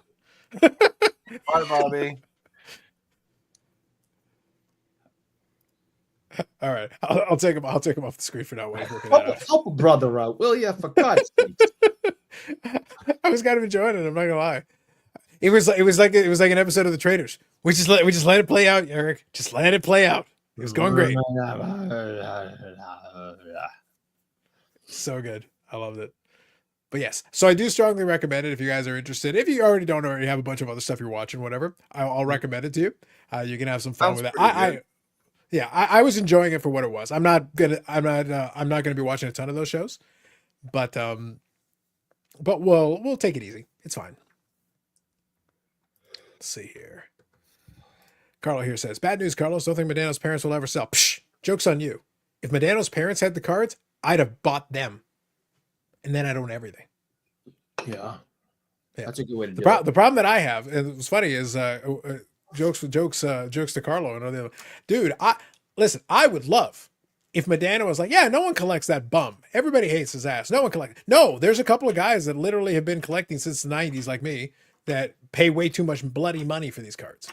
So when the tougher ones come up, it's basically one of a handful of us that go and get the damn cards. And then occasionally somebody new will pop in and buy a couple of the higher end ones. And that creates a little thing. Yeah, you'd think the guy's been retired for all these years. Give up. All of you, give up. Quit. I want to win by attrition, Eric. I want to win by being the last man standing. I just need them to quit or die. Or die. Get on with it. Get on with it. I want to win by default. Default. Same way with the Reggie Lemlin collectors, man. Just come on. I got to outlast them so I can get all the Reggie Lemlins. Well, that's the problem with the hockeys. We joked about it before, but it's true. With the hockeys, there is collectors, plural, for like pick the most obscure names you want. There's probably a handful of collectors for them. Doesn't mean there have to be a million of them, but all it takes is a handful to make your life more difficult if you're collecting a niche player. Right. And if they're in popular sets, then there's the set collectors too. So like, when I was talking about this thing here, it's a card from the cup. Well, if somebody wants to do the set, Eric, they need this in addition to the other players. Yeah. So regardless, you don't need to like Medano or not like Medano. You still need to actually get a copy of this if you want to complete the set, in addition to the other players who are on the checklist. So therefore, a set collector is automatically going to take one out of circulation.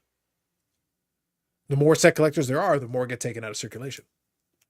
So you guys are all wishing death to each other, every Medano collector. Well, in fairness, Yannick, I kind of do that just as a matter of policy. Yeah, I don't like, think. I would have done it with almost no impetus. Yeah, like the fact that it would benefit me is like a bonus. Right. It's a nice add-on. Eric, should I get Bobby out? Bobby's still struggling to get out of the stream. Still there, huh? Yeah, back real quick just to say hi. Yeah, it's put him back on. Hey, Bobby! Hey, we're Bobby! trying. Bobby! We're trying, you guys.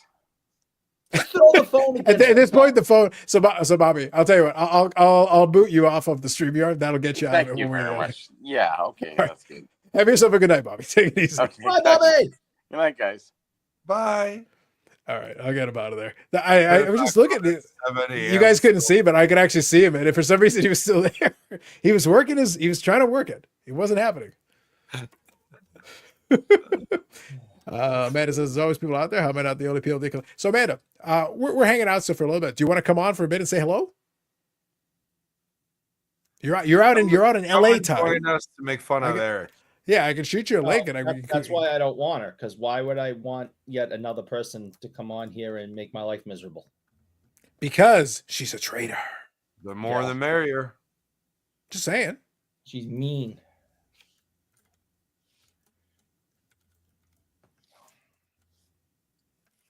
She's mean. And then, oh, good. Now I see the Bill's in the chat, so he's just going to encourage her, and they're both going to pick on me. Should, yeah. Why you did Bobby? Bobby, the Burrell needs some rest in the Garage of Knowledge. See, Go there on. it is. Early morning whatnot show. Excuses.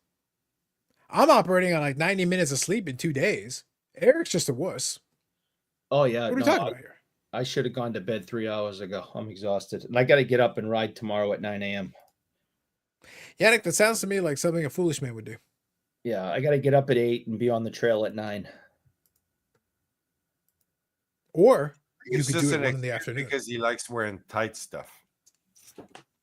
Yeah, like that's literally it. He does it. He does just like, can I get it tighter? I got the medium shirt. I It's wear just because baggies you when I'm finally out. find a sports that is socially acceptable to wear all the spandex that way. I wear baggies when I mountain bike. I'm not going for a road ride. Well, Eric, we know you wear the tight ones just when you want to walk to like get the newspaper. Well, yeah, you got to be aerodynamic. When you're I could see you fighting resistance drag. It's like, it's stopping. Despite all the best efforts, it's terrible. This better make the year-end review. That's a good call out, Paul. Trials and tribulations of the Burrell trying to escape the live stream. Literally never wear baggy anything. Dang. See, she's mean to me. She's mean. She's mean to me. This is Hollywood types. They're mean. Yeah. The schmedium. I'm just happy that I can get it on. It's been a few years since I've been able to wear it, so I'm wearing it. Wow. Have you ever considered just getting a bigger version of the shirt and just pretending it's just medium? Nope, this fits. Like I'm supposed to be impressed by that. Eric, I'll have you know for a fact, if I go upstairs in the closet, I can grab a uniform, a baseball uniform that I have that I wore in Little League, and I can still wear it. I couldn't fit into my I couldn't fit into my clothes from that age group, no. You know why I can do it, Eric? Because I was the fat kid. So I'm probably smaller now than I was when I was in Little League. Tony Chat 19 likes, gentlemen. We love hate. We have hate watchers always. Listen, it's just a hate on for Eric. Yeah, They're just looking at like, what is this man doing with the schmedium shirt? It's not a schmedium. It's what Makes him everyone's angry. wearing. I Makes haven't. him angry. I don't think I've ever had medium. I don't think I've ever fit in a medium. Large is probably the smallest I've ever been able to fit into. Wow, even as a child, even as a baby. Yeah. Interesting. I don't think I can fit. I don't think I've ever had a medium anything. Large, extra large, and for a little period of time, little XXL. Like that shirt that I gave him, that's an XXL. Yeah. Interesting.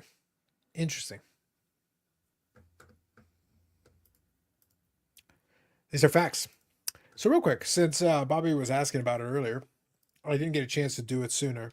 So I got 2 questions. I'm going to pose a question to you guys. Let's see here. Too lazy to hit the like. Carlo, Eric pays every time somebody hits the like button. No, I don't. Nope. He, Nope.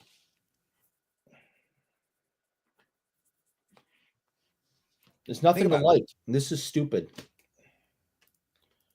This is all a bunch of stupidness. Zach, the YouTube entire algorithm is built on hate watching. Probably. Listen, I bet you like 60% of Geoff's views are hate watches. I would. They're like people furiously angry all the time. They're like, I hate this guy. I'm gonna watch this video and hate it. I think at this point you're right. I think you're onto something. It's just indignant rage. It's infinite rage. All the time. Good old infinite rage. So let me see here. I want to see.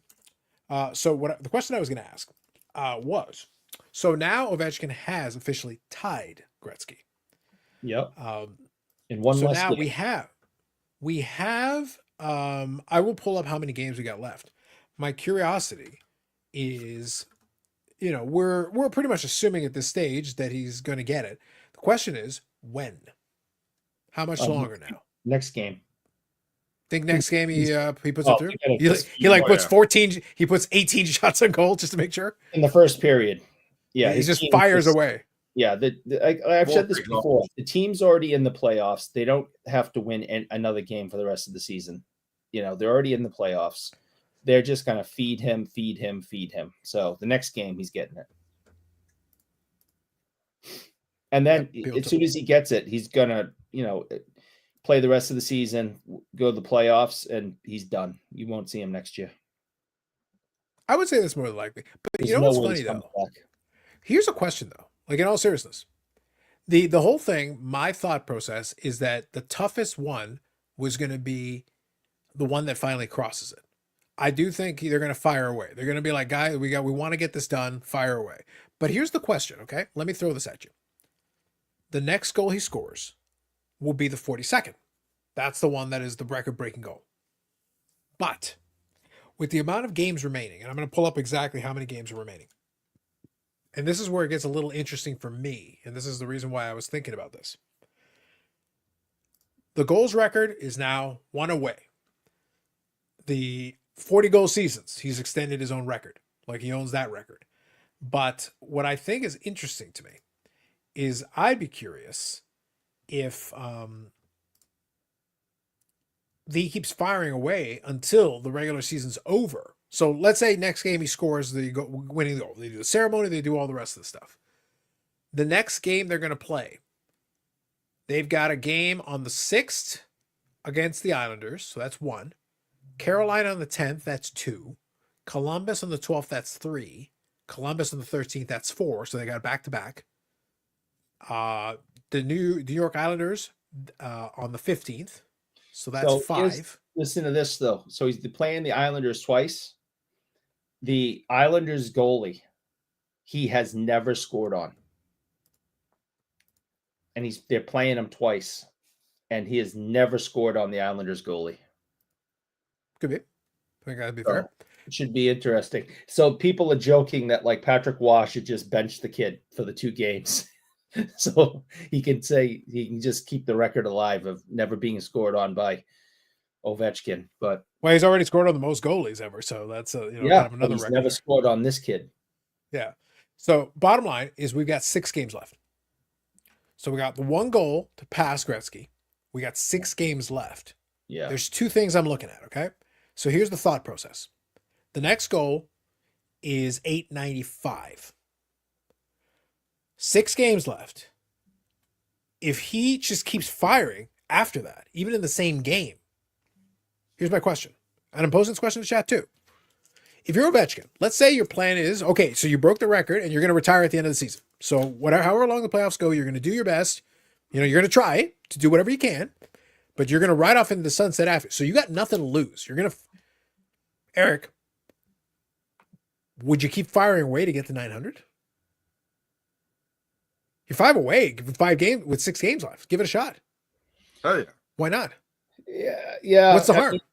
Yes, I would. As long as you've got clean shots, as long as you're getting some clean shots, fire. He's retiring in 5 games or whatever playoffs he's got left. That's my call.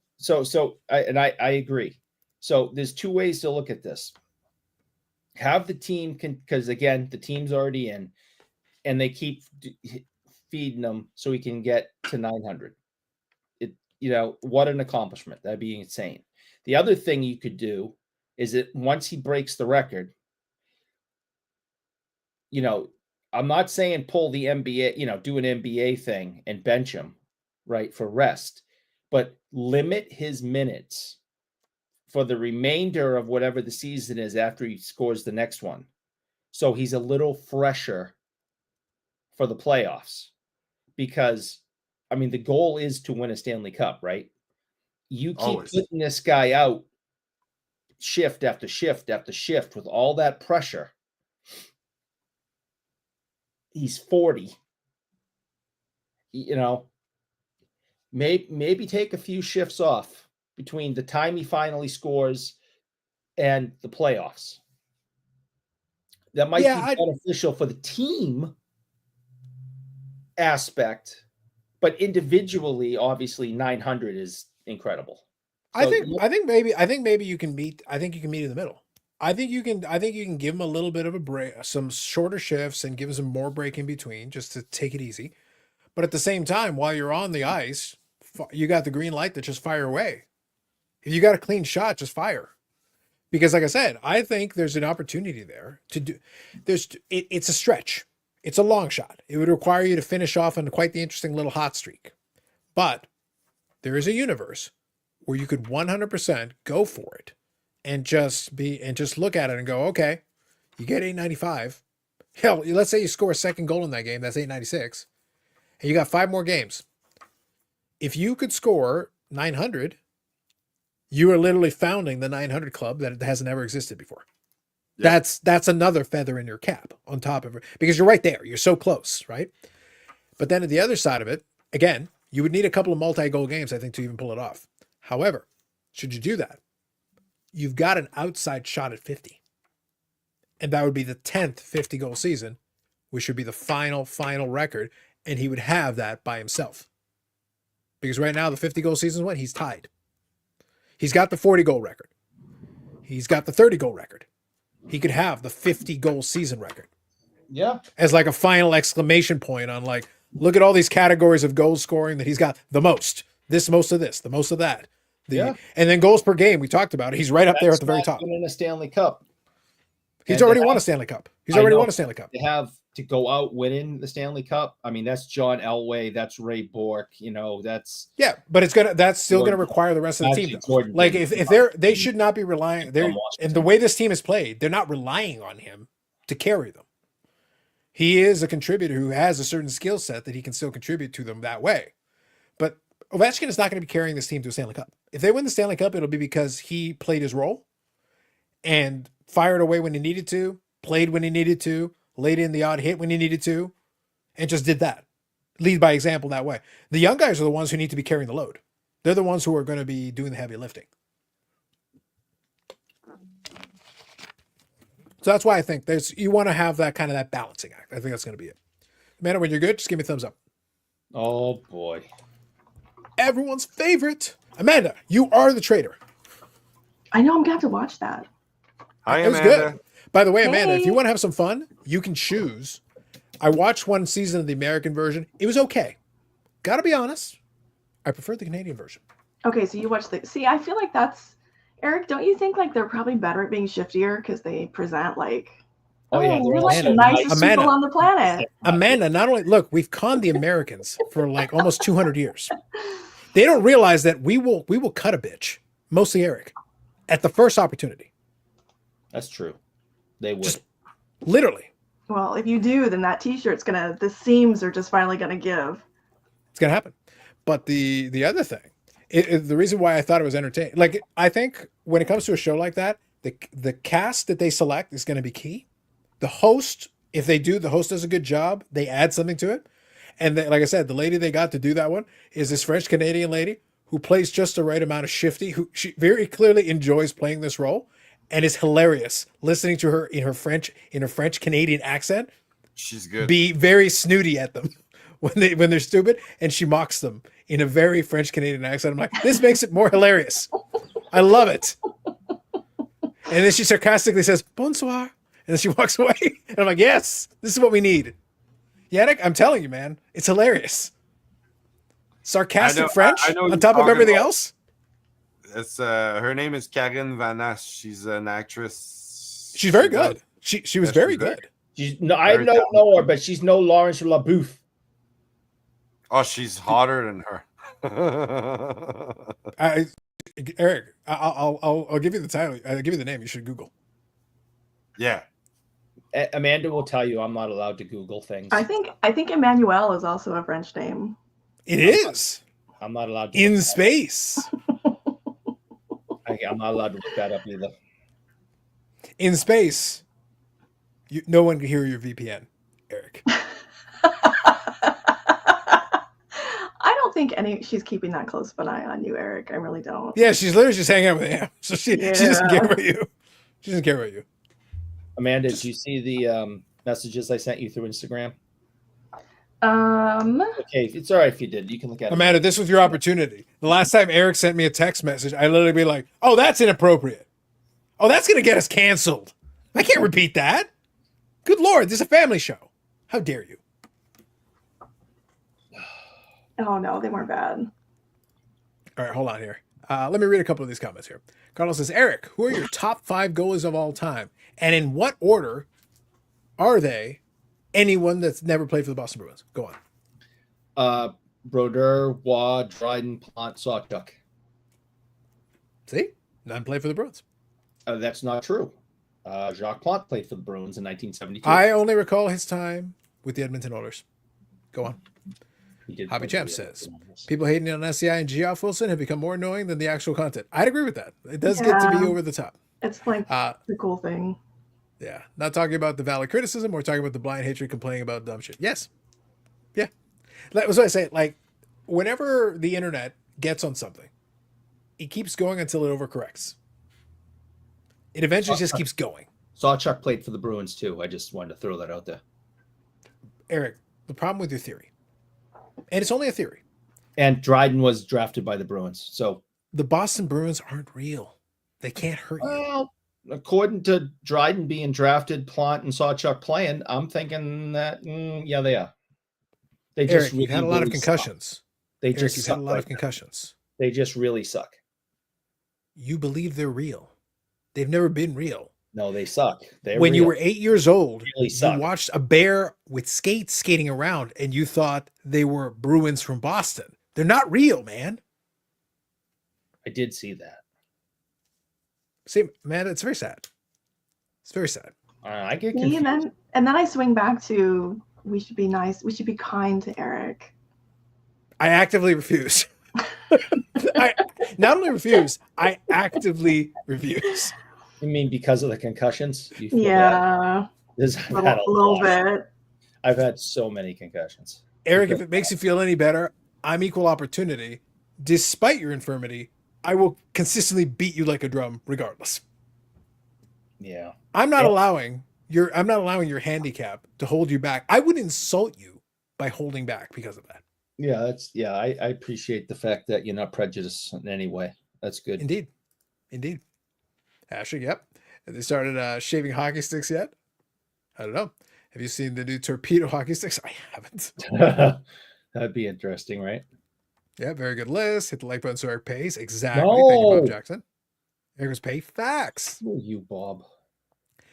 Hobby Champ says, I don't trust anyone who doesn't have Dominik Hasek at least their top 3 all-time goalies. I question their hockey knowledge. Eric doesn't have hockey knowledge. Eric saw Bears on ice skate. Exactly.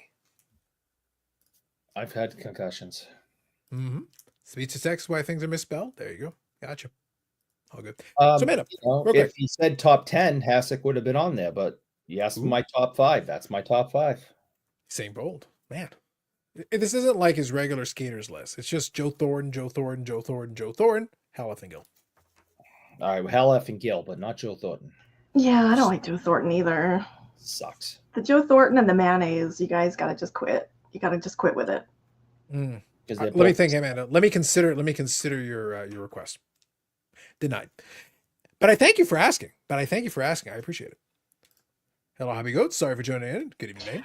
Wow, name's just getting here. Names on the West Coast like you. Names on the West Coast like you. Yeah, but usually he's around earlier. Listen, he's got 47 kids. I don't know what to tell you. Kids to bed, so he really does, and he's very popular on TikTok. I don't know if you guys are over there. I don't.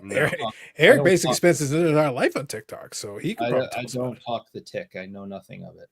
I don't TikTok. You should see Eric's dance numbers. And encouraging me to go to TikTok to see that numbskull. That's gonna do it. There's a lot of hockey on TikTok. That's wonderful. Such an ass sometimes. I'm Like I not said, much over there Eric's to just see that. mad that we're not following his TikTok where he does all his dance numbers to dubstep. There's a lot of dubstep dance numbers. for Listen, Eric. I told you that in private. It's a private account. We don't need to advertise it.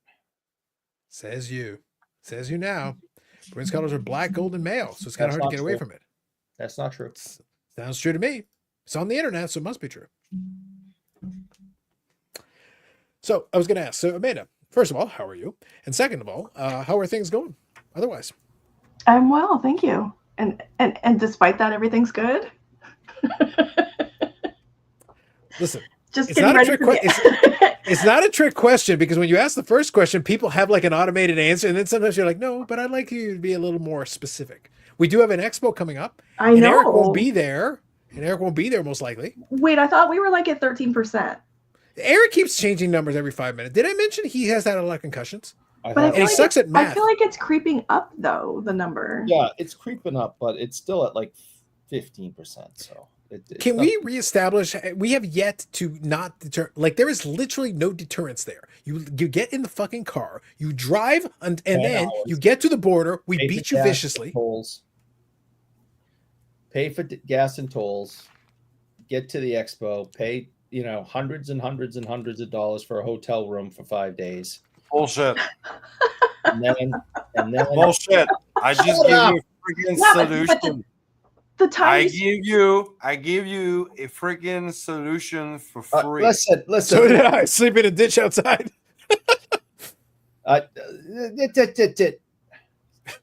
No one asked for you to speak. Yeah. You need a Bobby.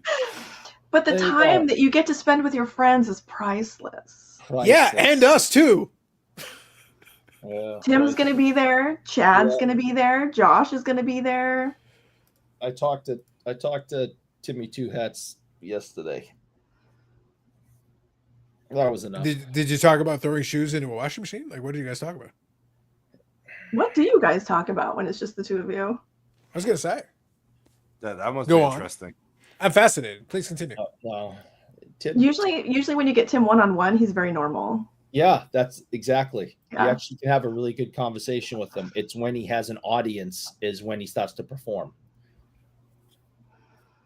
Well, see, I have much the same issue. I only act up this way because of my audience. Otherwise, I'm a man of peace. Yeah. Okay, that's what we're gonna go with. Okay. See, That's what Bob- we're gonna go with. Bob is reminding you that Brad's gonna be there. That's true. Jesus, that's the number one reason. Not to go. BFF Brad Hartland. Come on. There's a rumor Chris Carter's gonna be there.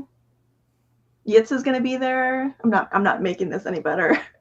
I was gonna say, like, are you trying to enhance the average, or reduce it? Or I like, what said are you Chad, right? Chad and Josh. Yeah, good. Yep. Yeah. Yeah, I think it just ran out. It's gonna be Yeah. fun. Yeah, I doing? Eric, got I think we all know that no cost is too great to spend no cost time. is too great. No cost is too great. Look, Oh, that's you right. got- Billy's gonna be there. Who? Billy, Celio. Yeah, and he's Oh, not that coming. seals the deal. Yeah, and he's probably not coming in the fall. So Eric, you got multiple kidneys. This problem solves itself. yeah, Honestly, you're flush with cash. I've seen what you pay for the like button. yeah, Fucking loaded, bro. yeah. We'll see. I gotta think about Only Eric and Amanda could be like for less than 3 weeks out. But we'll see. I don't know. I don't know. I don't know. He might be hurting for money if he's wearing that shirt. it. Oh my good God! Well, he can't even buy one in the proper size. It is the proper size. He literally stole it from a child. You know, It's absurd. had it Okay, for 10 years, Carlo, none of us like him that much. and it's a Gordie Howe shirt, and there's nothing wrong with having a Gordie Howe shirt. I don't think we can get $1 for that. $1 Canadian. Hold on, Eric. Oh. I think I got some pennies left over. Here. I have one toonie, Whoa. Whoa. but it's black, so I'm not gonna kick that one in. I'll find a different one. Wow. Let me see if I have Monopoly money left. I think I do. Yeah, I do too. Boston I Bruins came, back, season tickets? You I got came those? back with like $100 Canadian. No, I got $25 in Monopoly money. Come on, their money's better. Not if you try to buy stuff. It's fun to look at. It's pretty. It's plastic. Does it buy you a lot of stuff? No. So yeah, Nick, I always listen to a lot of folks always complain about this. It's like, I'm buying shit in US dollar. Like, I'm not worried about their peasant inflation dollar. Irrelevant. I just buy the shit that I want anyway. Doesn't matter. Oh, of course. You know. The funny thing though is that buying power. well, the thing, Yannick, here's the thing. If anybody actually, the problem is everybody's memory here is garbage. Yes. Oh, because literally the American dollar, literally the Canadian American dollar exchange has been worse multiple times in my lifetime, multiple times. And you know what I did when that happened? I sold a bunch of shit to the Americans. I took their American dollars and I literally became rich for a stretch of time because I'm buying it at full comps and selling it to you full comps and taking a 40% increase of that. There's my margin. So just sell it. If the exchange rate is not in your favor, then sell. When the exchange rate is more in your favor, buy. That's how it worked for decades. This isn't the first time. And it's not even the worst one. That's why I laugh. It's like, oh man, the exchange rate the exchange rate fell like 4%. You should Big start fucking up a whoop. second YouTube channel. What's that? Financial. You should start up a second YouTube channel that's financial advice. I think it'd be like his 5th YouTube channel. Or it could be like just the world according to Carlos. Oh God, no. I would literally just send every video to Eric. So Eric, this is why you're trash. Let me explain to you in intricate detail. I've got a whiteboard. I'm going to draw on here why you're trash. Oh God, Carlos, the whiteboard. Yeah, I'm going to bring the whiteboard in. I'm rolling it in. That would be amazing. I'm rolling it in.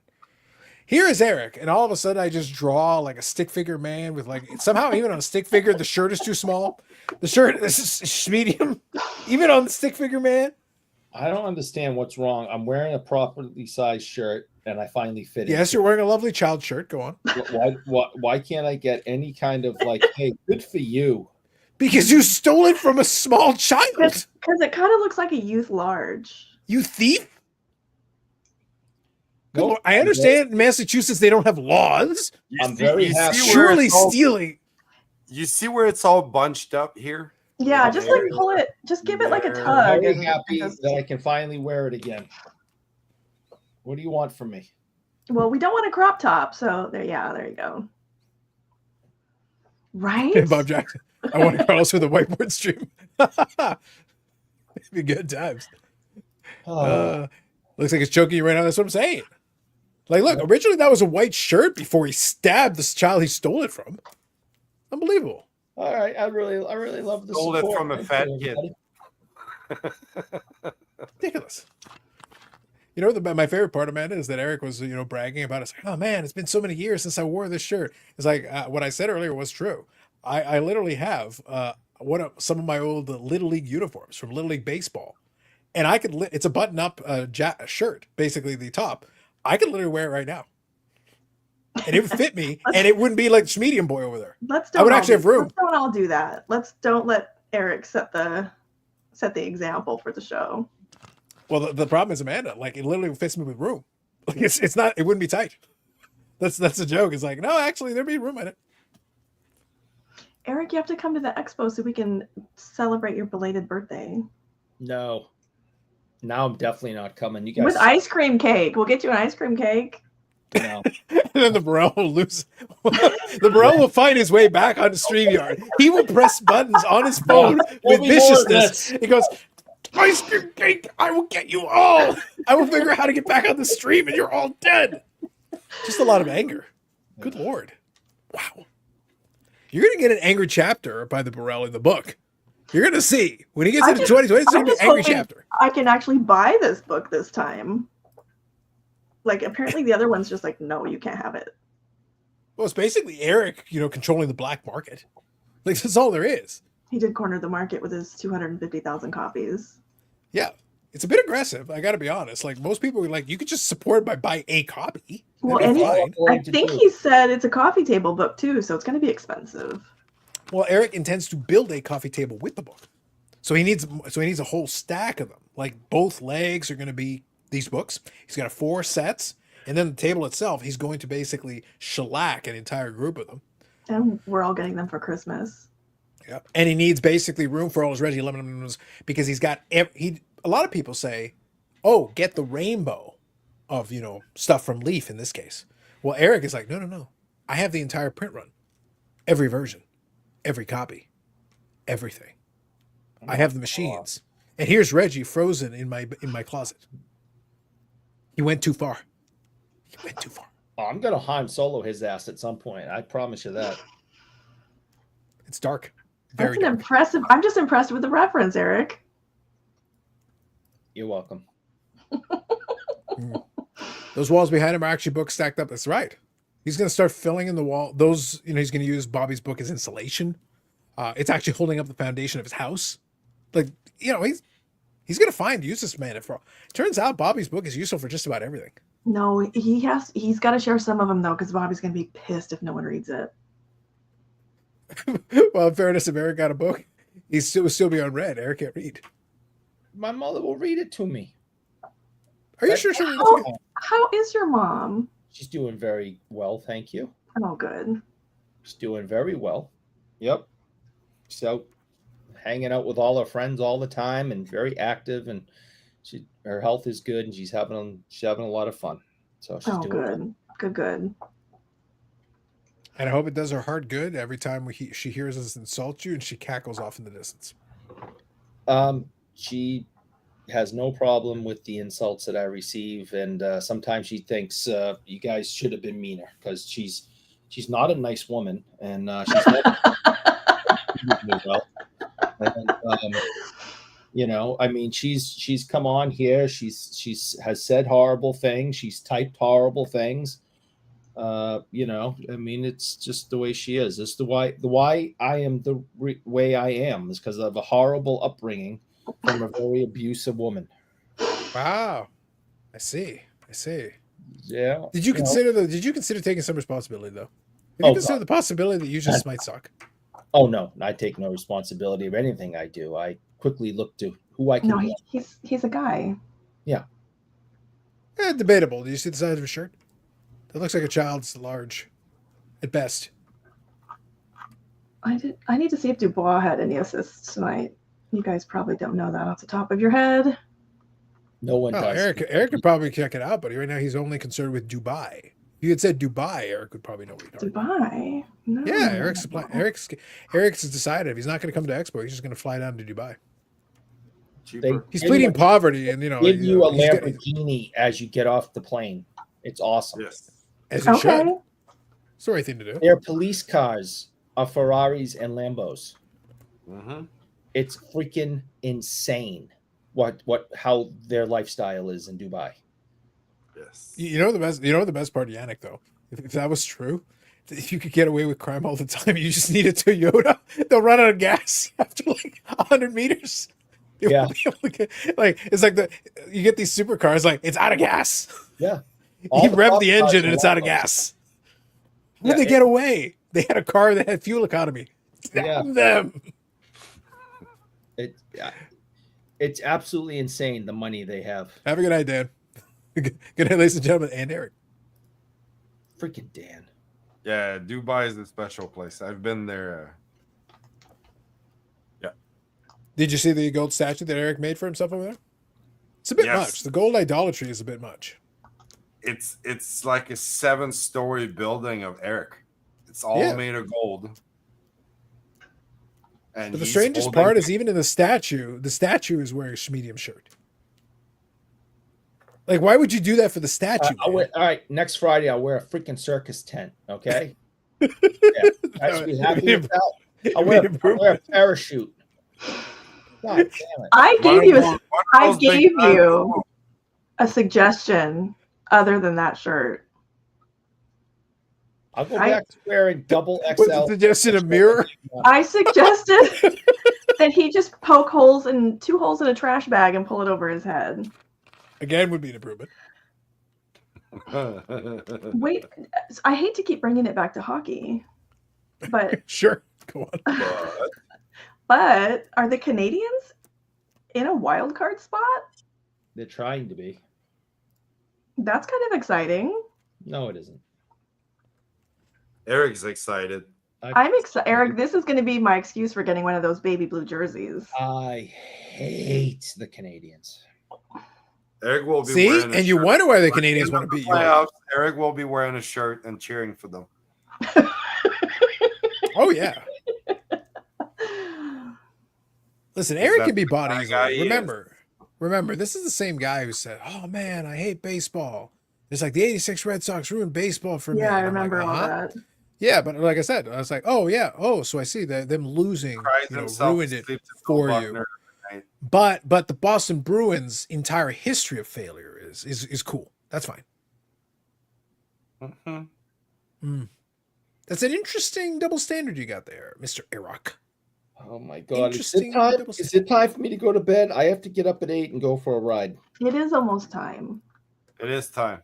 I want this party to end. I want the bouncers to come in, throw everybody out, so you don't have to go home, but you got to get Turn the the lights hell on. out of here. I think this is the part where the lights have come on and you can see how gross it actually is inside, but you just Yes. ignore it. Yeah. Well, but so man, as someone who has been to 3 a.m. last calls, allegedly, Mm-hmm. many times, Yeah. allegedly, Uh-huh. I enjoyed them thoroughly. Not gonna lie. The problem is, Eric. The bouncers will throw everybody else out, but the problem is you have to stay. You don't get staying clean. Yeah, you don't. And besides, you don't have a home. Yeah. You got to practice because but later on it'll be a ditch. I don't know if I'm reading this right, but are there only 3 teams that have less points than the Bruins? That can't be right. I'm missing something here. The Bruins have the worst record in the league, as far as I know. They're just horrible. Yeah, it's really bad. And are they on like a 10-game streak? 10 game. No, it used to be like it used to call it like St. Louis is like on a 10-game heater. The Bruins are on a 10-game dumpster Bender. fire.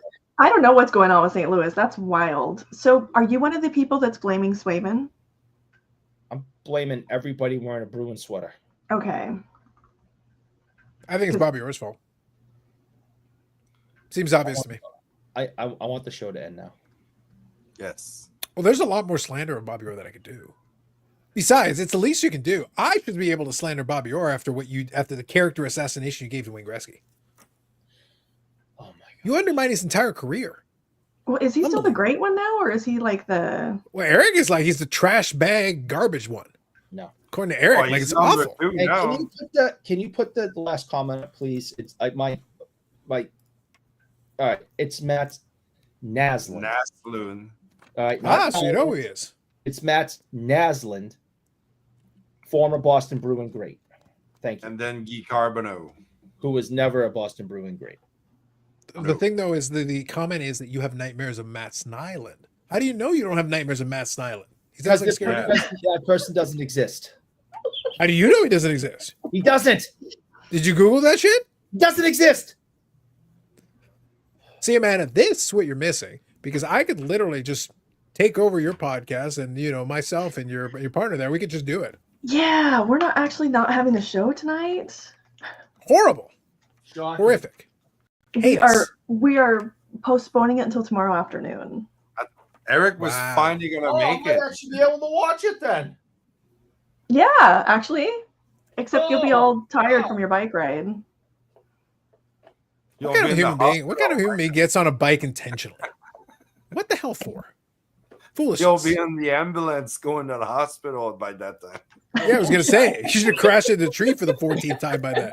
He's like, wait. Like, I got my friend on YouTube. The more I can wear this shirt.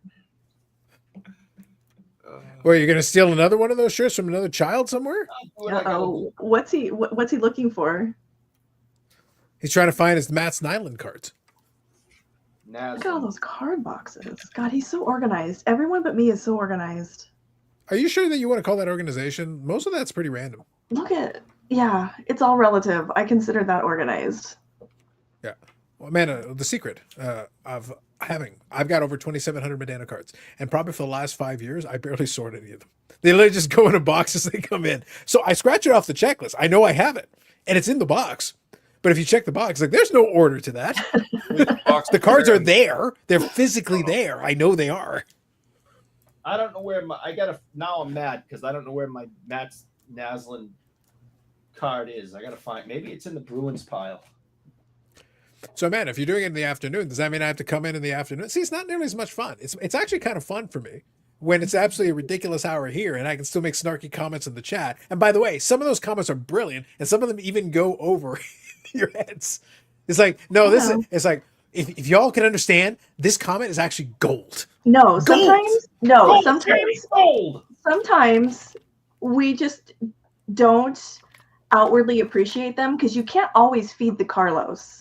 Sometimes you have to just try to dial him down a little bit. That doesn't happen. What the hell? You can't even hope to contain. That ain't happening. Can't even hope to contain. Awful. So I'll tell you what. We'll go a couple more minutes. Eric, if you want to take off to do your silly little bike ride, I will allow it. But listen, this is me being magnetic. Listen, after you come on here with a practically R-rated shirt, R-rated. it's absolutely obscene. It's truly obscene. It's offensive. It's this close to getting us booted off the internet. And the problem is, as I already explained to you, if we get booted off YouTube, then we go to the 24/7 live stream. No. And it doesn't ever end. Oh my Christ. Kill me now. Just don't push your luck. Where the hell's this stupid ass card? I don't know. Get me off. Burn the rest of them and then you'll get closer to the I truth. know it's in here somewhere, god damn it. You just need one flamethrower.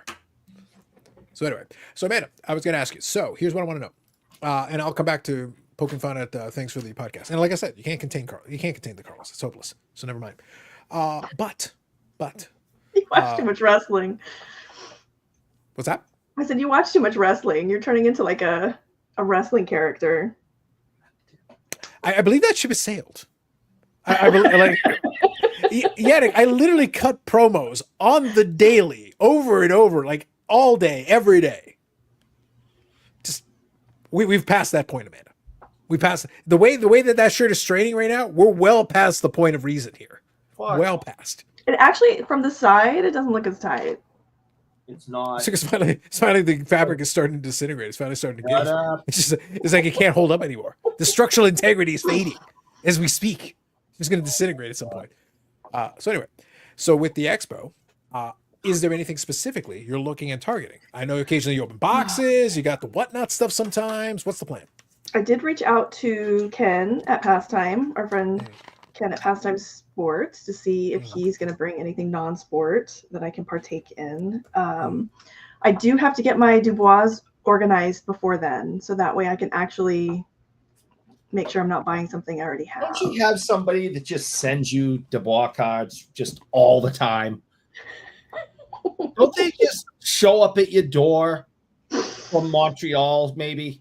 They're just piles and piles of them. So, I have very generous friends. Yeah, you do. I don't know. Are you talking about like 66, 67 Bobby Orr generous? Imagine being such an ungrateful swine. Oh, Truly an ungrateful swine that you would be gifted a minor league Bobby Orr rookie card. Because it's minor league. The real rookie card is Blackhawks. Being gifted this wonderful gift by a wonderful patron of the arts that would deign to give poor peasant Eric this lovely item, and yet he continues to besmirch his good name, much like he besmirches the name of Wayne Gretzky, according to Eric, the worst hockey player that ever lived. Didn't say that. I was there when Eric was gifted one of these. I don't know if it was that one. I think it. I believe you were there. He was gifted both those things. I don't think. I was, and I would go so far as to say Eric was almost weepy. Oh, okay. He was truly pathetic. He was moved by the gesture. He may want to deny that now, but I was there. Are you saying it initiated and activated his feeling? I think it did.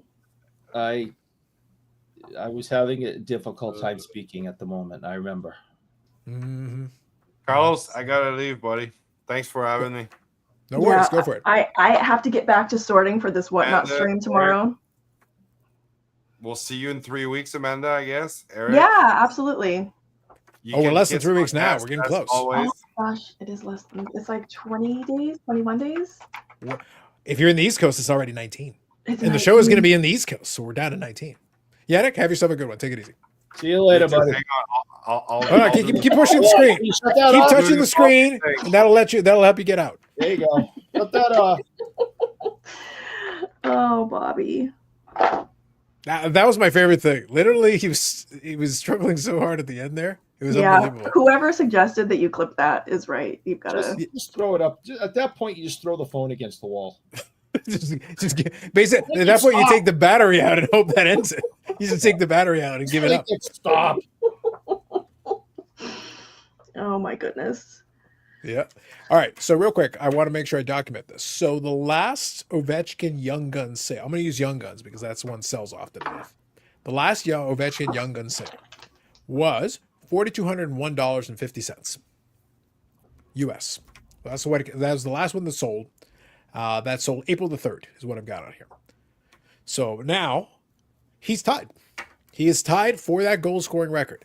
My belief is that we're not going to see that much movement. And in reality, if you look at the way the chart has worked, he actually, the most recent, we're not talking about the all time. The most recent peak was actually back in January.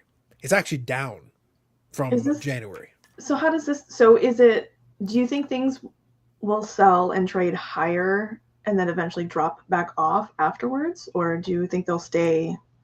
I think there might be a little bump, but it's not much. I think that's the thing. Like a lot, once we got far enough along, it's kind of baked in. A lot of the people that really wanted to aggressively push. Now, the Young Guns is commonly traded. So people are constantly buying and selling them. So there's plenty of movement on it. I'm just using the TSA 10 as an example. But the problem is that, okay, so you do that, but then like reality, the last 3 months, the card is down 28%. Like it's already baked in. It's done. Like if somebody wanted to max out the money, we talked about this. It was in the lead up. It already happened. There's no reason for it to sell. One more goal is not going to increase the value suddenly magically for no reason, because we're basically there. The next goal is the record breaker. I know. When is that? That's Sunday, right? Yeah. So we've got a couple. Yeah, I think we've got a couple of the games left in schedule. So we're right there. There isn't much time left. So literally, he just needs to score that one more goal, and then all right, you've done it. Now what? Oh, gross! I'm gonna have to watch an Islanders game.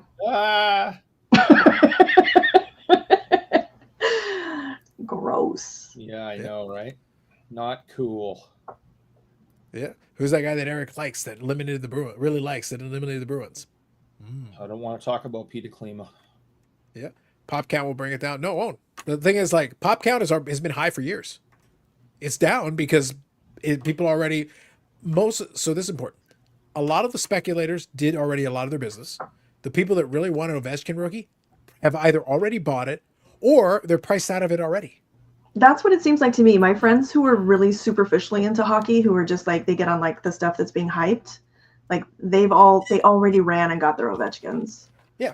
Like just purely to speculate, but they've already got them. Yeah, there's no play. There's no spot for like the only way. The laws of economics are still the same. Supply and demand. The supply is plentiful, realistically. The demand, if the demand spikes, that's great. But the thing is, and a lot of people forget this, and I'll just repeat it. Let's just say 4,000 US. 4,000 US is a lot of money. Yeah, most people are not buying $4,000 cars. It doesn't matter what it is. Like, I don't care what it is or who it is or whatever. Nope. Old, new, rare, common. 4,000 US is still a lot of cash. A lot of people don't have $4,000 in cash to pay for a lot of things, let alone a piece of cardboard. Yeah. So who's the buyer? Other than people that can just speculate and for them, whatever. But the thing is, like, you need enough people who are willing to buy this stuff up in volume. Otherwise, there's nowhere for the market to go. The super duper high end stuff might get a bump because some people have been holding it for a while. If you got the Cup RPA, like you're one of those guys, maybe you got a really rich buddy who says, oh man, he broke the record. I want to buy it. Well, I'll sell it to you for this. And suddenly it sells for 50,000 or 100,000 more than last time. But that's because you've got the one buyer who's willing to do it. Yeah. So it's like, it's him or Eric. These are the only people that can afford it. Oh, sure. Yeah, that makes sense. Yeah. Listen, what you save on shirts, you make up for in buying expensive sports cards. Well, Think about his money's tied up in Bobby's Kickstarter right now, also too. It's true. He does have 250,000 books coming, so that's a big deal. Yeah. Bobby actually says, does the second cup increase the value of the capsule at all? Again, in the same vein, I don't really think a second I cup hope they necessarily would. does anything. That would be so amazing. That would be so amazing, just so that all my friends who do nothing but shit on Dubois, I could be like, oh, he got a cup. Oh, I think it would. I think it helps some of the other players more than Ovechkin necessarily. So like it would be good. It doesn't hurt. Having a second Stanley Cup wouldn't hurt. I just don't think it moves the again. The guys that already bought their copy have their copy. Yeah. A second Stanley Cup doesn't suddenly make, oh man, I got to go buy this at $4,500 or $5,000 or whatever. Why? If you thought 4,000 was too expensive, why would you think 4,500 or 5,000 is suddenly, oh, that's a bargain? It's still a lot of money. This people forget that the hobby at that level is actually a fairly small group of people. There's not a ton of people that are throwing around that kind of cash day to day. I never have, and I don't plan to unless I hit the lottery. Well, yeah. Listen, you just sit around and wait for generous benefactors to gift you the cards. Fine. Here, everyone wants to see it. There you go. Ooh, okay. See, and you spent the full market value of that zero, nada. See how he's not looking directly at the camera because his eyes are getting a little watery. I'm not getting watery. The memory, he's like, oh, I have friends. I do not. And they like me. Wait. Hold on.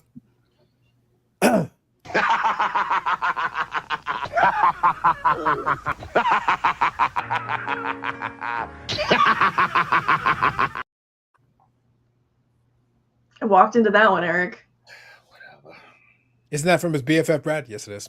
No. Yes, it No. is. Mm-hmm. But yes.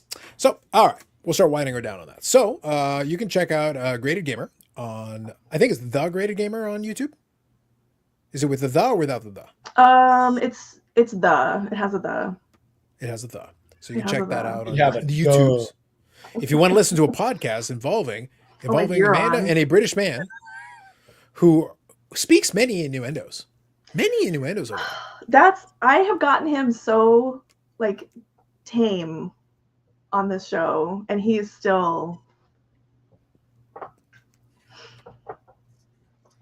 What time is this scheduled to happen? So it's going to be noon my time, so it'll be 3 your time. 3 p.m. Eastern. Okay. If I am alive and upright, Not wrapped around a tree. yeah. Oh, I hate him so much. God, go find something better. Go feed your kids or something. It's You- like that's you the time really difference. You Is should there, really like, check out his TikTok. It's like really good. Not checking out his TikTok. I do not like him. I'm gonna start sending them to you. They're No, very I am informative. not going to TikTok him. I'm not supporting him in any way or his 48 kids. Just leave me alone. Everyone thinks this is a gag. I don't like him. I wish he'd just go away, stop coming here on Fridays, and go feed his kids some hot dogs and leave me alone. But he continues to come here and pick on me, harass me, and hurt my feeling. There's no shot he's hurting your feelings. He's way too nice. Oh, God. See, he's got you fooled, too.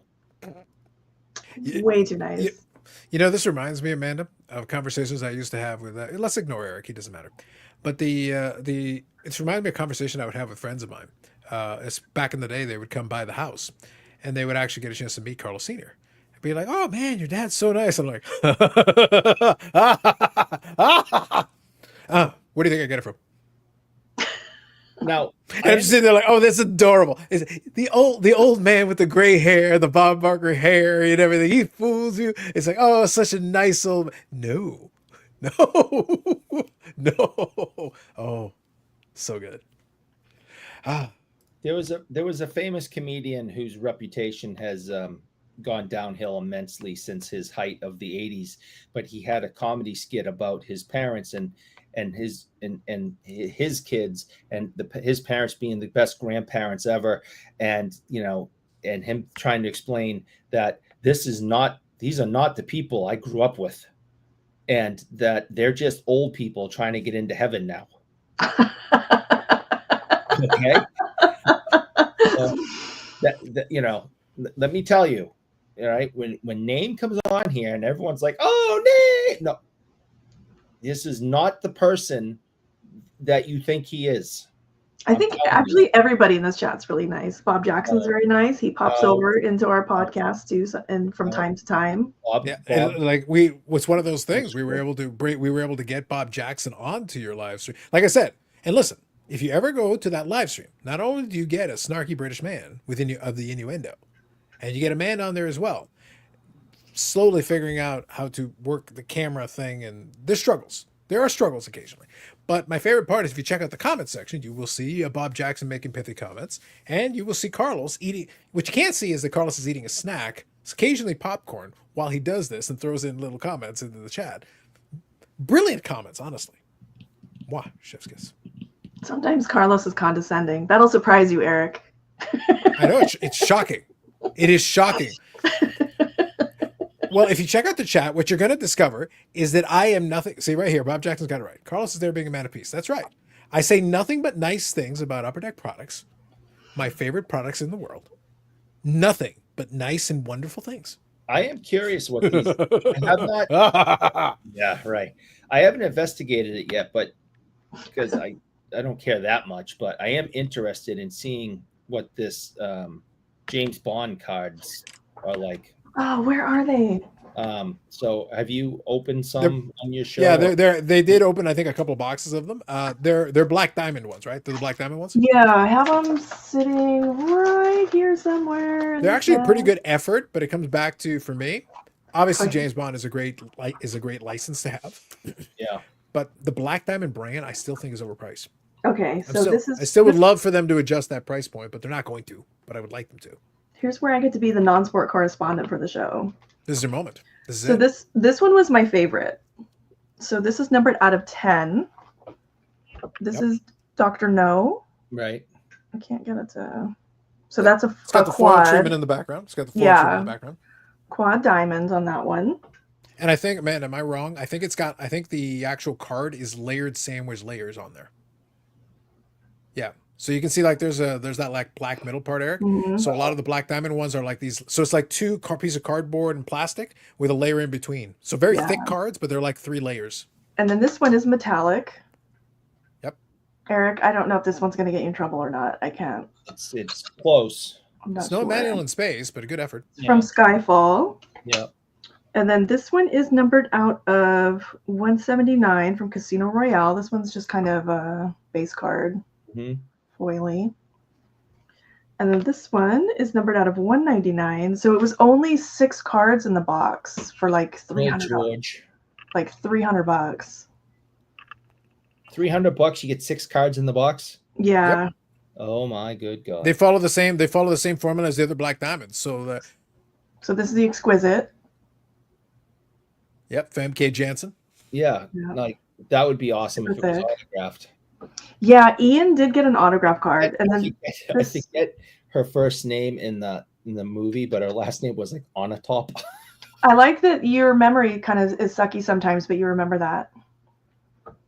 Yeah. Eric has thrown out a lot of other information just to retain that one piece of info. Yeah. Yeah.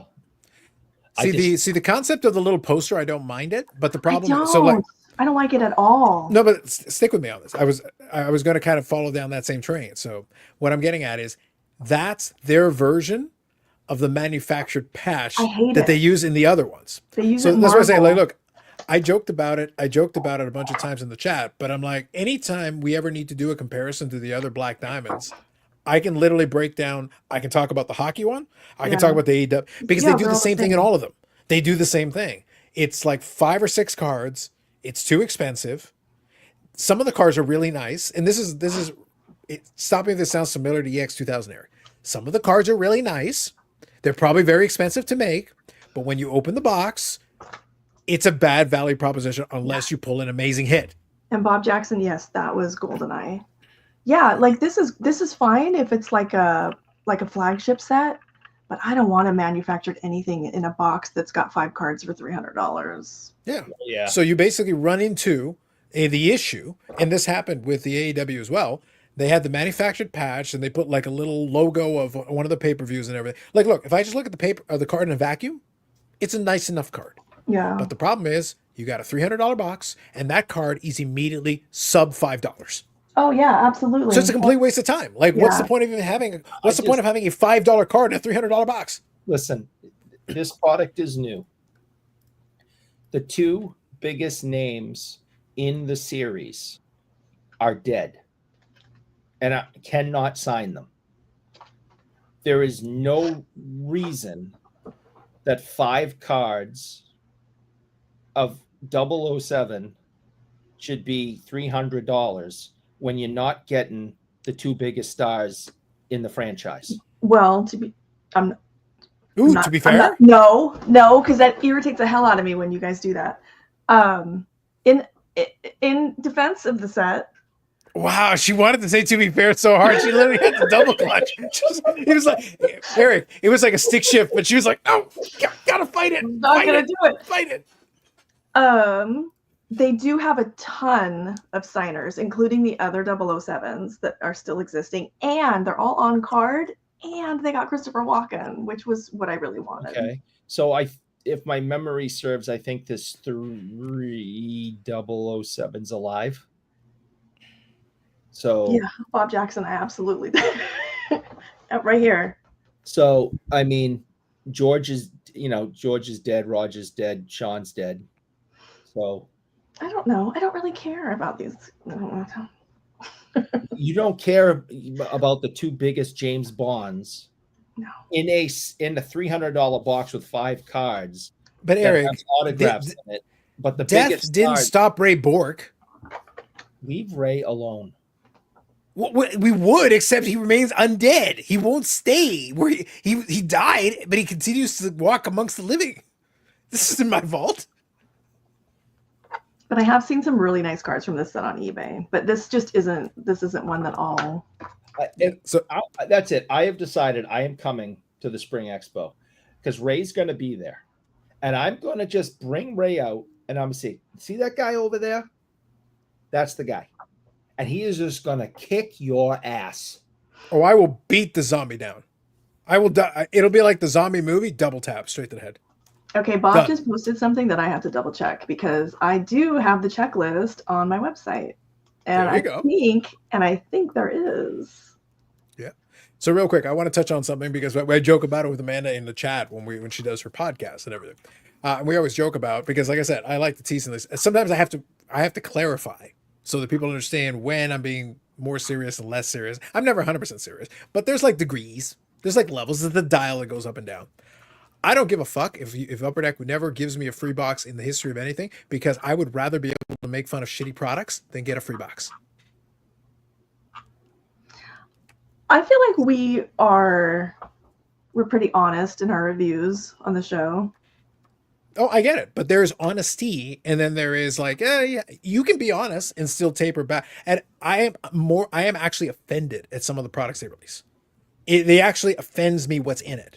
Well, like I was very clear about, like, I would, if I bought that box, that manufactured metal card, I'd be furious. That's what I'm getting at. So, and I can still do. There are cards in the box that I think are very nice, but it does not offset the value proposition of when I open this box. I don't mind gambling. I am a gambler. Right. I like it. I enjoy it. There's a difference between gambling and, no, you are actively punching me in the face every time I open this box. I can't win. I used the example earlier tonight. You can pull a case hit and you still lose. Yeah. That's stupid. Yeah. That doesn't make any sense. Yeah. No, I have a friend who is starting to get into high-end hockey, and he's asking me, like, why, like, where's the value on these? Like, you have, like, exactly like your instance. If I have to open 4 cases to get that, where is the value? Like, yeah. And I can sympathize while I mock. I can also be sympathetic of the person who opened a case Yeah. has this case hit card and is like, when it's all said and done, you add everything up. Again, there's Gretzky in this checklist. The Gretzky might make you back the money from the box. Well, that's like clear cut. Might. Do you ever watch people chase cards in clear cut? That's insanity. It's one card. It's one card per box, and like I love Pierre-Luc Dubois. Guarantee you, there's only like 3 other of us that want to hit that in a box of clear cut. Yeah, and you'll see people pull very difficult to pull cards of people. There is, especially in hockey, there is an audience for almost every player. Because there might be a team collector. There might be a player collector for them. So even the most obscure name you can... Look, I heard a rumor out there that there are even people that will collect Reggie Lemon. I don't know. I heard that at the expo last time. Chris was telling me that he knows somebody who does, but I was like, oh, I don't believe you. It's very weird. It's very weird. But even then, you can go as far down the obscure scale and you'll probably find someone. There's somebody out there who's probably collecting the card. Yeah. So for them, that's an awesome card. The good news is you'll be able to get it for about $3. I know. Because that's about what it's worth. And if it's selling on the open market. Yeah. But the person who paid $300 for the box, this is a bad day. And it's tempting. Like, I get it because I really like to open boxes. So it's like, I have to fight. Like, just wait. Just get the single. You're going to just get the singles you want for like $2 versus $300. And you're going to want to move all those cards. And but what's going to be funny is next week, the 2025 flagship AEW is going to show up. And and this is true, what's going to be funny about it for me, I usually will open a box or two of all the products that show up, just because I want to see it for myself. A box or two.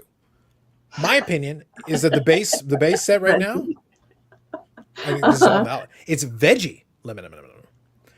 But I actually think the box price right now, even the pre-sale price, is too high because it actually went up. What is the And I looked at what was in it, I'm like, what does flagship AEW look like? I mean, what is the format? Is it the same as something else Upper Deck does for hockey or non-sport? Yeah, Upper Deck flagship. Oh, it looks just like that. It looks just like it's a lot of it borrows heavily. It's heavily inspired by flagship. I think in the most recent one, they finally adjusted some of the this card designs. But like, for example, AW Black Diamond, they've got the manufactured patches. They've got the foil cards like what you're talking about. They've got Exquisite, which looks like Exquisite. If you've seen Exquisite, you know what Exquisite looks like.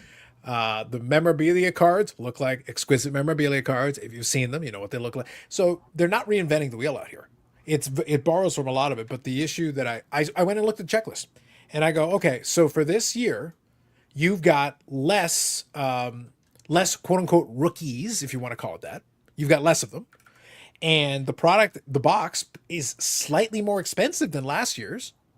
And what you're pulling out of it is basically the same, but you've got less rookies and the resale market on a lot of the stuff has started to drop. So even if you pull some of the stars, I was able to open boxes of Upper Deck product last year or two profitably, which is unheard of. And I was like, what? How even? Because I know people that collect certain characters, and I've been able to.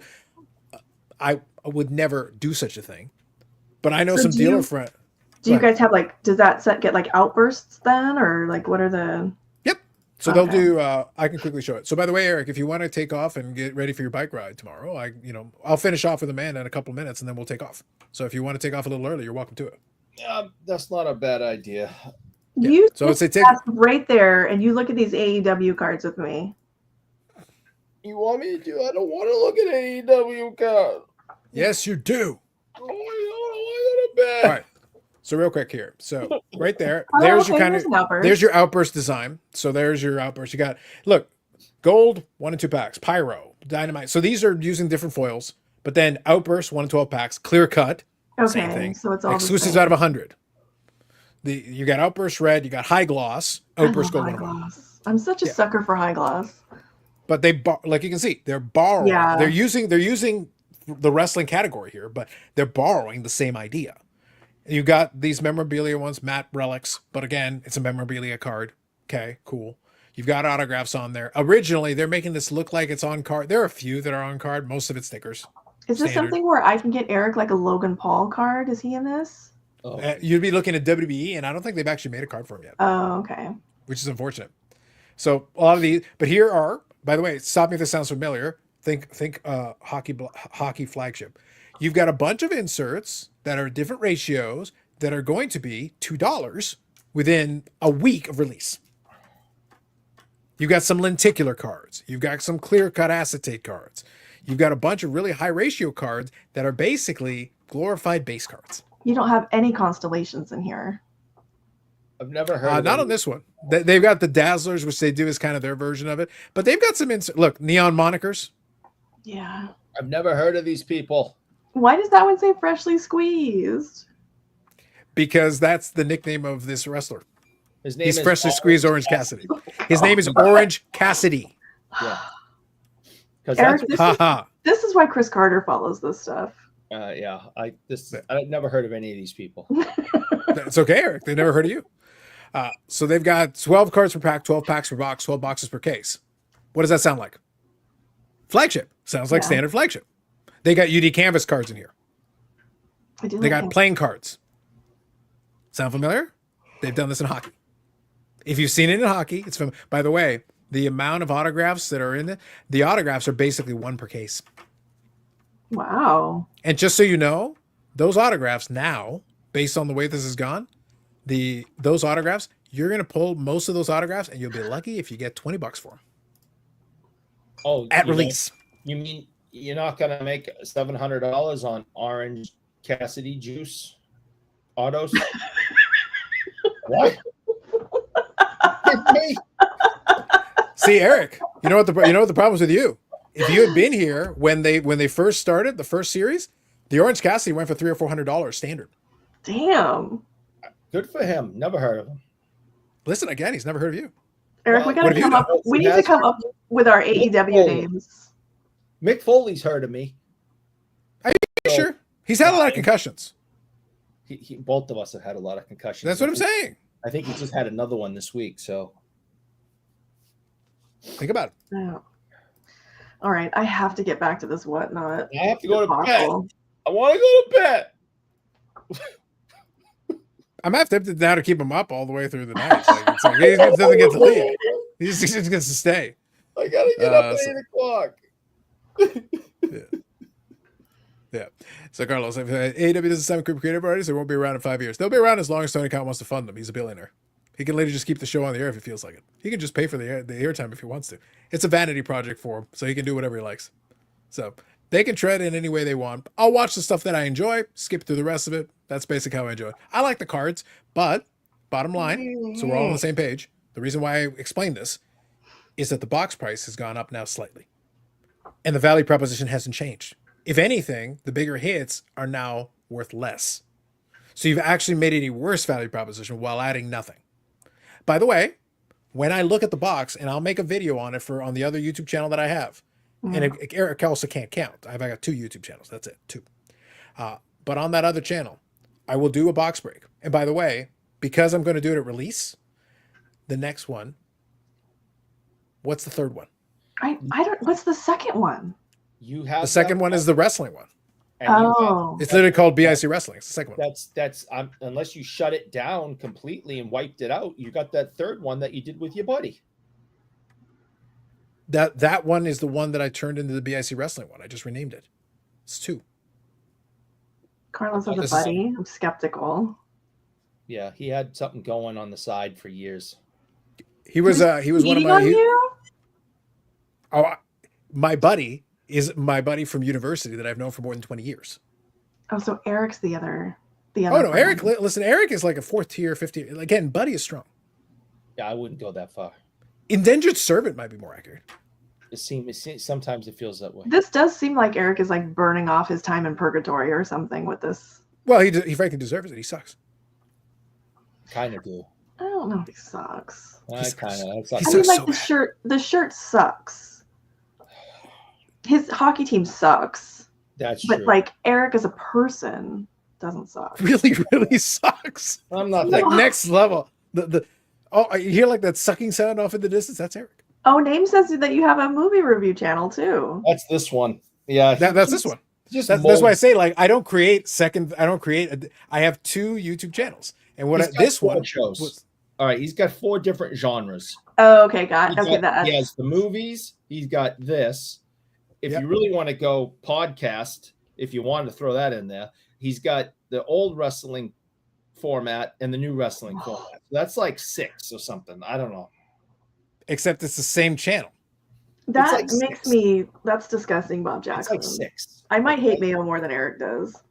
Yeah, it's like 6. So don't let him talk to you. Wait, so now we've slipped into how many personalities are there? Yeah, there's like 6. You want to talk about movies? You want to talk about cards? You want to talk about wrestling? I mean, he just keeps flipping his hat. Eric, I've done that on this show tonight. That's Like I literally did a whole review on a reality show And finance. tonight. And he's doing finance also. Yeah, now now. he's doing Amanda, finance. I don't need a second YouTube channel. I can adapt on the fly in the same show. Like it's very easy to do. I did that one specifically. That other channel is because I wanted to actually work on. My buddy wanted to do a podcast. That's the reason I did that channel. So we did it for a while. We did a bunch of episodes. But like at the end of the day, you have to be a little bit more entertaining in order to make this work. The Red Wings fans are here. It's true. Right. Gordie Howe, baby.